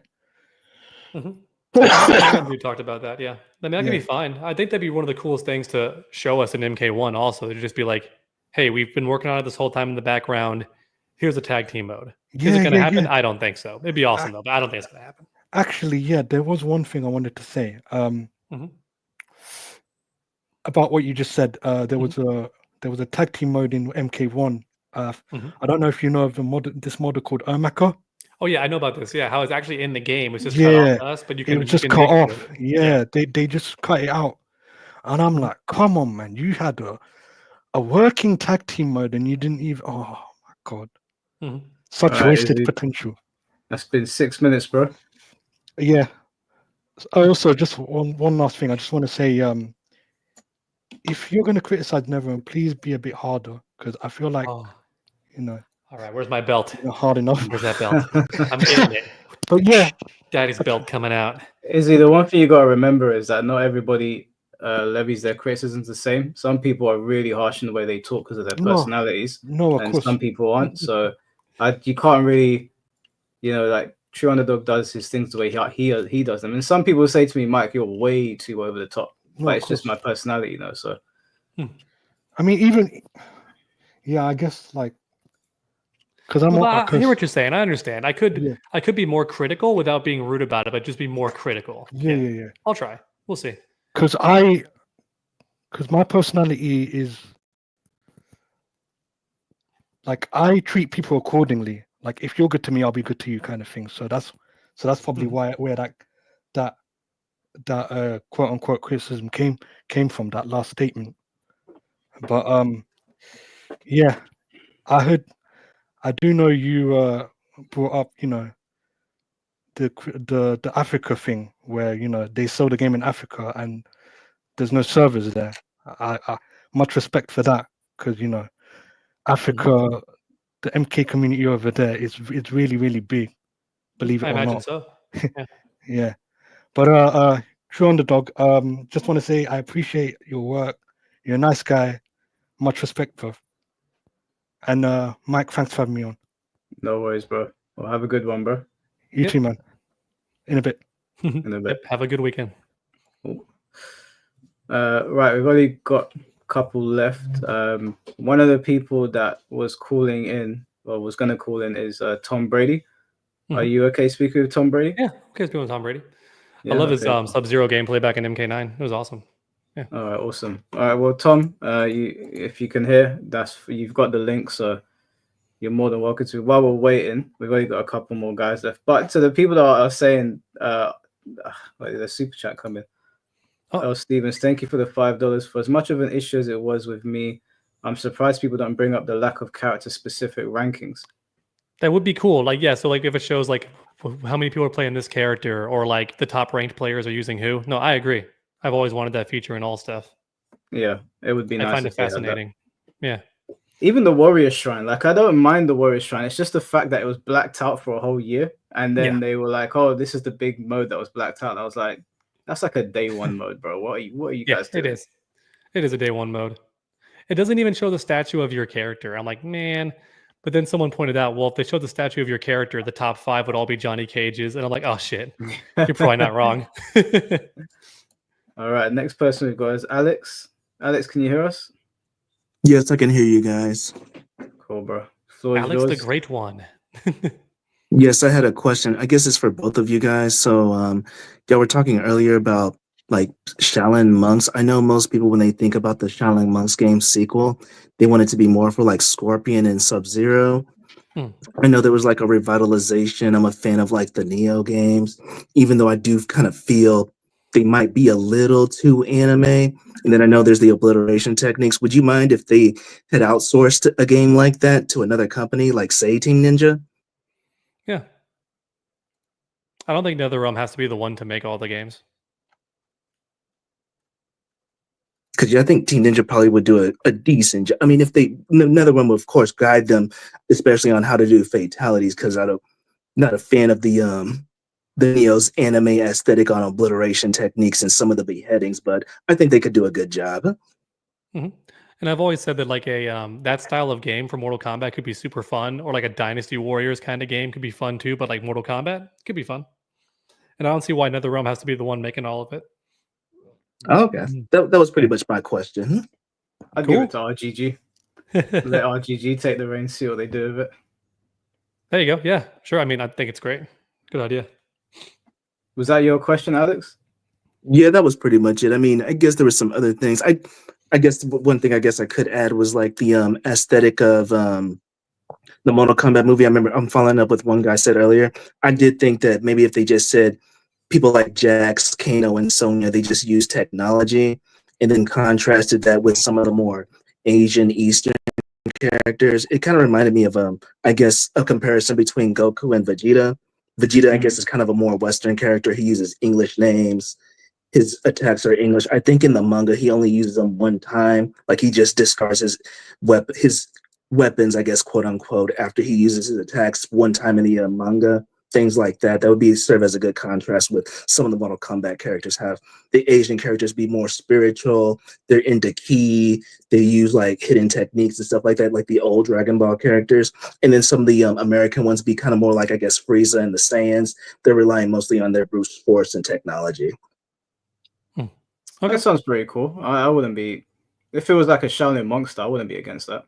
And I do think it's cool that Mortal Kombat does have characters like that. Like there's still some American characters that use chi and stuff like Johnny Cage, but you do see like the cybernetic elements. Like Jax has the technology, Sonya has technology, the Cyber Initiative, of course, right? So you still see a cool mix of sci-fi versus magic, which I think is cool. And I think it's more unique that it has. I actually did like that about Shang Tsung in MK9. Like, even though he was a magic user, he was fascinated by the more modern technology. Because I think in that continuity, he was originally an Earth realmer. But then he was probably from, I guess you could say he's a 16th century Chinese person. So he wouldn't have known anything about the weapons and stuff like that from the 20th and 21st century. So that was a cool touch on him, because most of the time in things like that, they're like, oh, we hate guns and things like that. I thought that added more to his character to be fascinated with technology. And then, of course, they killed him in that stupid way. Oh, my God. Yep. But did you have any other questions? No other questions. I just wanted to just chat about those things just a little bit. Okay, bro. No worries. Well, did you have anything you wanted to add to it? I can't think of anything. It was just very brief. I'm sorry if I wasted everybody's time. No, it's all good. To go. It's all good. Yeah, if NetherRealm's good at one thing, it's killing off characters in a very dumb way half the time. It's not. No, I did dislike that, and then of course MK9, the way I don't want to revisit that again, but I do. I guess one thing was, I still can't believe that in MK9 they did introduce tag. That was very fun. I wish they would have kept it more for like MKX's gameplay. That would have been awesome if they kept the tag portion in for MKX. They could have gone wild with that instead of doing the cameo system. I think they should have went all in on tag. Yeah, I think tag and MKX would have been absolutely insane. Can you imagine Alien and Predator on the same team? That would have been awesome, and then maybe do some tag fatalities. Yeah, no, definitely. All right, bro. Well, if that's all the questions, because I know TrueUnderDawg's got to run off soon. So we're gonna get the next person in here, if that's all right. All good. All right, bro. Thanks for being on. All right. Just gonna read the 2 super chats, if that's okay, bro. Go for it. Castle King said, "Thank you for the $10. Time for some food, boys. We'll get a cheeky Nando's on your behalf. Thank you very much." And Mr. Girth, I just want to clarify that I said TrueUnderDawg is a better guest than Fate. I don't know if y'all saw that. Yeah, I appreciate you sending more money just to clarify that. You're a real one. Helping. No, I appreciate that, bro. That's very kind of you. Thank you. All right, so we got Conrad and Nexus. Tom Brady never called in. I don't know what happened, but we'll do these two. Busy guy. Can I use the restroom real quick? Yeah, go for it. Thank you. I've been drinking a lot of water. No worries. Don't follow me, camera. Oh, there it goes. What the fuck? Hey, what the hell? What kind of camera is that? That would scare the fuck out of me. It's one of those cameras you see on Nuke's Top 5. You know, when you're sitting there waiting for the ghost to pop up and it's just going back and forth. Do you know, whilst we're waiting for him to come back, I'm glad we had this conversation. Do you know, one thing I've learned from this conversation is that now that the live streams, I guess there's a lot of people watching and they're starting to pick up. I think when I have an issue with people going forward, I might just call them onto a live stream and see how that goes. I think it's always better to just have the conversation with people. He seems like a really nice guy. I feel kind of bad that I levied some of that shit his way. I probably should have worded what I was saying a bit better. I do feel bad about it now. That's why I apologized.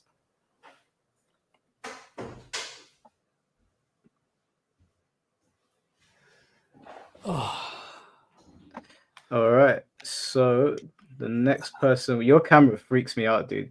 Have you ever watched have you ever watched the YouTube channel called Nuke's Top 5? Oh, maybe at one point. Yeah, it's like a ghost channel. They've got those cameras where they just sort of like follow things and you're waiting for something to pop up. That's what. That's interesting. Wow. Yeah. No, it's on a swivel and it turns like wherever you go. It's really interesting. Yeah. Has it ever done that when you're like sleeping and you just start seeing it move? Well, luckily this is just its own separate studio room. Like this is not attached to the rest. So like I just close the door and you can turn it off by just pointing it straight down and it turns off. Yeah. Okay. This is not my bedroom, luckily. Otherwise that would definitely be a possible occurrence. Yeah, that would freak me out. All right, we got 2 more people in here. Also, I'm gonna ask. Mr. Girth was basically saying because Tom Brady didn't show up, is he allowed to take his spot? I'll leave that up to you because it's your time. Gotcha. Did he have a spot yet or no? Did he ever talk to us? Mr. Girth hasn't spoken to us. No. Yeah, let him in. I'm down with it. Yeah, seems fair. All right, Mr. Girth, send me a message on Twitter or on Discord, and I'll add you in. And that name is crazy. Why do I keep on saying Mr. Girth out loud? Now I feel sick. Is girth just another way of saying girth, or does it mean something I don't know about? We'll get into that later. I'm a sweet summer child. I'm a boomer out here. Okay. Yeah, you don't want to know. All right, Conrad, can you hear us? Yes, I can hear you. Can you hear me? Yeah, we can hear you, bro. Go for it. All right. So basically, a few days ago, when Sikander was on my stream, I asked him a question about cameos, and I thought I'd run the same question to you, Mr. TrueUnderDawg. So basically what I suggested to make Mortal Kombat 1 better in terms of cameos is that I said, you know how Cameo Scorpion has fireballs, they whiff on block, right? Okay. What if all ambush moves did that? So that the meta will be shifted completely to where ambush moves would be more or less exclusively just for combos, and everything else would be utility. It's an interesting concept, but I think the issue is they're designed with defensive or like block pressure in mind. So they'd have to rework them a lot, I think. Yes, they will have to rework them, but I don't think it would be that bad. For example, Kano's the Kano ball, right? I know that's exclusively just for block pressure.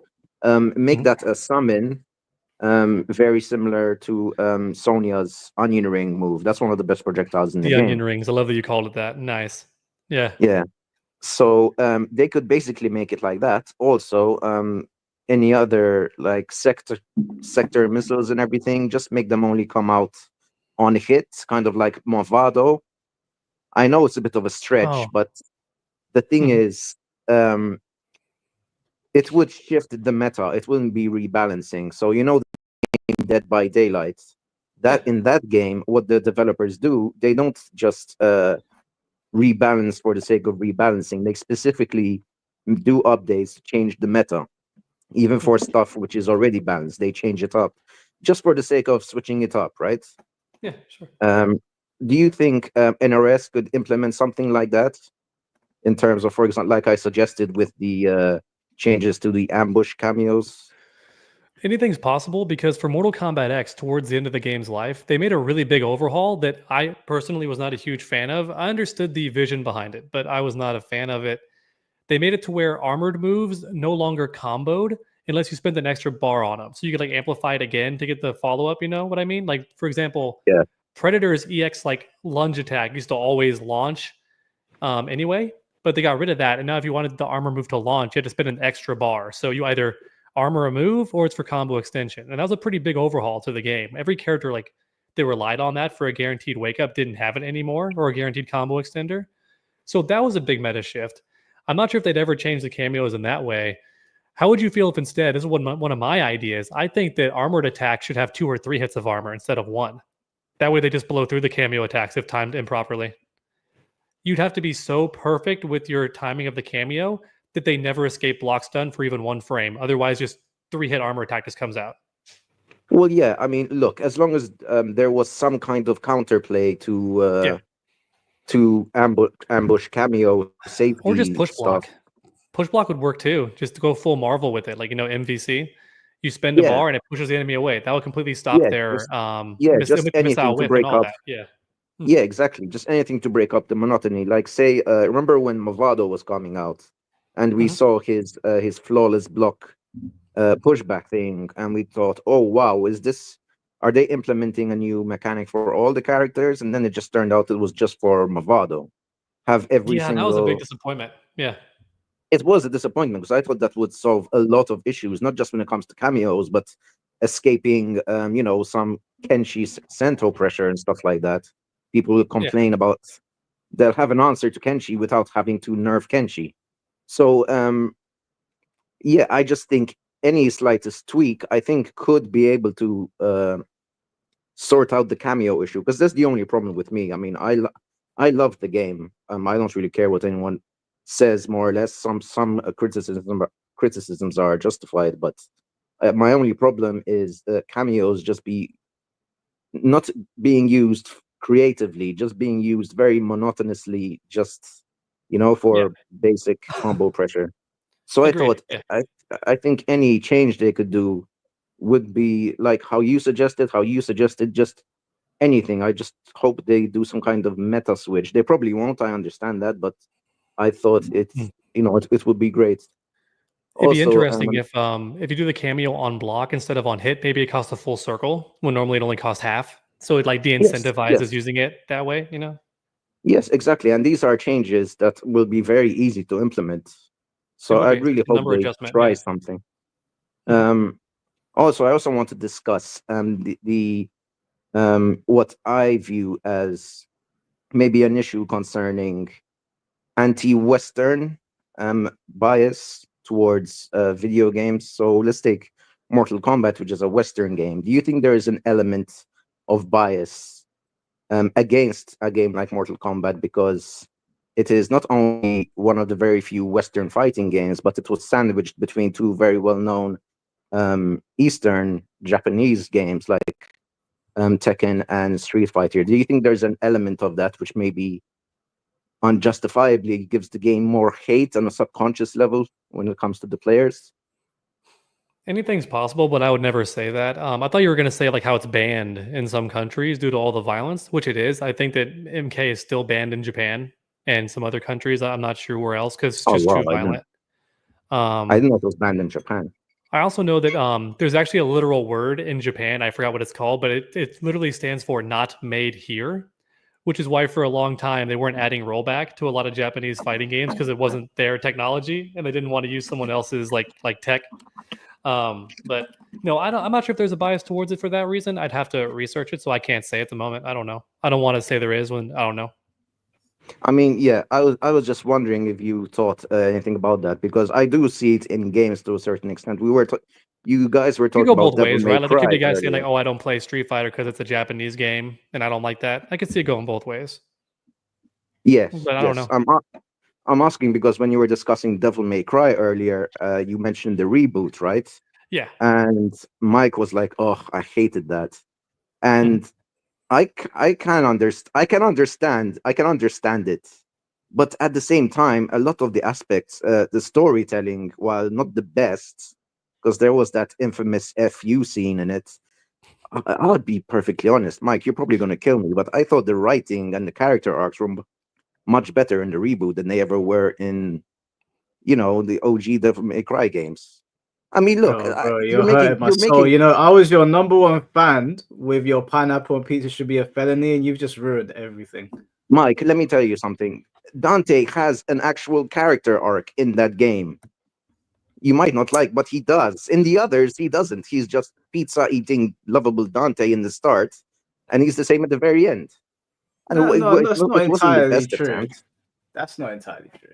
I'm not going to get into the whole backstory of DMC, but he does have a character arc in the reboot. It's just not a very good one. And the way he is presented and the way his motivations are framed when put against Virgil, because Virgil's like a mirror to him, right? The other side of what would have happened if he went down the dark side, the dark path. And then you couple that with all the enemies in the game, it kind of just everything feels out of place. Nothing feels like it flows together very well in that game. Whereas the other Devil May Cry's, they've got like very anime Shonen Jump tropes in them, but they're fun and they make sense, and there is a character arc there. It's a very like basic one, but it's coherent and it's engaging. Yeah, I think it's a bit obscure. Look, I mean, I love both games equal. Let's put it this way: we can agree that it's better than Devil May Cry 2, right? No. I like Devil May Cry 2. You Okay? I prefer will take Devil May Cry 2? DMC2 slander around here. Oh god. I mean, I'll agree with that statement, but I mean, I like the characters in DMC2. That's about it. I like some of the new stuff they introduced with like the character and the monsters were kind of cool, but yeah, no. I mean, I can see your point for sure. I learned later on that apparently the developers, like, is it Ninja Theory or Team Ninja? It's Ninja Theory, right? Ninja Theory, yeah. They apparently were roasting the old games. I didn't know that. Like in a press conference or something, like they roasted the original DMC series, and I didn't know about that until recently. I was like, oh, that could explain a lot more of the hate. They were already out of the door, like shit talking. But I still enjoy that game. I like the whole Slurm factory from Futurama. Yeah, there was the one scene where the white wig fell on Dante's head, and he was like, "Hell no, not in a million years," or something like that. But I wasn't aware of any other. Well, no, the developers themselves apparently at an actual conference were like trash talking the old DMC or something. I need to watch it to know for sure, but I was told that, and I don't see why this person would lie about that because they're very factual whenever they tell me stuff. So I don't know how you can hate the old DMC when you can fly up into the air and just shoot blasts at your hand with Dante. Just no, Mike, don't get me wrong. I'll play DMC 3 and 5 over Reboot any day. They're goated games. I'm just saying, I just found it a bit refreshing that, yeah, it wasn't perfect. It was definitely flawed.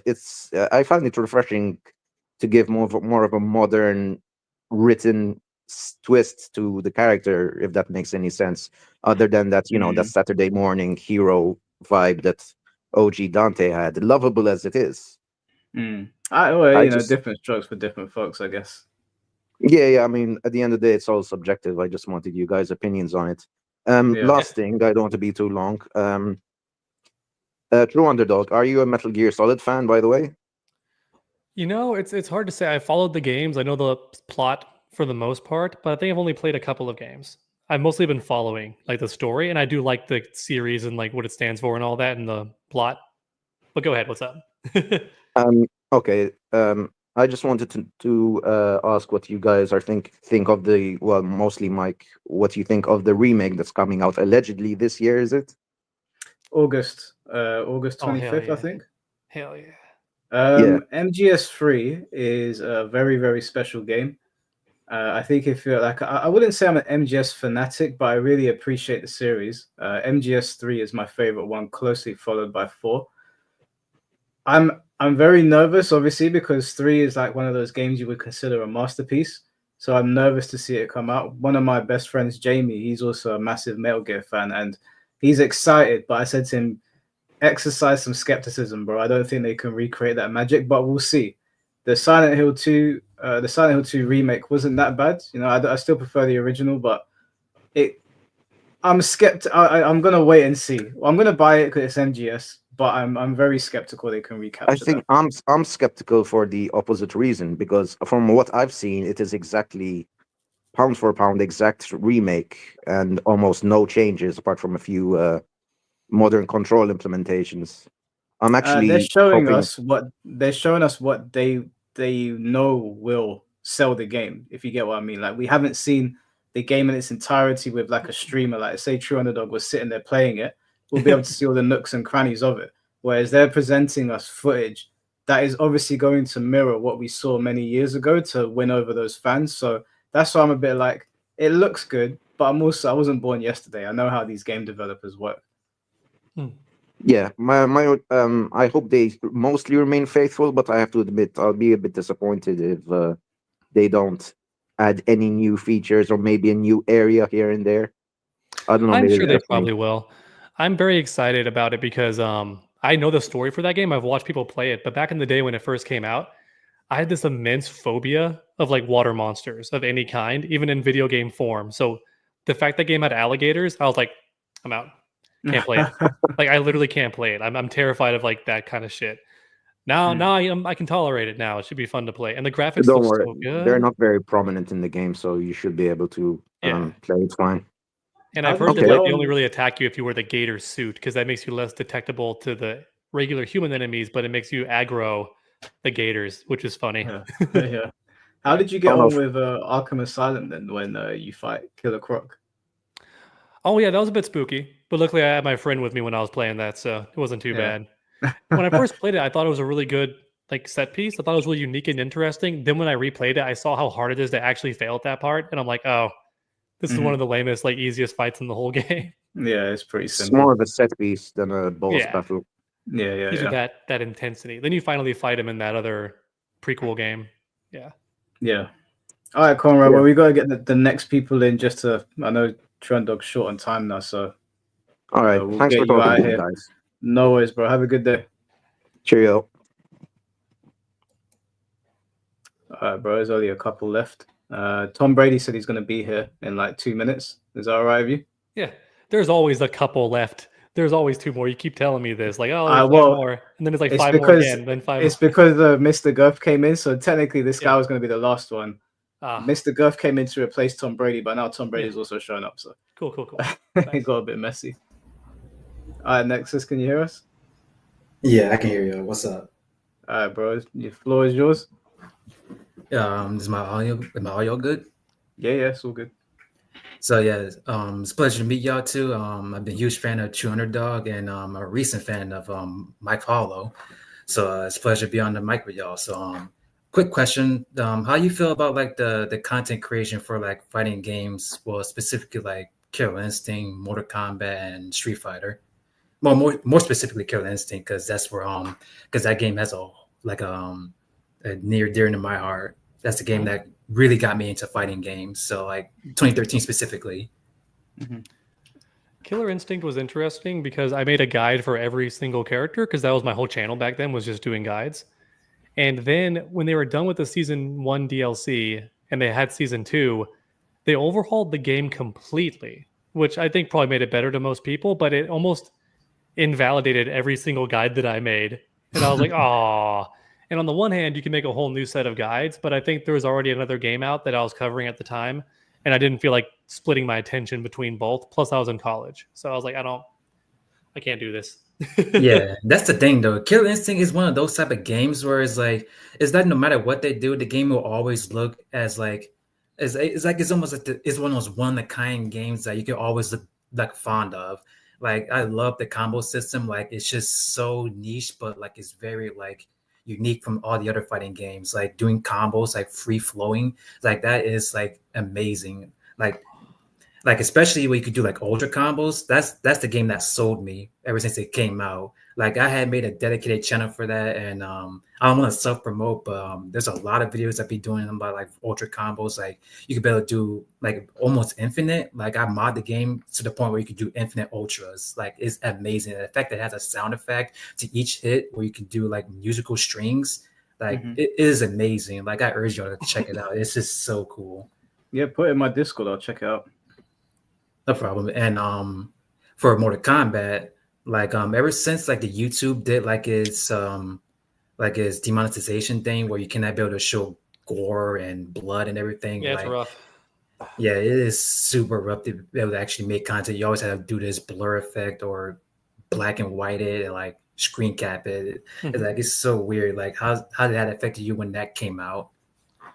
It was weird. It happened all at once, and they even grandfathered that system in. So, in other words, all my previously uploaded videos still got hit, which felt completely unfair. I looked at there's guides. Every one of my guides, I only beat up Devora. So she has blue guts, blue organs, yellow bones. It's not a person. Yeah, but it was still accurate enough that the AI flagged me. So even the Devora videos, like the practice mode videos, still got demonetized all at once. And I'm like, And there's no way to select all at the time, at least. There was no way to select every video at once and then choose put up for review, like to get someone to look at them. You had to do it manually. So I'm going through. That's one video. That's 2. Okay, 100 videos later, you know, so not fun. And I have learned from I have a YouTube partner guy because I am a partner affiliate with YouTube. I got advice from him. He said that there's that short window at the start of the video because that's where the ad plays close to. They say don't put anything in that first 30-second to minute-long window that could be unadvertiser friendly. That's a much better way to be safe. Yeah. Now, with that said, I've been flagged way later for something that was very minor. So you can't always avoid it, but that's the tip that I was given. Yeah, that's interesting. I guess to put it quite simply, like the way that they structure these regulations in YouTube is just kind of unfair to when you compare it to like other things like what you do on Twitch and other websites that you can like upload videos that can have virtually nothing to appease the algorithm or anything that can like get your video up and running without having to get age restricted or anything, because Mortal Kombat is just no stranger to that. And it just made it very difficult to make like videos like that, especially doing combos and not even like doing x-rays or fatalities, just doing combos. It just makes it really difficult. Yep. And that's why I made my shift to, before I did any of the new stuff even, which came soon after, but before I did that, I was doing the story breakdown and lore breakdown videos where I just covered the characters and roast them if they were like jobbing. Like I'd make fun of Shinnok for being an elder god, but still getting wrecked all the time. Yeah. Yeah. It made it worse because I think that way the algorithm works is like they know which like genre or like which game to flag it, because Mortal Kombat is like a well-known fighting game compared to YouTube and everything. And so it's like the algorithm can just adapt to the, oh, it's a Mortal Kombat video, automatic age restricted, boom, boom, everything else. It's like, I don't know what happened later on, but I don't know how it's laxed now because it's been a while since I made an MK video. That's been strictly for Killer Instinct and Street Fighter. So I guess I got similar to like an advice of like, how do you actually structure your videos and how you schedule them? I mean, believe it or not, I come up with the idea for a video the same week that I post it usually. Unless I have a format that works really well. Like in MK11, I had the How Terrific or How Terrible series, you know? And so that was easy. I just pick a new character and just make a How Terrible is blank. And I would just try to, in the realm of reason, figure out which character is the most popular and do them first. And of course, you know, descending order from there. Same with the Inside the Mind series, which people think I should bring back. I'll try to bring it back. We'll see if it keeps getting demonetized, and then I won't do it. But that was the same thing. But when it comes to like doing more content outside of that, like, oh, I want to do a throwback analysis of this character, or I want to do a story essay breakdown or something, I just have the idea. I write a script, and the script is just bullet points because I find that my content sounds more natural when I don't read off a script. So I just do bullet points, and I'll kind of ramble from there. And that's how I personally do it. And then I just record and add the video to it. Or if it's a guide, I do them both in tandem. But that's how my content creation typically works. And then while the video is rendering, I make the thumbnail. Interesting. Okay. So, Mike Hollow, one question. Mm-hmm. Have you ever played KI, right? KI is one of the fighting games that I've played the least. I played the original one with my friend when we were kids, and then I've played the 2013 one once, literally one time. What? Come on, Mike. Come on. It was on Xbox. I was one of those PlayStation fanboys. I was like, I ain't touching that shit. Okay. But you know, when I looked at KI, I was always like, this looks like a really good game. I'm just not buying an Xbox. Yeah, I guess that's fair because I guess when Killer Instinct came out, it was fairly bare bones. It was like only 8 characters, and it's only on Xbox, and it's not really much new. It was a free-to-play game, so I kind of see why people got put off of it. But yeah, I think it looks good. I would play it now. You know, I was a kid back then. We used to be in the playground. There was the PlayStation guys versus the Xbox guys, and they were all Killer Instinct, and we were all Tekken. So I was being a child, obviously. But now, if someone put KI in front of me because I've got a PC, I'd play it. Yeah, and last question on TrueUnderDawg. Bring back that old intro song. What is the one that goes like? I still have it. Yeah, I still have it. I just thought for some reason people didn't like it. I don't know why I got that idea in my brain, but it's why I stopped doing it. But people say they want it back sometimes. It would also help me a little bit with the whole like, oh, he doesn't like other fighting games rumors, because in that intro, Yoshimitsu shows up twice. Yeah, Yoshimitsu looks like a character from like Warframe. Like, I get why people would think that, but it was still nostalgic to hear that intro song. It's like that's how old I was. What was that back in like 20? That was no copyright sounds. Yeah, because they let you use the music. Yeah. Yeah, that's so old school. It's so nostalgic when I heard that intro song. I'm glad you enjoyed it. I had some people say that's like the worst thing they ever heard. I'm like, really? I think it's a bop. No taste in music. Don't listen to them. I mean, I'm not the biggest music buff either, so I get nervous when people say that. I'm like, is it actually bad? I'm like the most casual music fan ever. Yeah, I guess. Yeah, it makes you feel like a bit subconscious about that. So that's why you changed it. I just thought that people didn't like the break. I think I thought people preferred it more when I just like laid out the video and then went straight into it. So I got rid of the intro. But I'll start bringing it back every now and then, like maybe one in every 5 videos, and see if people notice. And if they like it, I'll keep it around. I'll let you know when in the comment section. Just be aware of name Nexus Wolf WLF. Yeah. All right. Oh, hell that's yeah. about it. All right, But bro. it's a pleasure to meet y'all. Yeah, it's a pleasure to meet y'all. TrueUnderDawg, Mike, and see y'all later. Thank you very much. Catch you in a bit, bro. All right, we just got Mr. Guff left. Tom Brady didn't show up. Don't know where he is. It's a shame. It would have been nice to see you guys interact, but there's still time in the future. We can probably do it. Yeah. But today I'm probably done after Gurf. I'm tired. Yeah, I'm hungry. that's fine, bro. You've been here for 4 hours. That's all good. It's a regular Combat Kings recording. No, I'm kidding. We do like 3 hours, but which is still, I think that's too much. I wish you would split it into 2 videos when we do that, but yeah, my content tends to be like long form. Like even the video I did on you was like an hour long, and it's some smart. people say, Honestly, it's smart. I think people like that, and I think YouTube likes it too. So, do you know what? The reason I do it is because I hate TikTok so much, and I hate the whole short attention span thing. So my whole thing was, oh, Tom's just popped in here. It's up to you. It's completely your call. Okay, we can try. We'll do it. I'm just tired, but we can do it. All right. I'll get Gurf in Mr. here, Guff in here first. Mr. Guff, you got 6 minutes, bro. You can hear me? Yeah. We can hear you, bro. All right, I'll try to be quick. First, my name, that's my stage name. I make music. My friend gave me that name in high school. It just stuck. I like it. I fuck with it. No, yeah, just saying Mr. Guff out loud was like... Yeah, he said it a couple of times. It's crazy. Another thing, that other guy that was talking about Devil May Cry, how the reboot gave Dante more development. I don't agree with that because there's a clear difference between 3 and 1. How Dante acts, he acts more mature in 1, and in 3 is just like yeah. So there's that. Second thing, Yuji, calm down. I would like to thank both of you guys, TrueUnderDawg. Thank you for taking this time to talk to Mike, because I've been following you for a long time, and a lot of your recent things wasn't really vibing off it. So I feel like the stream, kind of brought you back into good graces with me. So, I appreciate. Did you not like the more negative coverage of the game, or what specifically, if you don't mind me asking? More of just. I would probably say more of like when people are in that era of just like, oh, this guy's just glazing and all that stuff. But, probably just me being a little hater about the game at the time. So probably on me. Okay.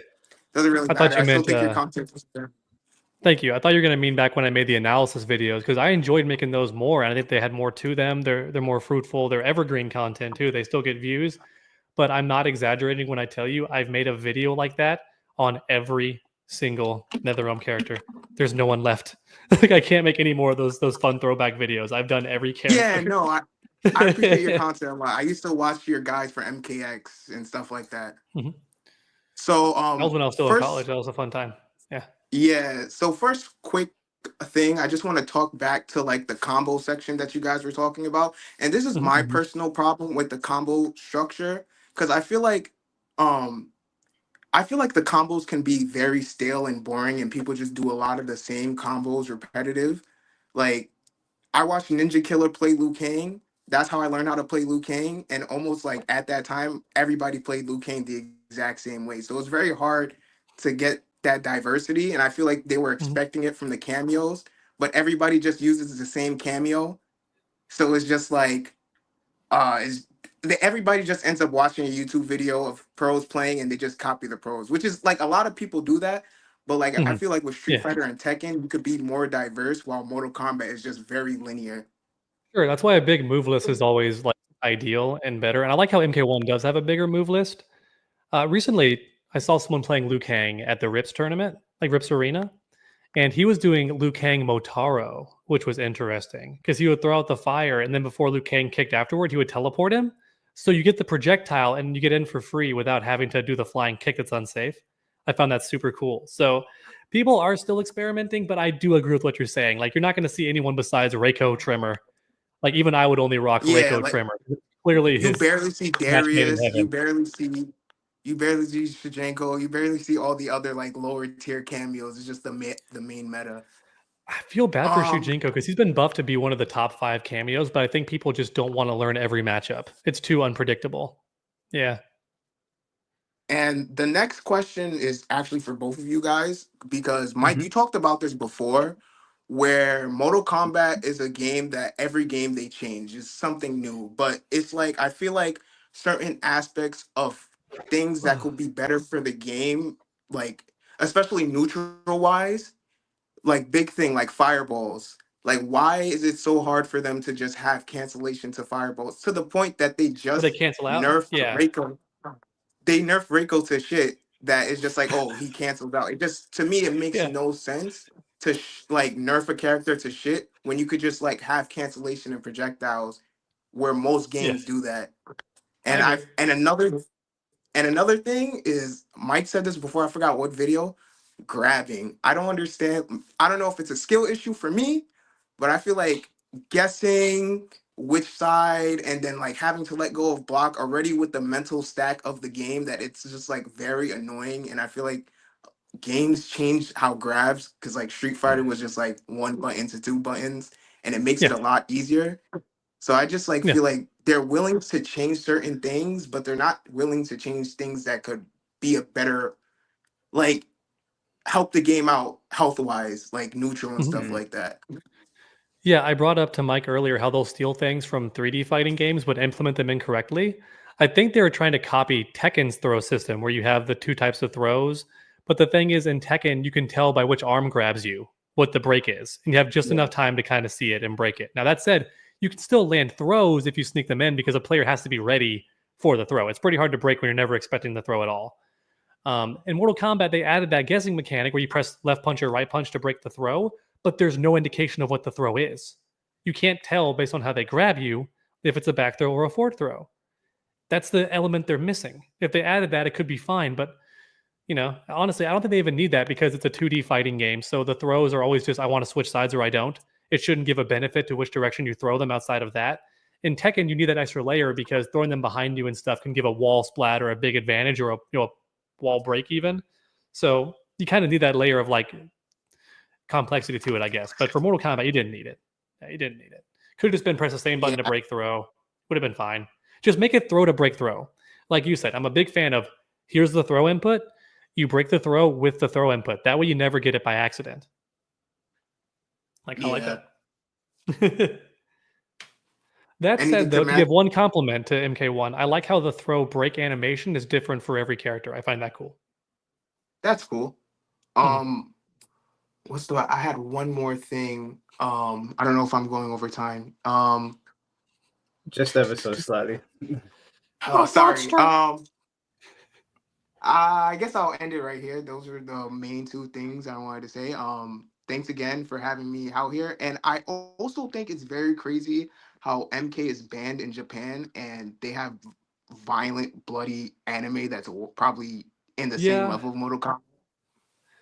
It kind of confuses me too. I wonder if it's a combination of violence, but also violence from like a foreign country. Maybe they just don't want. Maybe if it's their violence, they want it, but they don't want influence from. Maybe I have no idea. I can't speak for them, but that's my guess. I think with anime that like the way they do the violence in anime is like it's very like artsy and it's MK so like specific. Like you can see veins popping and it's very in detail. I think they don't appreciate how over the top it goes, but maybe I'm wrong because like Afro Samurai exists, so. I could be completely off on that. True.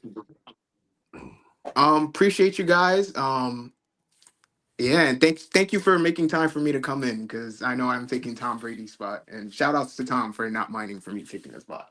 It's okay. Tom's just behind you. We're gonna get him in here and then close off the stream. But no, I appreciate you jumping in, bro, and thank you for the donation as well. I really appreciate that. No problem. Take care, man. All right, True Underdog. There's one man left.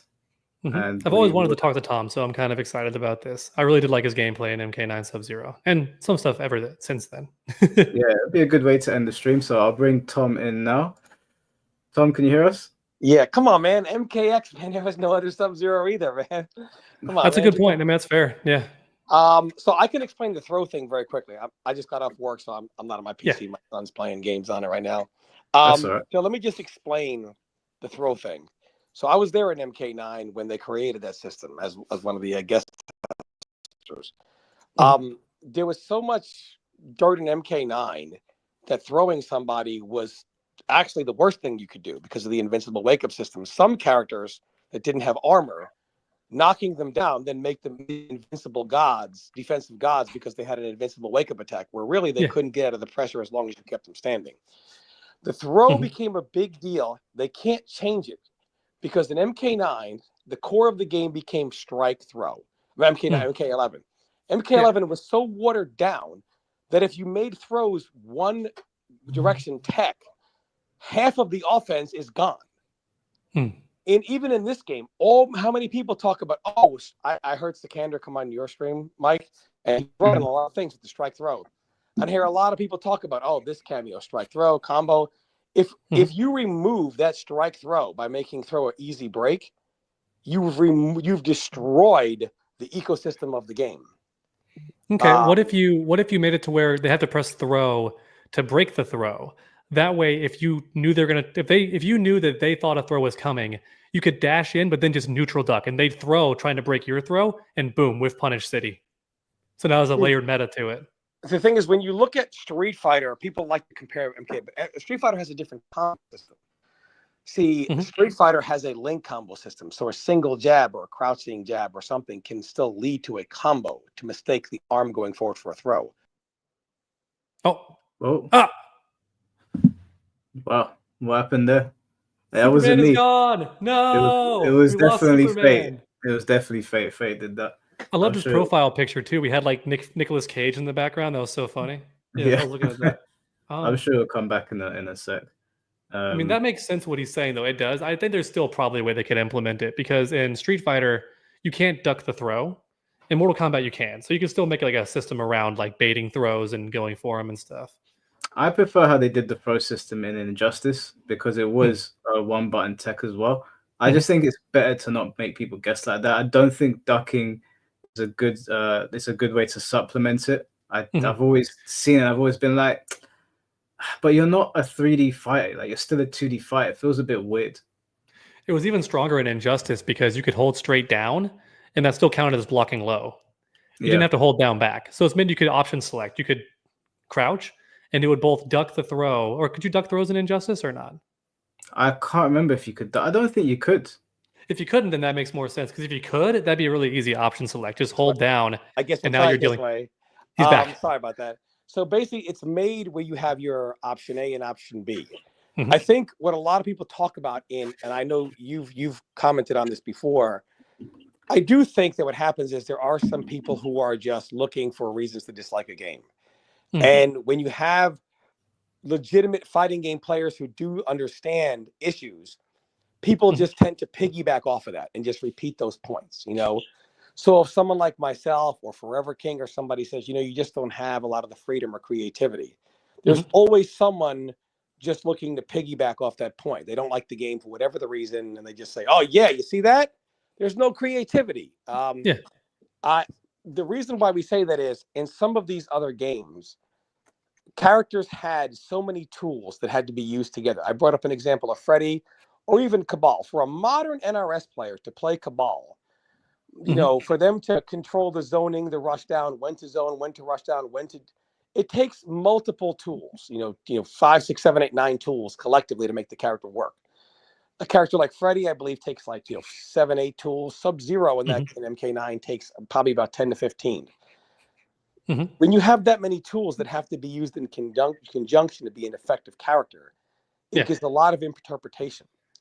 Now it's just very much like option A, option B, and you mix between them. And I think that's where a lot of the creativity goes. So when it becomes a strike throw game, and when you talk about the cameo, a lot of people talk about, well, this cameo gives me throw option. the throw is it's a bigger part of Mortal Kombat than it's ever been.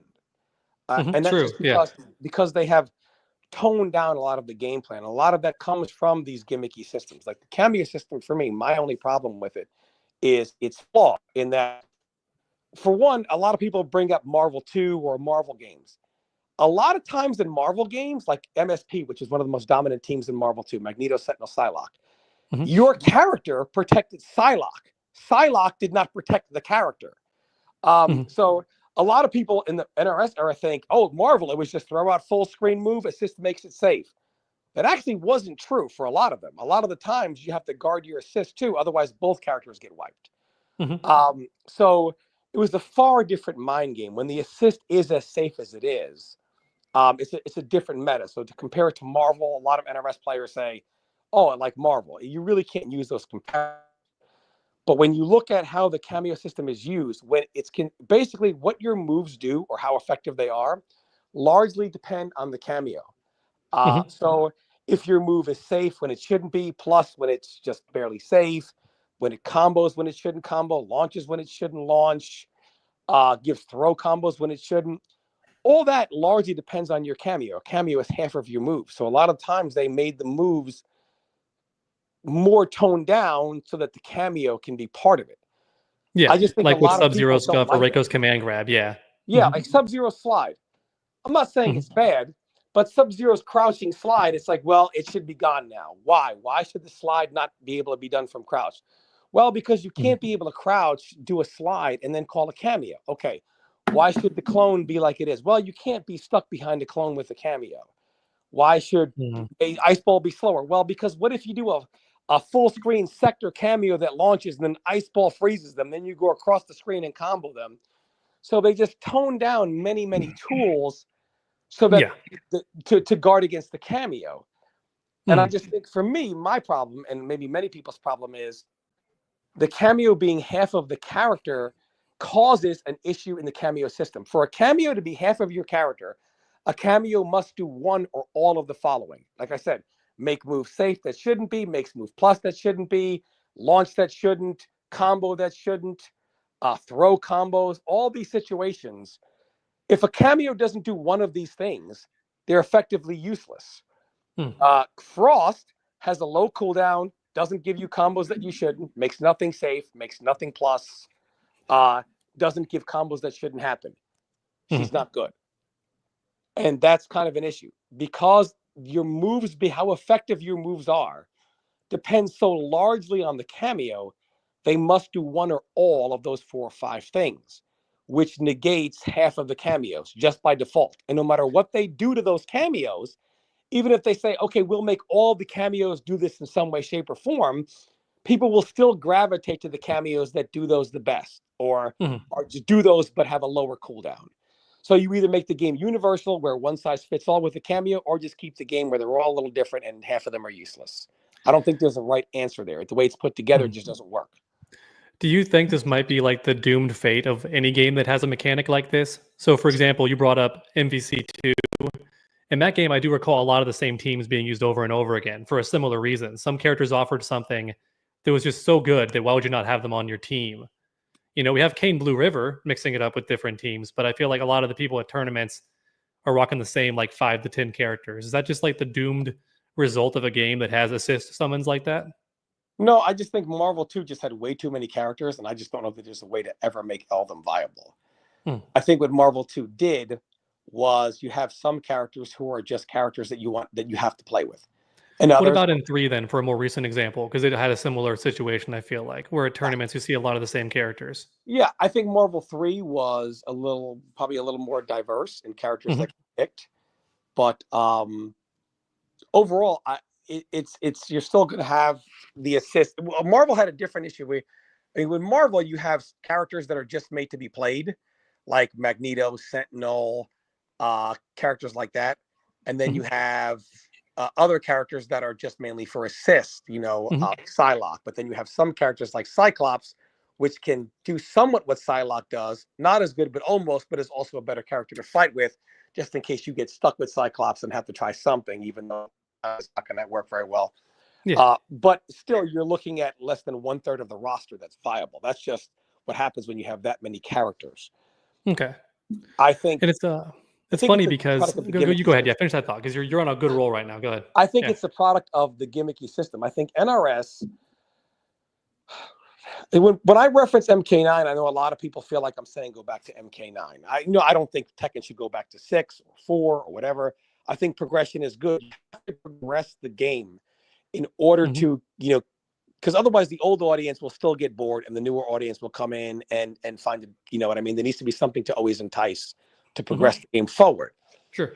But I think what NRS does is they with MK9, what they had with one thing they worked well is they made a complete character. In Injustice, the variation system's flaw is a move that's too powerful. You have to give a character a certain drawback to match the special move. So if you have a character like Takeda has great special moves, but he has 3 amazing variations that all can work individually, or you can switch them. It is the literally example of how the variation system can work perfectly. But then you have some characters that have devastating moves, such as like Sub-Zero with an ice clone. So for that move, you have to say, man, if he's going to have that move, he's got to have some significant drawbacks to his base toolkit. But then when you remove that move and you give him like Cryomancer and Unbreakable, well, the moves you gave those variations are nowhere near as powerful enough as the clone to offset the downsides you gave him because he has a clone. It's the same thing for like Quan Chi. Like, what is it? Warlock would have had the portals or whatever. I mean, the kick that goes to the portal on the other side and the armored launcher for a little bit. That was fine, but he had to have certain drawbacks because he had the summoner variation and he had the sorcerer variation. And the warlock variation, just the drawbacks that they gave him to try to offset those two, just nothing that they could possibly give him was powerful enough to offset that.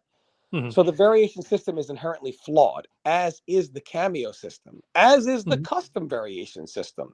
Whenever you have a character like Melina that has to choose between equip 2 of 3 slots just to be able to do an air psi and a low psi, which should be base I'll never moves. forgive that. I'll never forgive that. So it's just flawed. Yeah. NRS just needs the problem they're having is just make one complete character. Nobody in Street Fighter wants to say, well, you can play Ryu, but do you want a Dragon Punch, a Hurricane Kick, or a Fireball? Why can't I have all 3? Well, because there are variations. They would no, I'm done.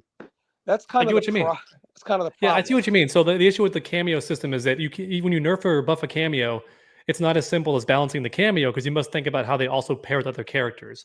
And a good example of that was Chameleon. They wanted to. A lot of players said Chameleon's too good. We're seeing everyone use Chameleon at tournaments. But if they nerf Chameleon, some main characters really rely on Chameleon to make up for all their shortcomings. And so if Chameleon gets nerfed too bad, suddenly that character is now back to being low tier instead of mid tier. Yeah, and people were complaining about Chameleon. Nobody was saying, oh my gosh, these bottom of the mid tier and low tier characters are doing well with Chameleon. They were all pointing to characters like Johnny Cage. So as part of the nerfing of Johnny Cage, they also nerfed Chameleon. So the cameo system is very flawed because in general, cameos have to do 1 of 5 things because they made the cameo half of your character's moves, basically how effective they are. And to maximize on the effectiveness of your moves, the cameo must do 1 or all of these 5 things. So people are just going to pick the cameos that do those things. And if you make the other cameos do those things, then they'll still just pick the best cameos that do those things with the best cooldown. So the NRS's best possible route going forward is just to say enough with the gimmicky systems, just to realize it is a gimmicky system. I don't even care if you keep any legacy or not. The problem isn't necessarily the legacy system. It's the main flaw of the game has been them putting in like some form of gimmicky system that doesn't work out well.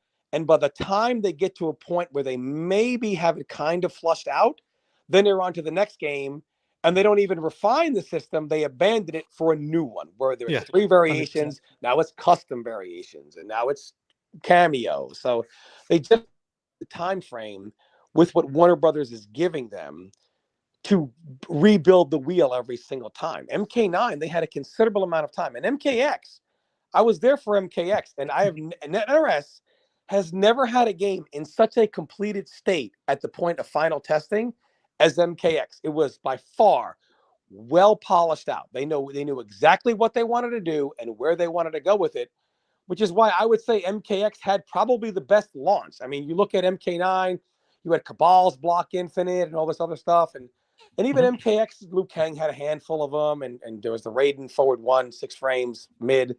But ultimately, the game had considerably more polish on it than any game they've ever released. And I just really think they just need to kind of get rid of those gimmicky systems. Just make one character and focus on what you want that one character to do.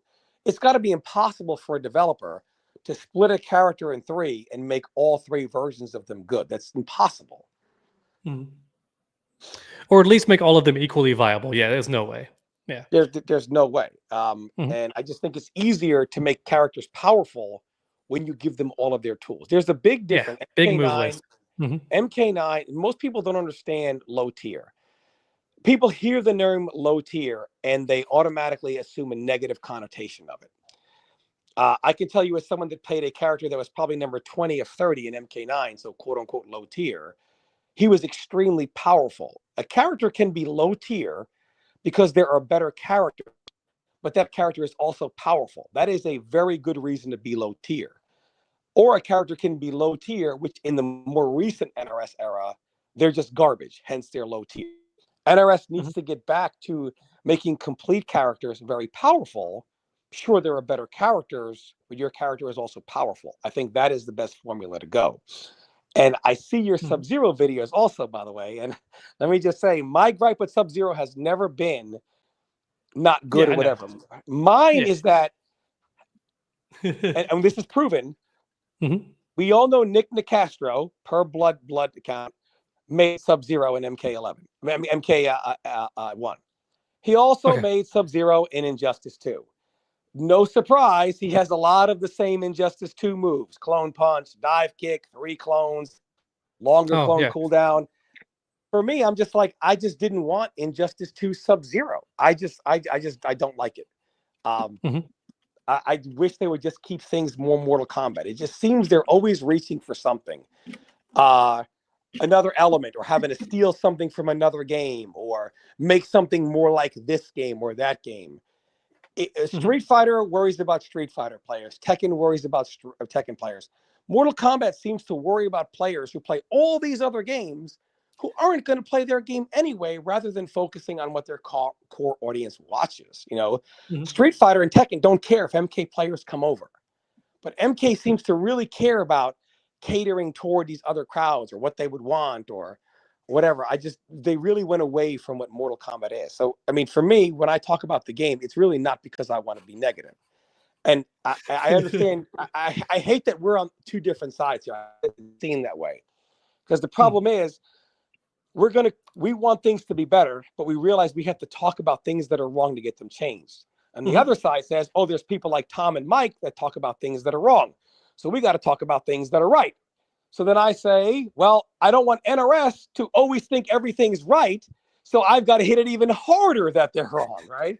So then the other side say, I just want NRS to be able to look at this picture, because MK11, all they heard for the longest time, and even me for the first 2 years was very positive on it. They heard for a long time, best MK game of all time, best MK game of all time, backed up by 15 million sales. So they say, hey, we're doing it right. And then we got MK1.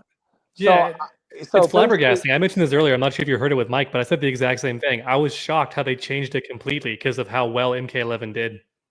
Yeah. And I just really, instead of looking at it and saying, you know what, we've really got to come up with a home run here. We can't do another gimmicky system. We've got to deliver. They looked at it and they said, man, they thought MK11 was the best game, and we have finished it. We can put out anything and it'll work. So I hate that the 2 sides don't work in conjunction. I hate that it is seen almost like the Force in Star Wars. There's the dark side, and there's how the Jedi uses. And in reality, we all want the same things. The problem is there are so many people who are negative about the game. And look, there are people that are legitimate haters. There's no denying that.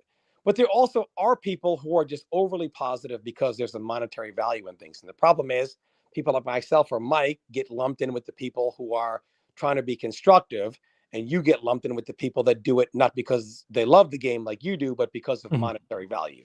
So we all get lumped in. We're either a hater or we're a shill.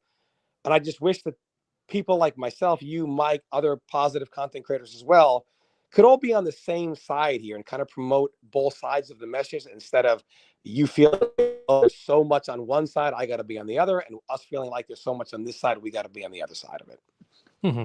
I think you would find it humorous. On the Combat Kings one time, we talked about a Reddit picture that took a lot of the MK content creators, and they had the light and the dark side. And ironically enough, they put me on the dark side. So I guess it just depends on who you're asking.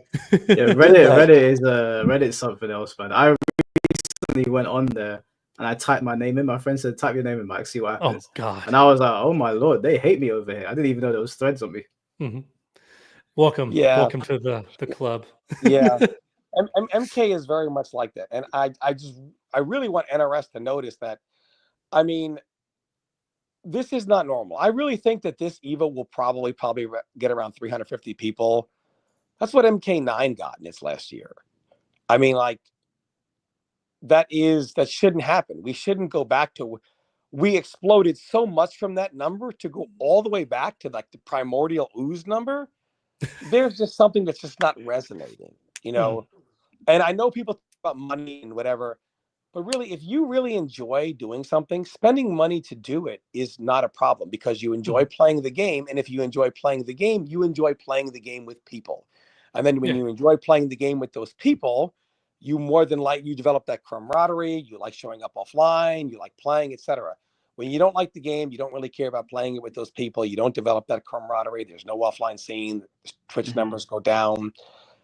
I think Mortal Kombat, because of its name, will always get a benefit of the doubt early on.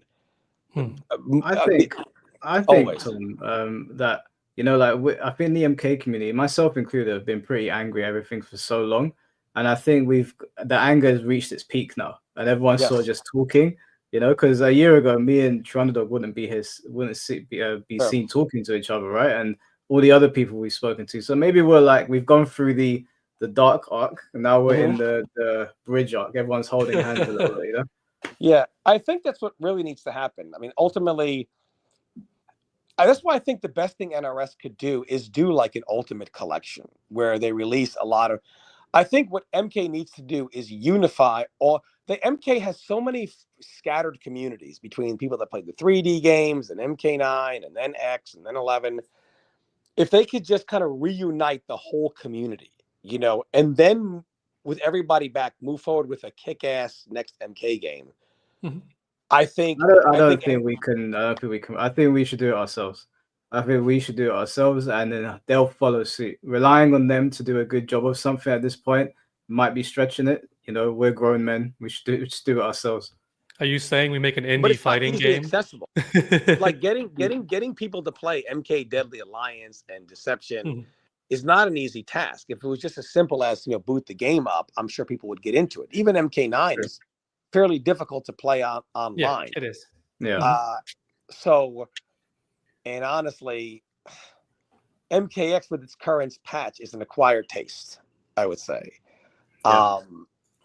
But it is still a very fun game. But to get people into, but the thing is, it may not suit them. Some might like 9, some X, some might find the 3Ds really fun. Some may only play motor combat and chess combat and puzzle combat just for fun. There's a lot of I mean, there are people that did try Invasions heavily. I'm sure they would love to play Conquest mode or so many other modes to play for people just to enjoy Mortal Kombat. So because it's so difficult to get people into those games because they're not easily accessible, I don't know that we can do them ourselves. Yeah. But did you have because I know TrueUnderDawg's got to shoot off now. Did you have a question to end on with him?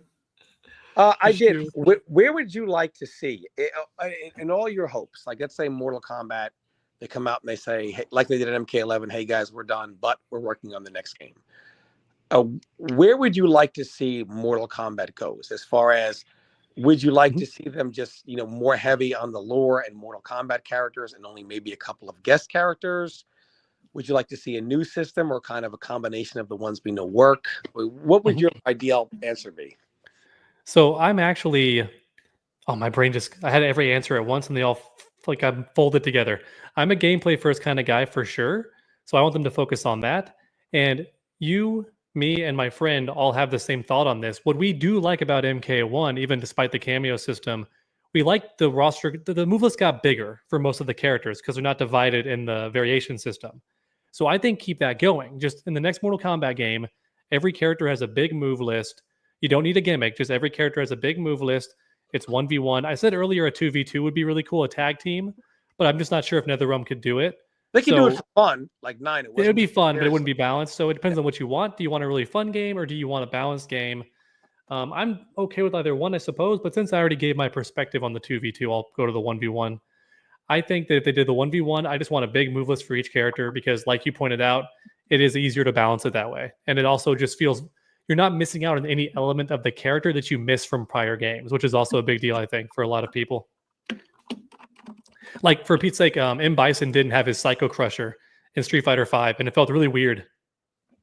Yeah. That's true. Let me ask you a question. If you could think of Sonya Blade, give me 2 or 3 of the most iconic moves that come to your head right away. A leg grab, right? She fires That's the first onion move rings. you said. First move you said was leg grab. Yeah. Doesn't have K11. No, she does not. I didn't like that. Yeah. Unacceptable. That's what I mean. She was a complete overhaul. She almost could have been a new character in that game. She was except Ronda for like Rousey. the onion She rings. wasn't Yeah, that wasn't Sonya. That was Ronda Rousey. Yeah, that was Ronda Rousey. I mean, honestly, this is how you guys all see. We all agree. Myself, Mike Hollow, True Underdog, we all agree. All you guys that think that they're haters and shells, whatever, the truth is, sure, there's some of that on both sides. But for the most part, those of us that are vocal and really love the game all agree on the same thing. We just need NRS to understand that this is what pretty much everybody who loves and has played Mortal Kombat wants. Yeah, but the issue is, do they care what players want to some extent? You know, we never know. I think at the end of the day, I know those guys personally. They do. I mean, I've been in those offices. The gameplay guys They do probably. care what I people think more of the character design people and the story people. They seem to just do their own thing, but maybe the gameplay people actually care. The lead design. I know Paulo Garcia definitely does. So, well, it was a good talk, Joe. I'm glad I got to speak to you for a little bit, and I know everybody always thinks that like we're all on opposite sides and at each other's throats, but the reality is we can, we all want the same thing for the game. Yeah, we want fighting games to do well and be fun and be enjoyed and be good. Yeah, 100%. Thanks for having me on, Mike. Appreciate it. All right, Tom. Catch you in a bit, bro. Thank you. All right, Underdog. Well, I Can we really say our appreciate- goodbyes? yeah, I really appreciate you coming on once again. Just in front of everyone here, I apologize for any of the negativity I sent your way. And hopefully we can have you on again. And if there's anything that you want to ask me at any point, you got my contact information. So yeah, I really appreciate you being here. I appreciate the invite. It was fun. I like talking today. I had a good time. Thanks for hearing me out. No worries, Yeah. bro. Take care of yourself. I'll catch you soon. Yeah. Later days. I don't know. What's a good sign off phrase? I don't know. I'm always That's trying to fine. Take care, bro. Yes, take care. That's a good one.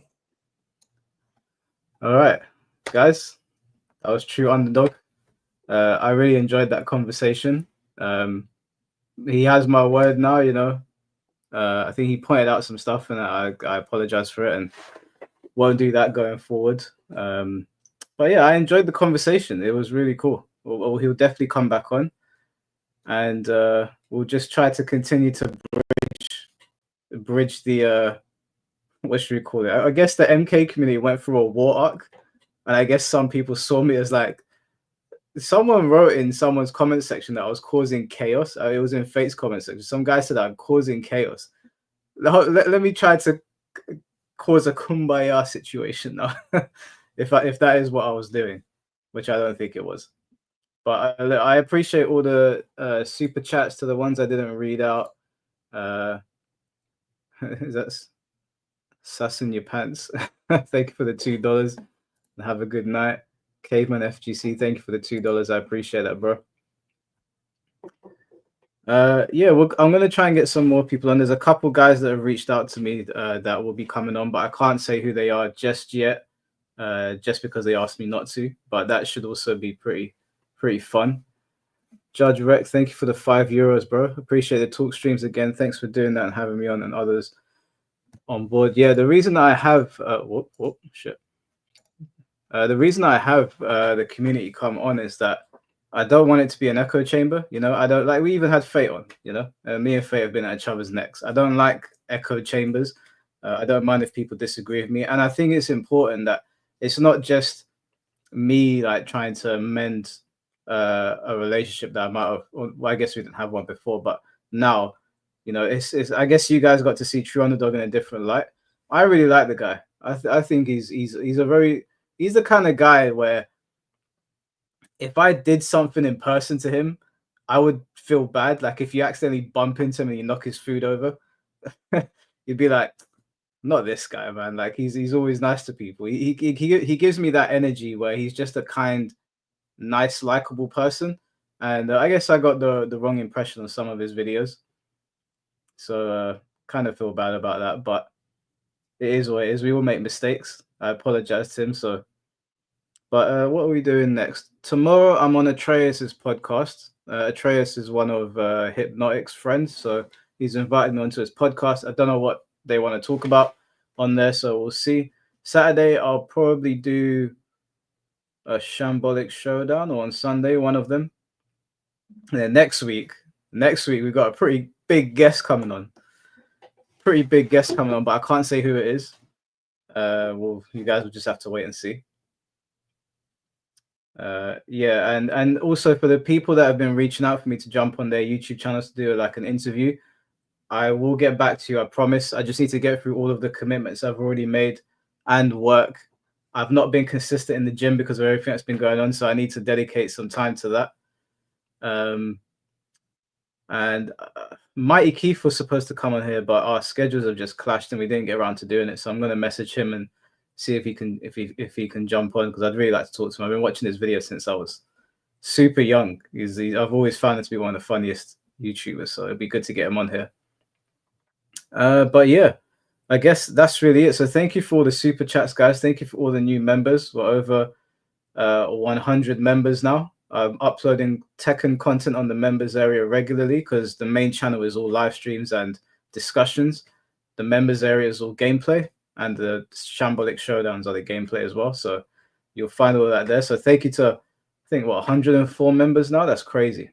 Really, really, really appreciate it. So I think we covered everything. Thanks for jumping on the stream, guys. I hope that you guys got to see a True Underdog in a different light. That will be the end of my True Underdog reaction videos.